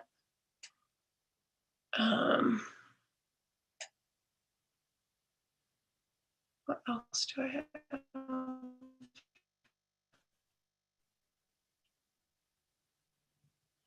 Something I also am curious about are I'd like to have more information on the bonus buy program that was raised by Mr. Bridges, and just kind of start from scratch. How does it work? When is it used? How much? Who benefits? Just so that we can get a picture of that, and I'll leave it up to Mr. Bridges and Mr. Hammond to determine if we're requesting data for how much and who benefits and stuff like that, to know how back we want to look. You had mentioned that maybe 15 years ago might be useful for another one of those questions. So maybe we could look at data for the past 15 or 20 years. And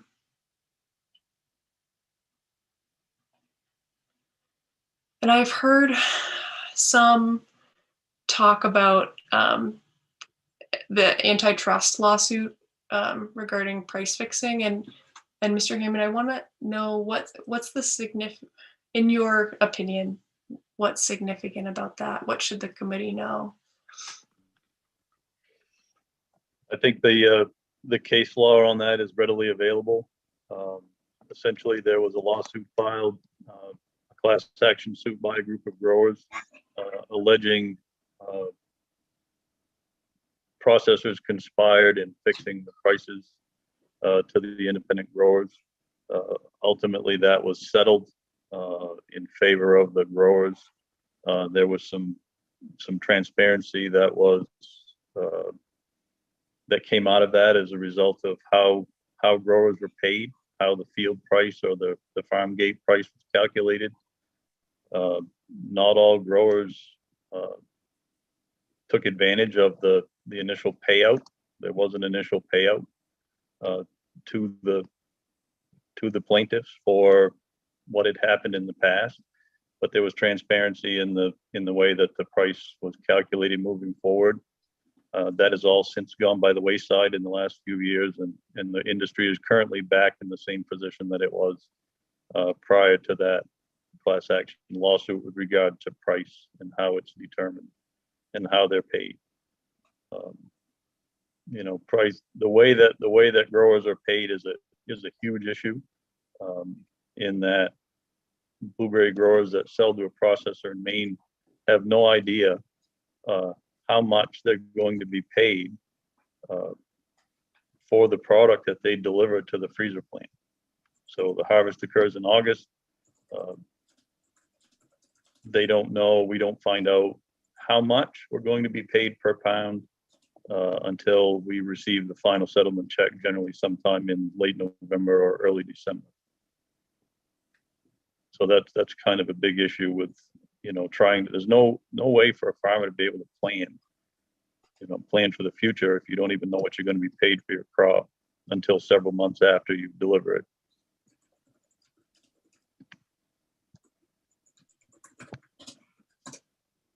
Thank you for going through that.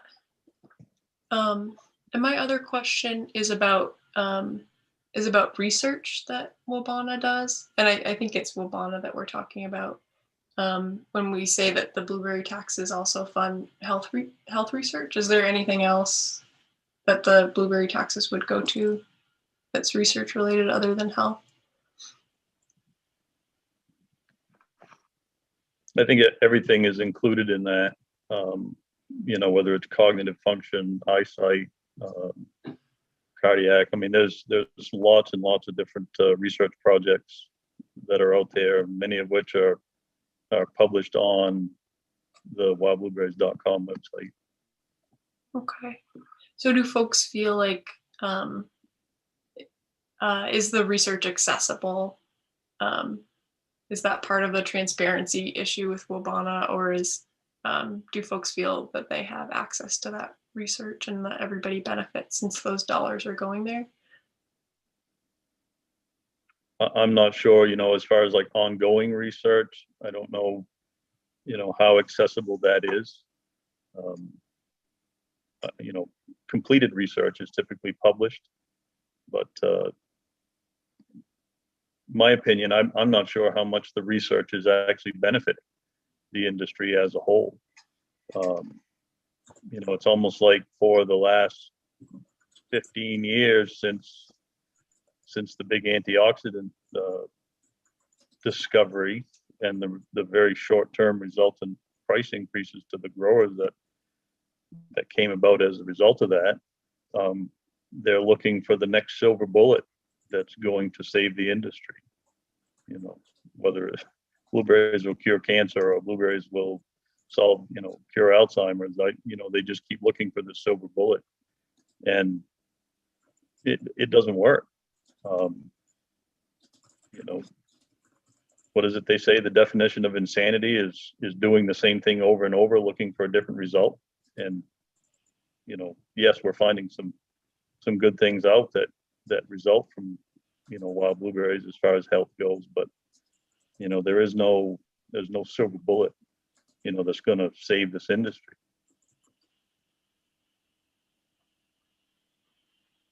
And I just can't see creating more demand for wild blueberries without any main branding or anything to stop the Canadians from continuing to expand and fill that demand.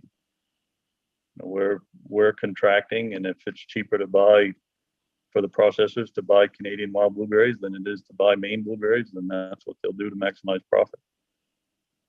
And I don't know that the commission is in a place to try to change that.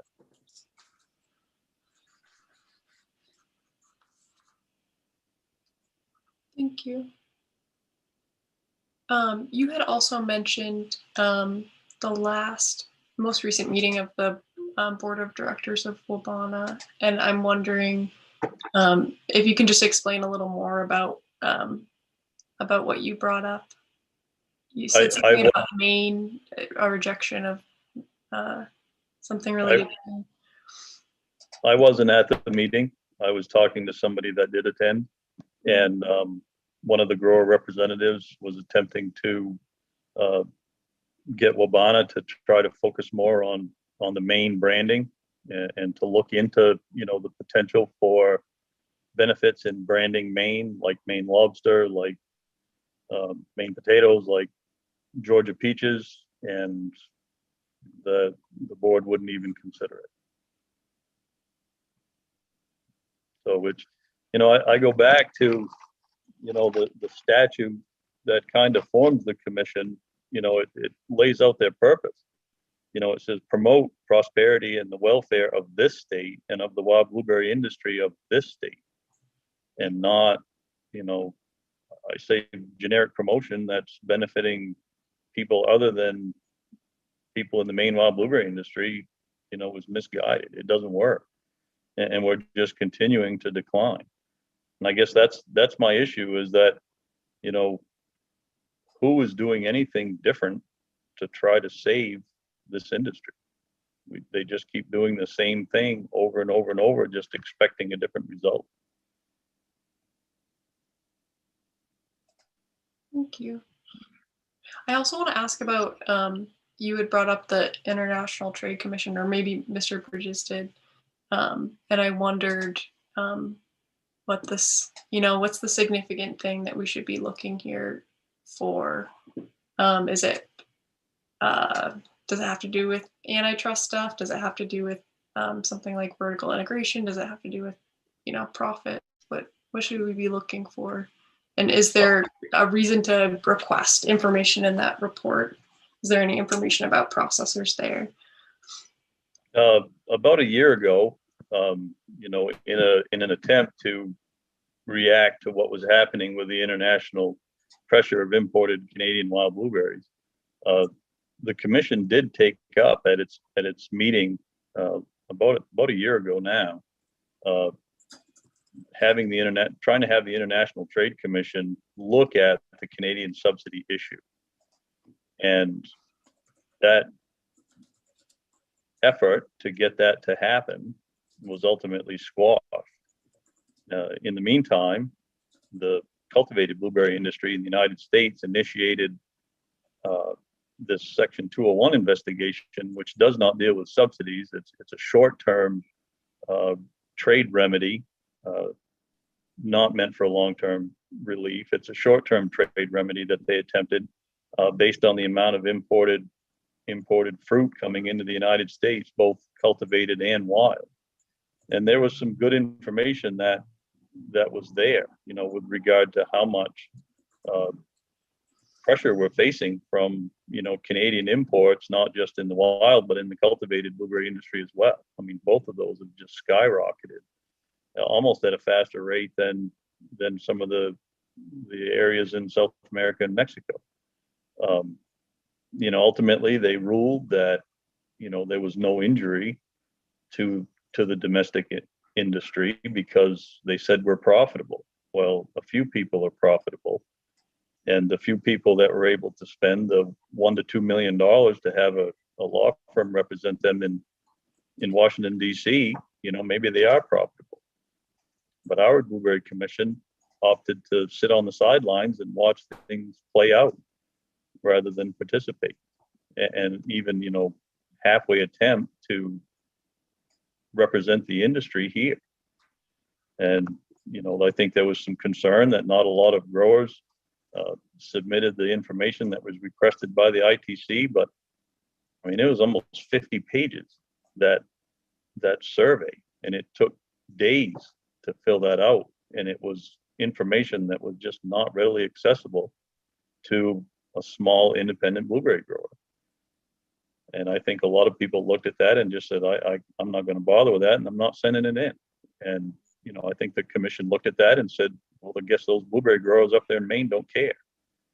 And, but the actual issue is the fact that, what we're facing really, if you differentiate cultivated from wild, is the Canadian subsidy. And we have sent that on to Washington, and we've tried to get people to look at that issue. And there were grower representatives on the commission that tried to get the commission to look at that issue, but obviously the way the commission is made up, they chose not to do that. Obviously for, reasons around the fact that those companies are international companies that operate on both sides of the border.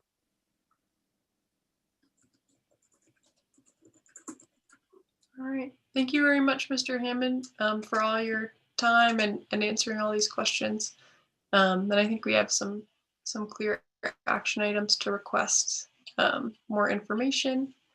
So any other questions for the committee before I go to our last speaker? All right, thanks so much for being here.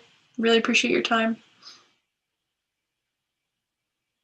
Cheryl, I would like to please welcome in Senator Moore, who has her hand up, and the last speaker, who is Marie Emerson, please.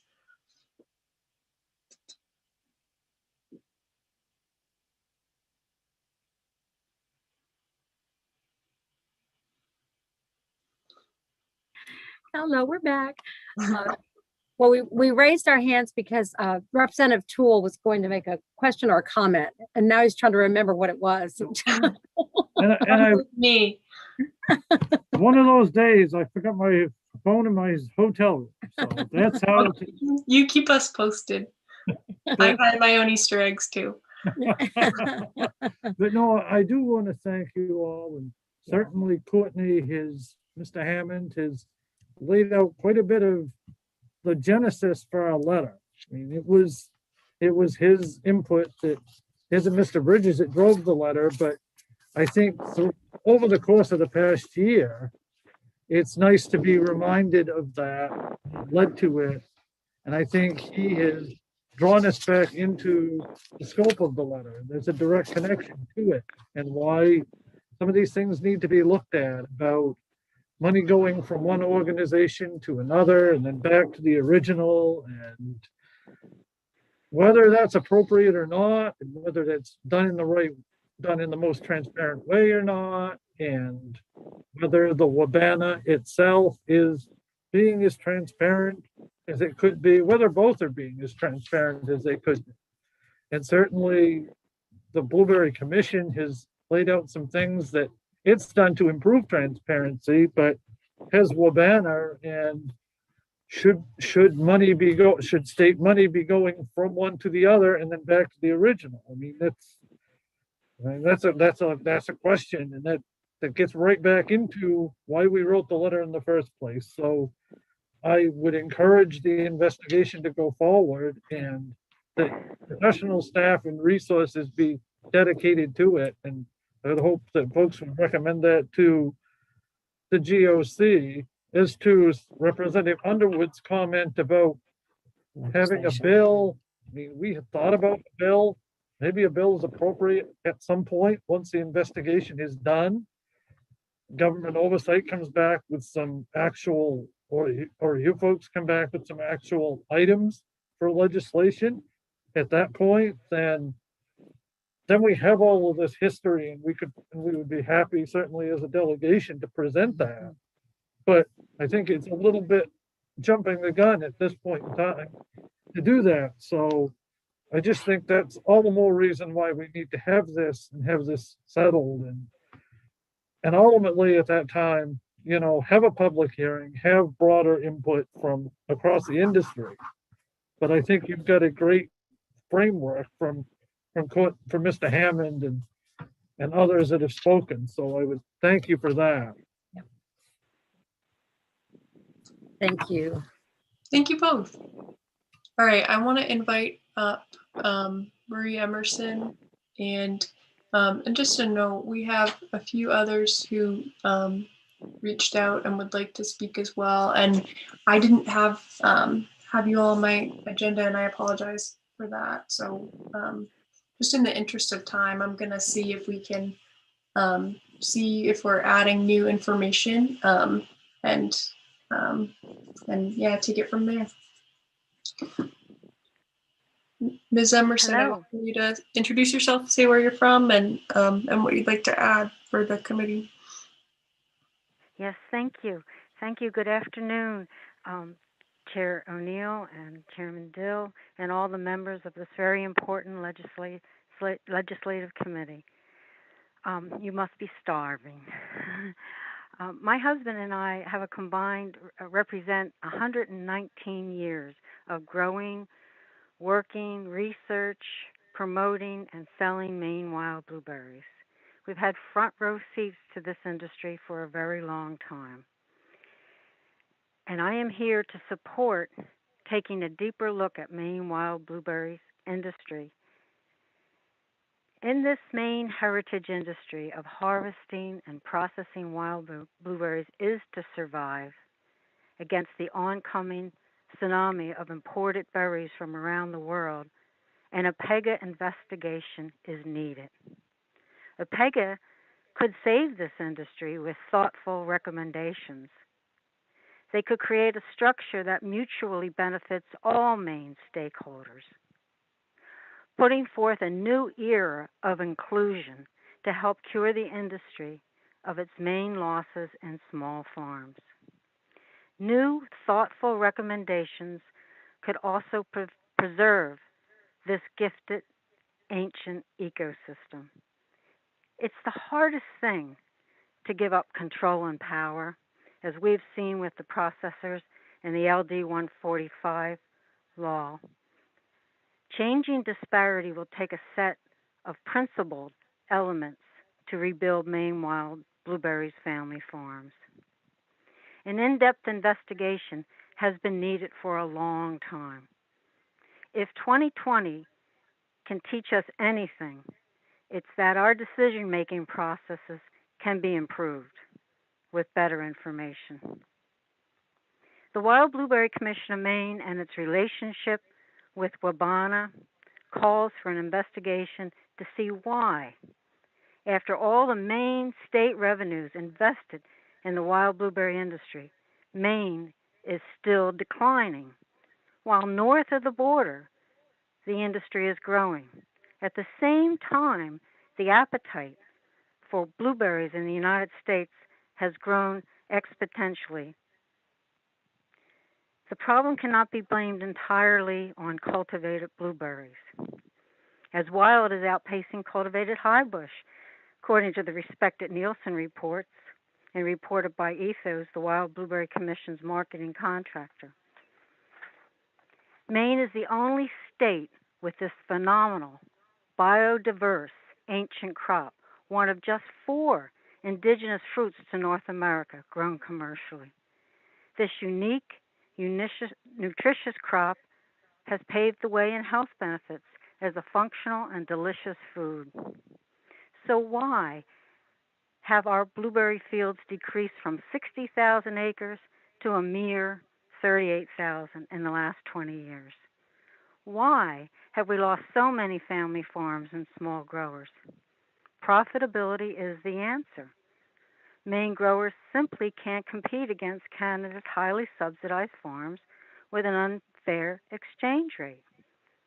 In Maine, 4 of the 5 processors buy berries from Canada, and commission practices actually support this by using Maine revenue to fund and promote a generic wild blueberry, and by not using the word Maine in our marketing strategy. Our Maine wild blueberries could be as well respected as Maine lobster or Georgia peaches or Florida oranges. A recent book about the paper industry shares a lot of parallels. The Rise and Fall of Maine's Mighty Paper Industry by Professor Michael Hillard.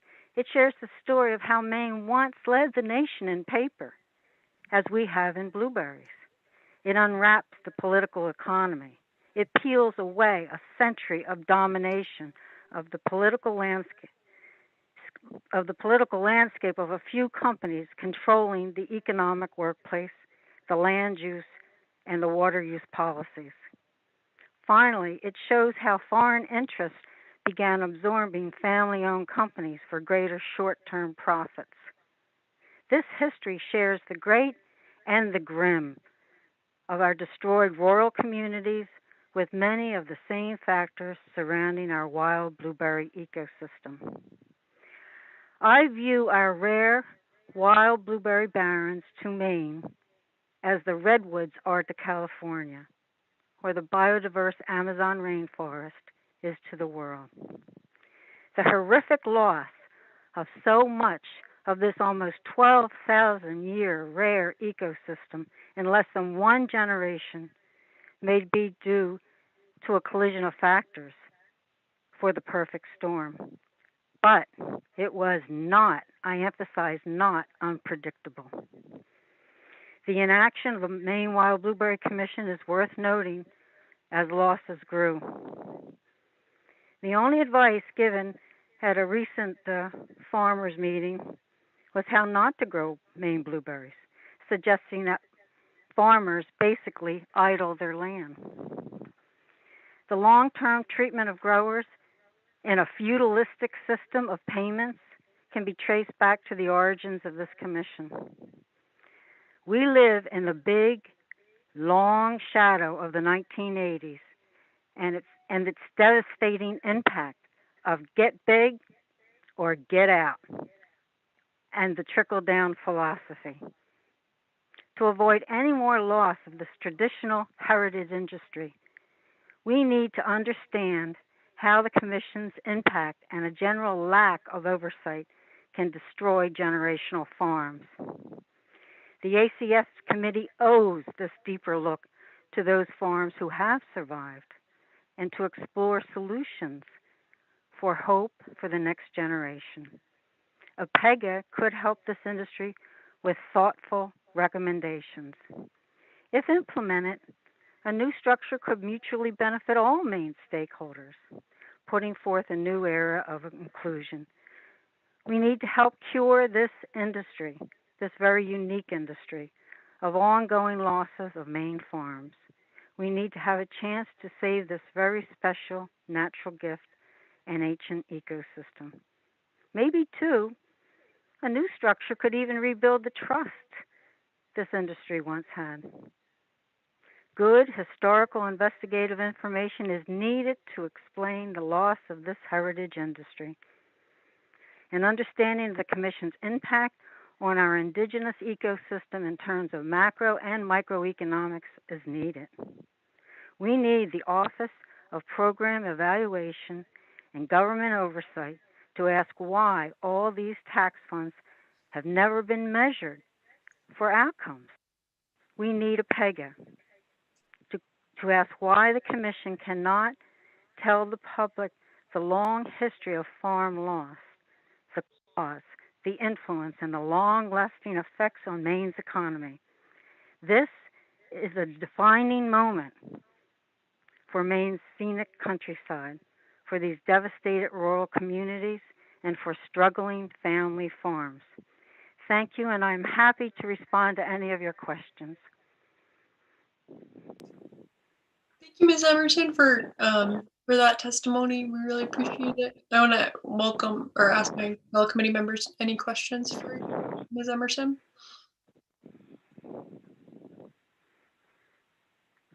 Seeing none, thanks so much. And we'll consider you a resource. I know I appreciate that you've reached out and have been helpful to me in understanding these issues. So thanks very much. All right. In the interest of time, I'm going to look at bringing the next three folks in, and I'm just going to make a request that we, try to say new things, new information for the committee, since it's getting late and I think we're probably hungry.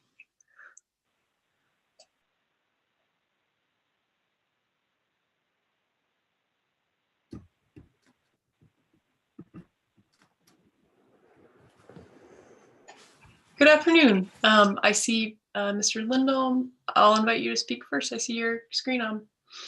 Sure. Hi, thank you. My name is Nicholas Lindholm. I'm currently a commissioner on the Wild Blueberry Commission. I'm one of the newer appointees that started back in October. I'm a certified organic grower, and I am the first and only organic wild blueberry grower on the commission. My wife and I operate a independent company, Blue Hill Berry Company, of about 50 acres. We do direct market most of our berries, though we sell some of them to a processor as well.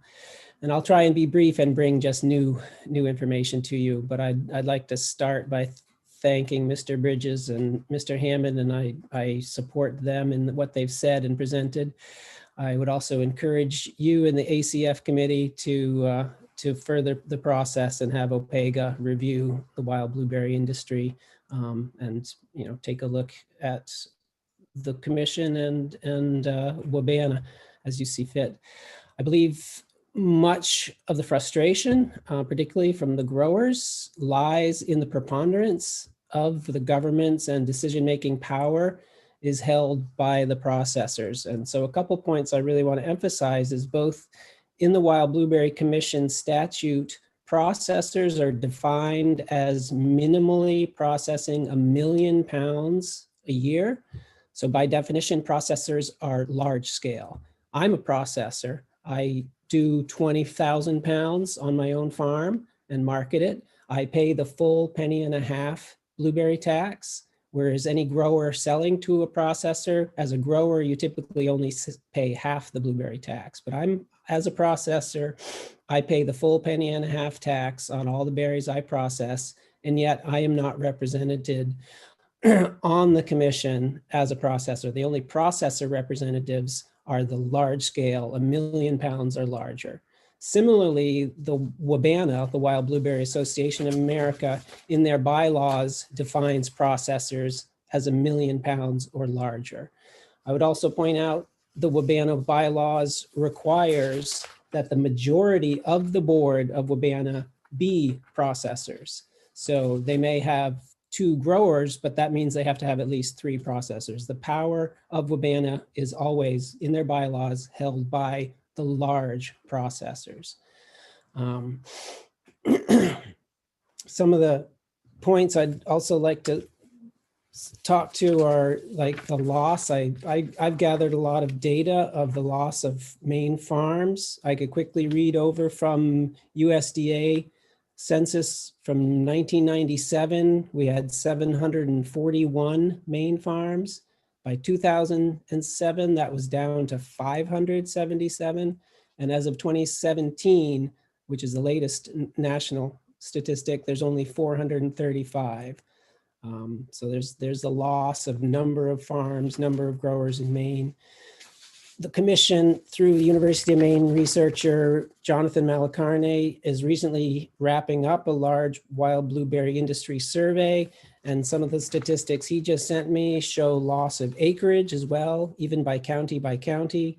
For example, Washington County had 17,861 acres in 97. That was down to 14,222 in 2007. And as of 2017, it was down to 13,668. So again, there is data that you can be found, often from different sources, but I would encourage your committee to go and find and gather some of that data. It's very clear. We are losing farms, we are losing acreage, and we're losing the market share to Canada.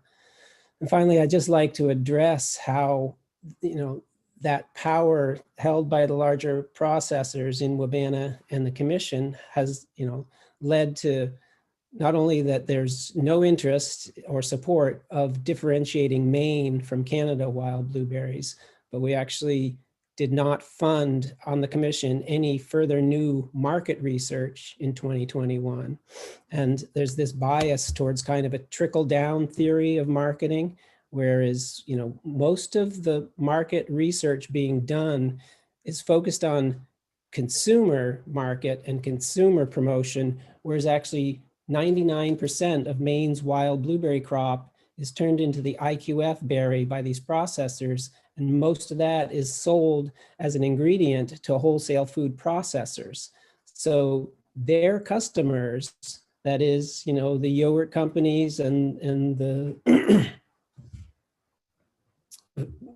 food processing companies are buying the IQF berries, aren't getting any of the we're not doing the market research or promotion to those buyers. And I'll quote from the letter from a processor that in 2019 wrote that the customers of theirs, of the processor, the customers can substitute cultivated for wild in a lot of their products when the price difference is too great. And in part, they're forced to sell to customers who can buy either Maine or Canadian berries. So most of Maine's wild blueberries are being marketed to these food processor customers who don't care if it's Maine or Canada or wild or cultivated. And that's now trickling down to loss of Maine independent growers. And I would just finally say that I think the Maine legislature really can help in this by not only continuing with the OPEGA oversight investigation, but possibly then by just supporting and passing bills to financially support farmland protection or new farm development or funds for diversification of new products and new markets for Maine wild blueberries. Possibly rules and regulations, which could include some kind of subsidies or possibly even tariffs on importing Canadian berries, or even supporting Maine markets, like the University of Maine systems recently had to up their purchases of Maine produced food. So there's lots of ways that I know the legislature could help in this beyond just this current investigation too. And I thank you for your time. I welcome questions. Thank you, Mr. Lindholm, for waiting, so long. I really appreciate your patience and your testimony. I'm wondering if you could send in like a physical version of that, if you could email it to the committee so that we have a copy of what you've cited. And if you could also send along as part of that, the data about farm acreage loss, that would be really helpful. Sure, I'll share what I can, what I've compiled. Thank you. Really appreciate it.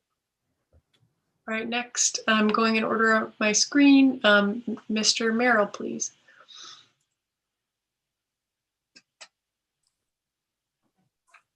Well, hi, good afternoon, everybody. I'm going to start my video. Just 1 second. Here we go.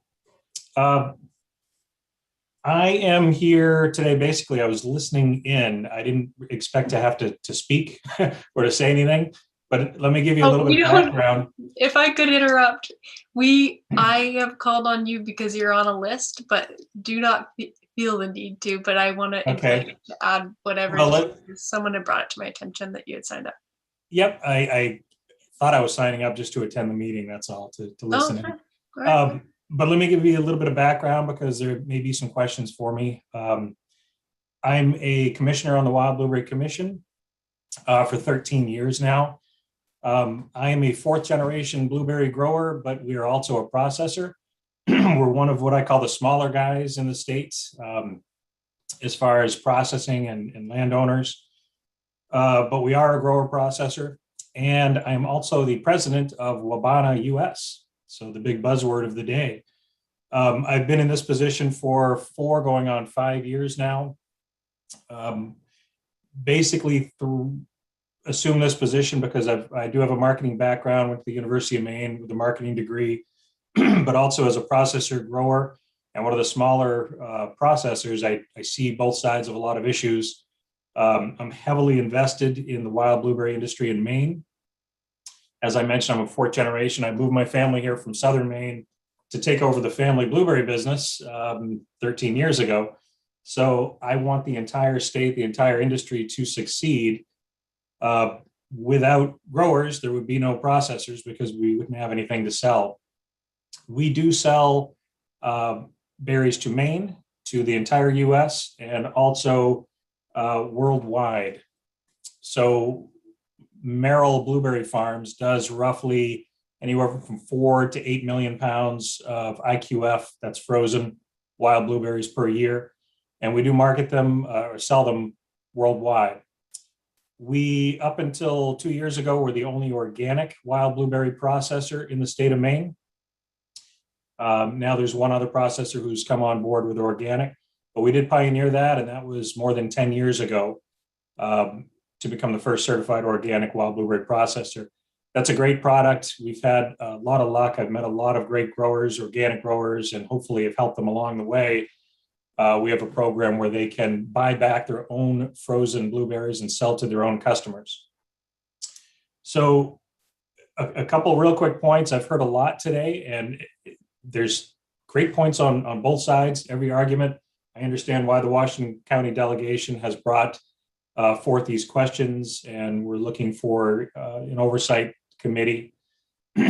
And I will say this is an industry like no other. We have such a unique fruit, and it's fantastic heritage that goes back for so many generations. You know, prior to Civil War and the Wabanaki Indians, there's so many things wonderful about this fruit.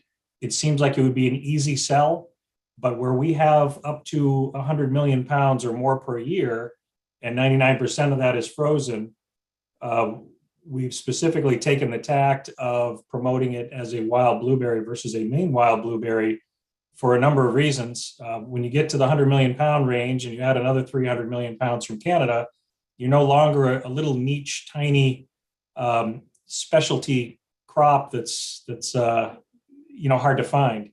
You're a commodity, and you have to compete with major commodities, specifically cultivated blueberries. As Eric showed that graph early on in his presentation, that was just US cultivated blueberries. That's almost 1 billion pounds, 1 billion with a B, of cultivated blueberries. And you add British Columbia and Mexico and Peru and Chile and Argentina, China, who's growing cultivated blueberries now. And we're a small fish in a big pond of blueberries. So yeah, we want to continue to differentiate wild blueberries every chance we get. This past year, Maine had a 54 million pound crop. I think there was only about 45 or 46 million pounds grown in Maine. And another 9 or 10 million pounds were imported fresh from Canada and processed here. So a 45 million pound crop in Maine translates, if you do a penny a pound for marketing, that's $450,000 to market Maine wild blueberries. Cultivated had a $10 million budget this year to market cultivated blueberries. You can see the struggle we have. So I could probably ramble on forever, but I don't want to repeat what a lot of good people have already said. So if there are any questions, I'd be happy to hear it. If not, move on to the next speaker. And thank you for your time. I didn't mean to not open my statement by saying hello to you, Representative O'Neill. And I think Senator Dill is not on anymore, but no disrespect there. So thank you. If there are any questions, I'll hear them now. Thanks so much, Mr. Merrill. Really appreciate that. And I want to invite you to submit anything in writing that you'd like the committee to consider as part of this process as we develop what we want to do going forward, including what OPEGA could do to be helpful. So I'd love to have written comments on that from you so we can include that. Thanks again. Mr. Bell.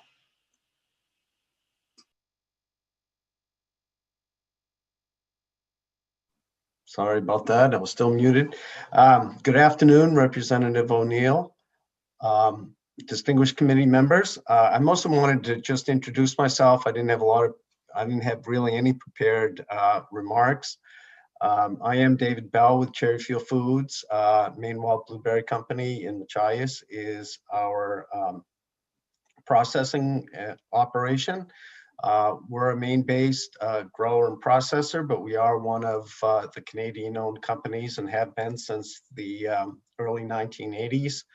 And for those of you who don't know me, from 1995 to 2014, I worked for the Wild Blueberry Commission. And early in my career, I had a lot of other ag-related jobs, and I hold a bachelor's of plant and soil science from University of Maine at Orono and a master's from UMass Amherst. And I'm currently a commission member, and for the last 5 months, I've been chair of the commission. I'll just make a couple comments on markets. There's a lot of things to look at and address.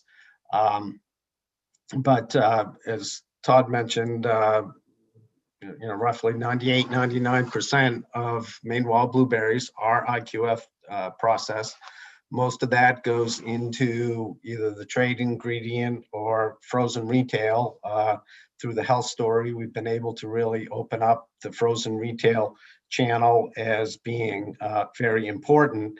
But the companies like ours, Maine Wild Blueberry Company, that sell into those markets, the vast majority of the time, we have no control over how the resulting products, whether it's wild blueberries put into a yogurt or a wild blueberry pie or into a bag, are marketed on the shelf. In other words, whether they put just blueberries, wild blueberries, Maine wild blueberries, or wild Maine blueberries. So, I think a lot of the issues that have been brought up today comes down to how markets work and what we can achieve and focus on as a small industry. And the idea of, well, why are we focusing on consumers and not through the commission in Wabana? Well, the reason is first of all, those of us that sell in the industry, obviously, every time Maine Wild Blueberry tries to make a sale, we try to sell a Maine Wild Blueberry because we're the Maine Wild Blueberry Company. But as I explained at an industry meeting the other day, if the customer doesn't want a Maine Wild Blueberry, they want a wild blueberry, we're happy to sell them a wild blueberry. And if they don't care about wild, we're just happy to sell them a high quality blueberry. But in order to ever have a chance, and it's a long process, ever have a chance of getting the customers, or excuse me, the packaged goods companies to put Maine on the package, they're gonna if they think there's value in it. I mean, there's a specialty jam company in the southern part of Maine that, specialty food company that has a jam, and they put wild Maine blueberry because they think that's the best order for their company to sell product. But if we as the seller cannot dictate to the end user, who may be a couple customers down the line. A food prep company makes something that goes in the yogurt, and then the yogurt company decides to put whatever label they want on. If those food companies feel the demand, from the consumer, that's what drives them at the end of the day. And in listening to the discussion the last, couple of years here within the industry, because we've had good market penetration in New England and New York, the Northeast, and there's a lot of people that travel and come to Maine as tourists.